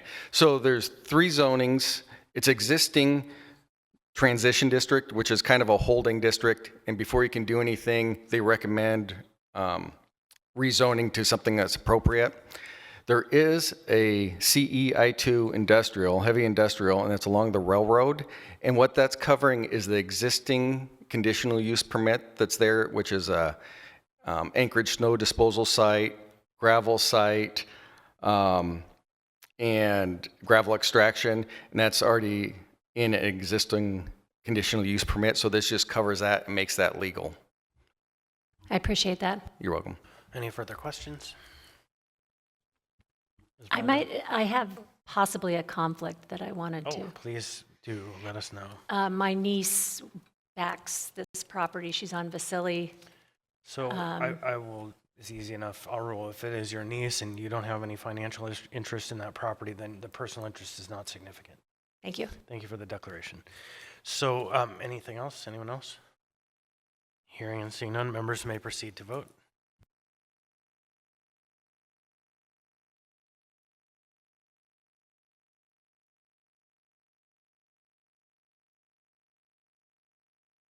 On a vote of 12-0, and the youth member votes Yes. yes. AO 2025-26 has passed the body. Mr. Foster, I think we'll see you on the 10th. Hear more from McLuhan Inc. Next, we have item 14F. Item 14F is AO 2025-30, ordinance of the Anchorage Assembly amending the definition of trust manager in Anchorage Municipal Code 6.50.060, Finance Department. The public hearing on this item is now open. Anyone wish to be heard on this item? Anyone at all? Seeing, hearing none, public hearing on this item is now closed. What's the will of the body? Move to postpone to the meeting of April 8th. Second. Motion to postpone the meeting of April 8th by Ms. Zalatel. Is that seconded by Ms. Brawley? Yes. All right, Ms. Zalatel. Thank you. The intention here is to take this up with the trust board representative at the Budget and Finance Committee, why we're looking at a trust manager and are we going to get our money's worth out of the position. As you saw, there was a statement of economic effects attached to this item. So really wanting to understand how all the pieces move together, and the committee's a great opportunity to do that. Thanks. I hit the wrong button. Sorry, guys. That was unintentional. With great power, they say. Motion was made by Ms. Zalatel, seconded by Ms. Brawley. So members may proceed to vote. Motion is to postpone.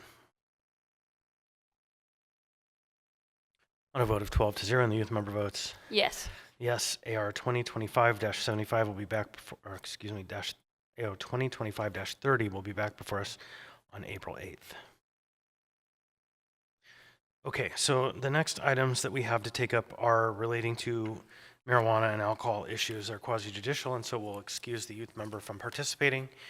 And we'll go ahead and take up these last items. We have about 20 minutes. So next up is item 15A, AR 2025-72, a resolution of the Anchorage Municipal Assembly stating its conditional protest regarding a new restaurant eating place license number 16588 with a restaurant endorsement for Way LLC DBA Way Restaurant located at 901 West 6th Avenue, Anchorage 99501. Public hearing on this item is now open. Anyone wish to be heard? Anyone at all? Seeing, hearing none, public hearing on this item is now closed. What's the will of the body? Move to approve. Second. Moved by Ms. Zalatel, second by Mr. Woland. Any discussion? Seeing, hearing none, members may proceed to vote.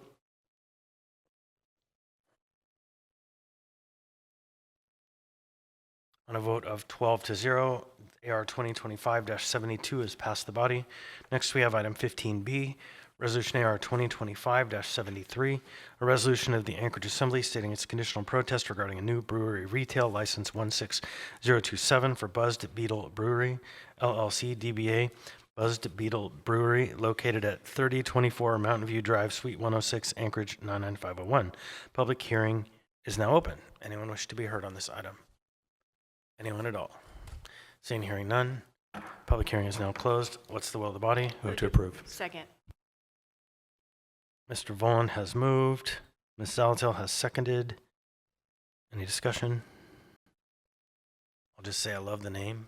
Gentlemen, I see you with your cameras over there. Great name. It rolls right off the tongue. Seeing, hearing none, members may proceed to vote.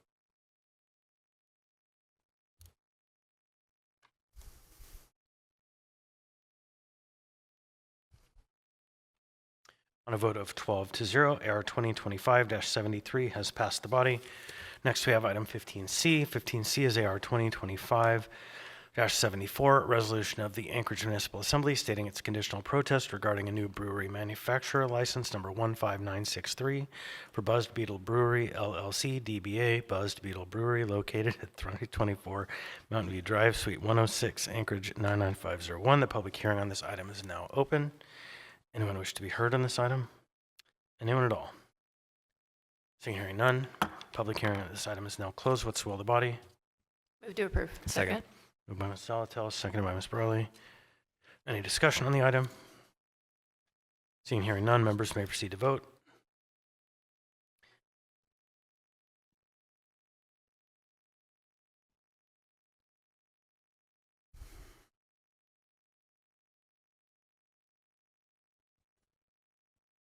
Mr. Presverdia? On a vote of 12-0, AR 2025-74 has passed the body. Congratulations. Next, we have item 15D.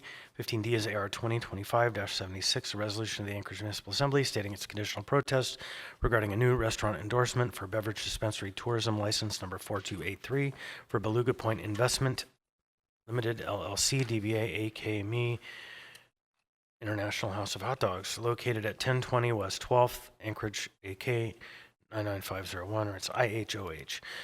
Public hearing on this item is now open. Anyone wish to be heard? Anyone at all? Seeing and hearing none. Public hearing on this item is now closed. What's the will of the body? Move to approve. Second. Moved by Ms. Bronga, seconded by Mr. Myers. Any discussion on the matter? Hearing and seeing, oh wait, there is someone. Ms. Brawley. Yeah, I'm not sure if this is strictly necessary, but just in the spirit of any ex parte communication, I did not communicate with the applicants, any other members on this. The only communication I had was AMCO staff asking an informational question, but I did email with them, so I just wanted to say that. I don't know if that's needed, but. So the code provides that for alcohol licenses, ex parte communication is allowed for alcohol licenses. So there's no problem there. Anyone further? Seeing and hearing none, members may proceed to vote.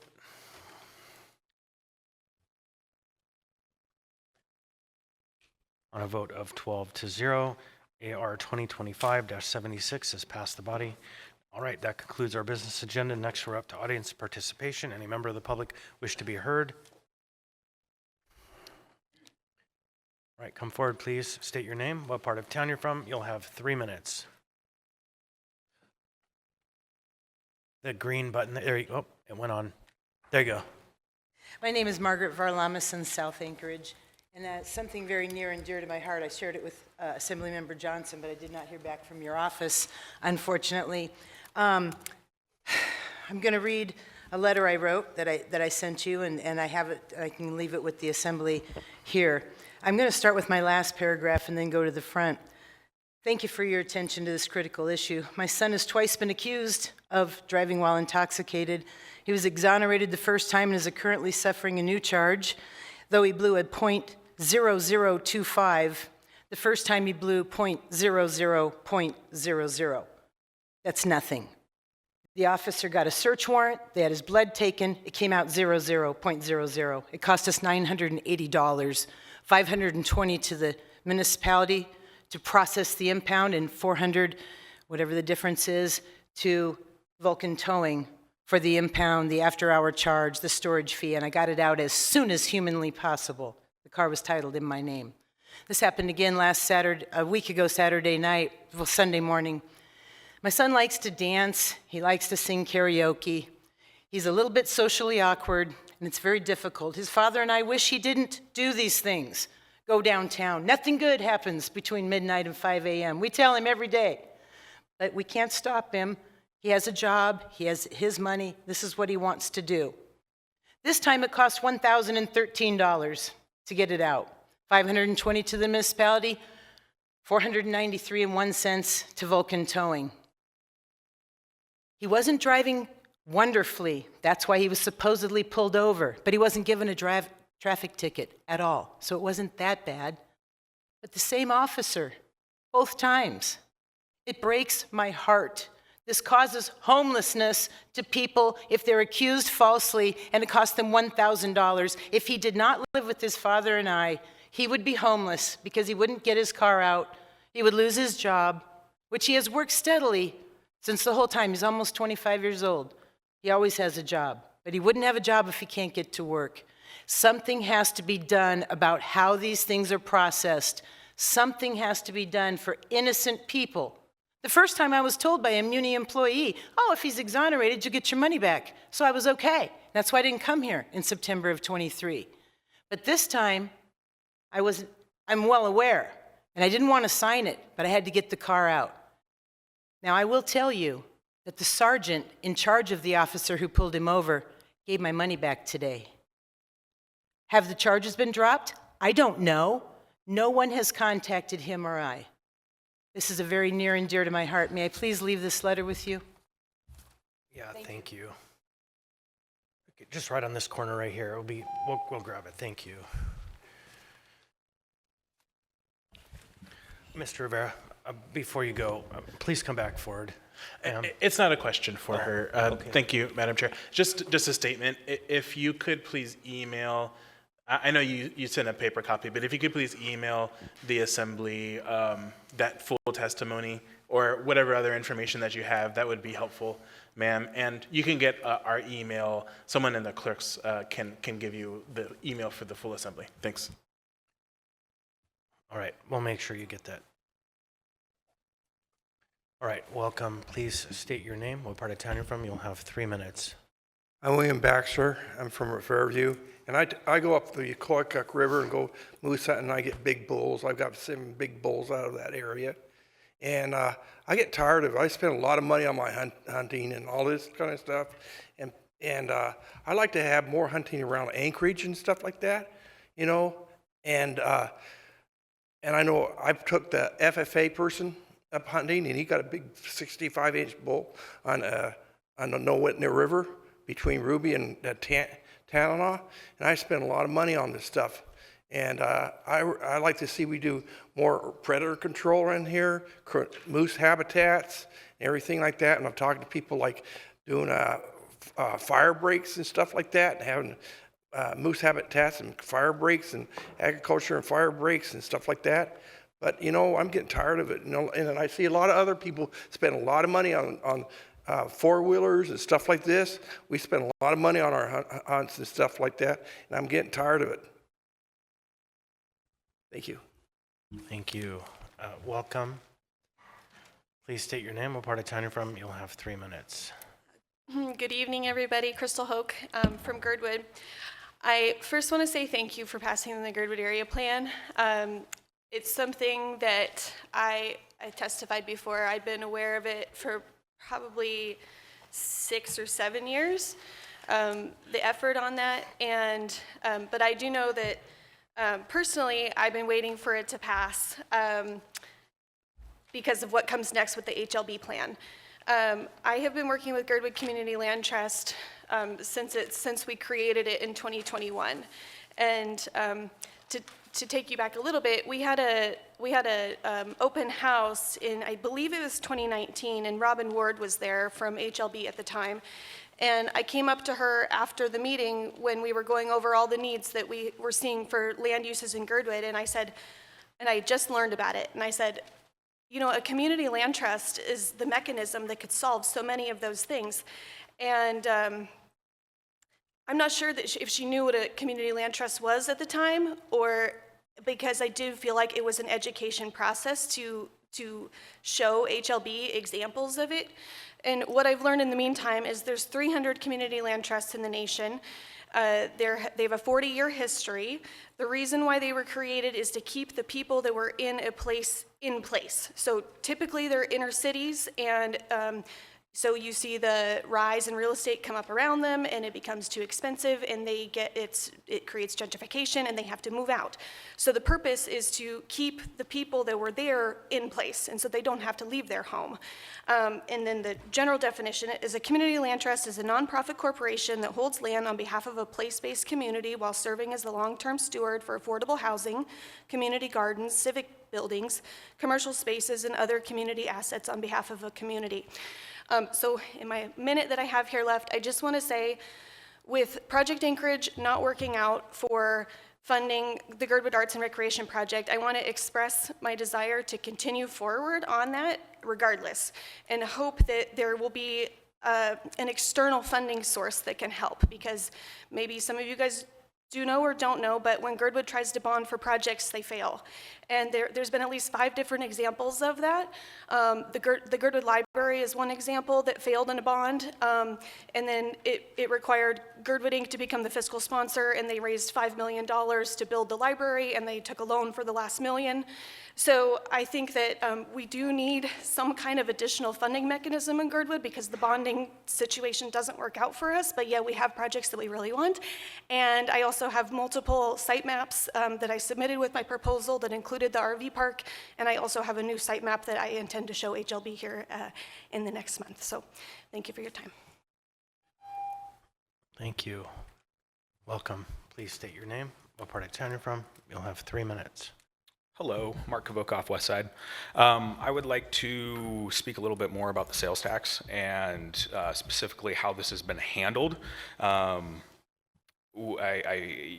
heard time and time again that you guys want a robust community discussion, but you guys have gone to town halls, and at least on the second one, you spent 40 minutes talking at the people and not listening.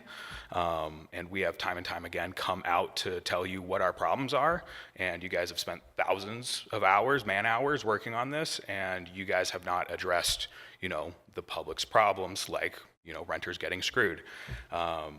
So that really irks me that, you want more time, but you're not using that time to do anything that we want. I'm done on that point. Diversity of income. I'm genuinely curious, why do we need diversity of income? At least with property tax, as far as my understanding goes, it is extremely stable here. It is just based on inflation, not necessarily based on property tax value. And I've heard that it's volatile, but I don't see that with property tax. If it was like income tax and we have a bunch of people leaving, sure, that's pretty volatile. So I would love to see some robust discussion from you guys on why we need diversity of revenue.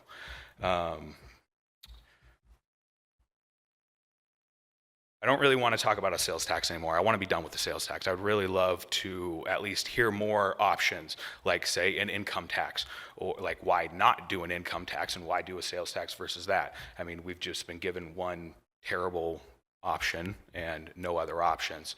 Can we get a discussion going on income tax or just raising the tax cap? You guys have done that with the levies that you added and then removed and put into a levy for the fleet upgrades.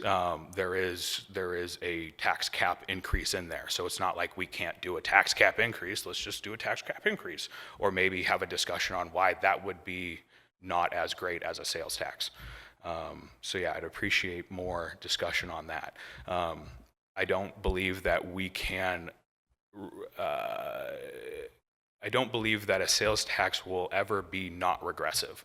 I think it is a fundamentally flawed system of taxing people, and it will always result in people getting hurt. And if you have to fix something on the implementation side of a tax, I think it's just a terrible way to go about it, and it is open to a plethora of problems, like say with the poor card. What about people that don't speak English? We have to have good faith that you guys are going to do it. And thus far, I've not seen any good faith. Thank you so much. Have a good day. Anyone else wish to be heard? Anyone at all?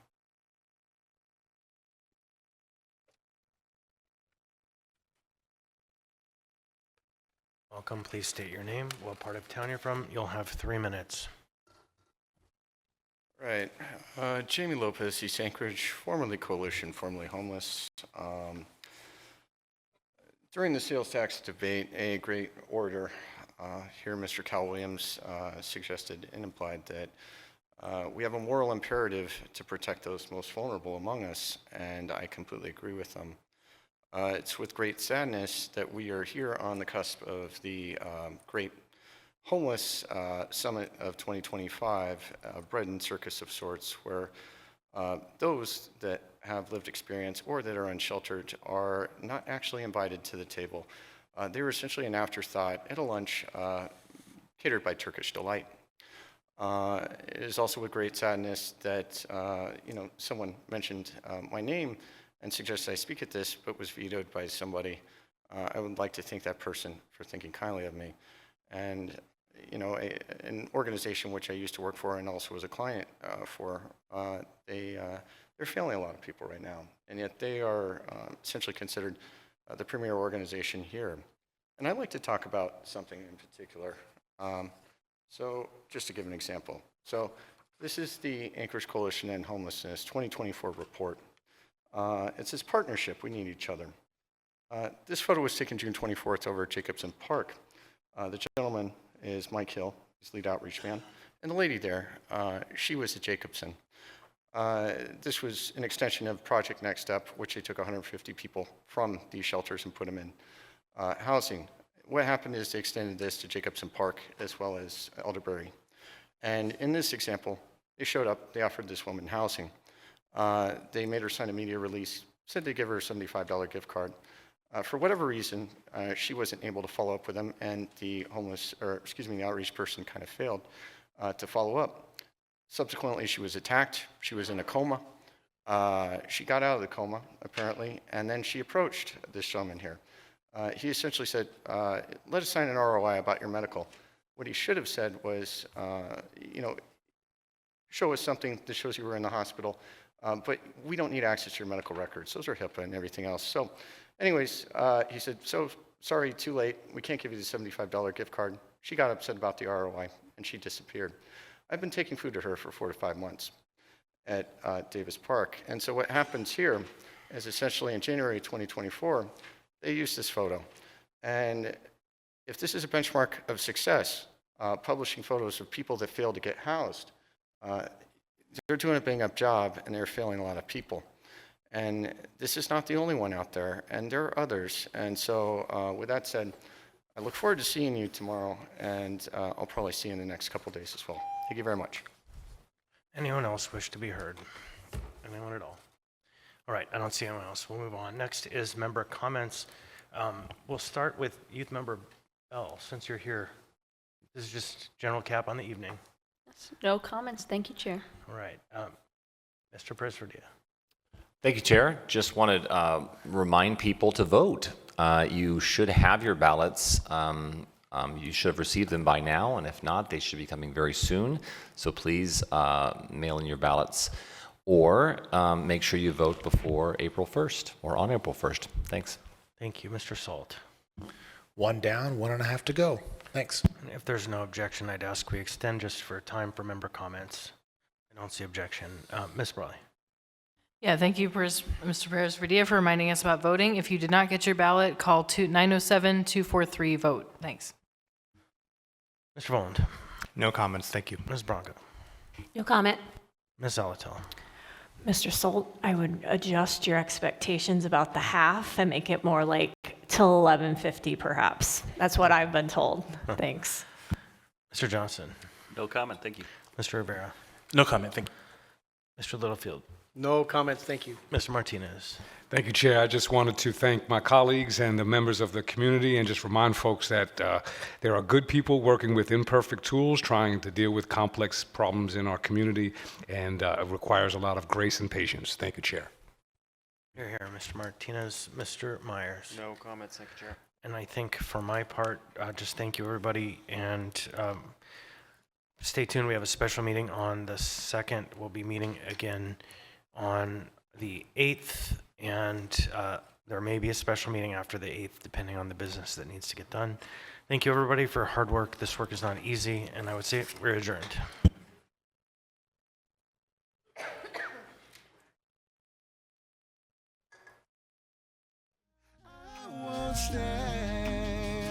I won't change. You can't have my heart. You can't hold my mind. I won't stay. I won't change. Where's the ground? I keep falling off the edge. Lost my ground. Now you're heavy on my head.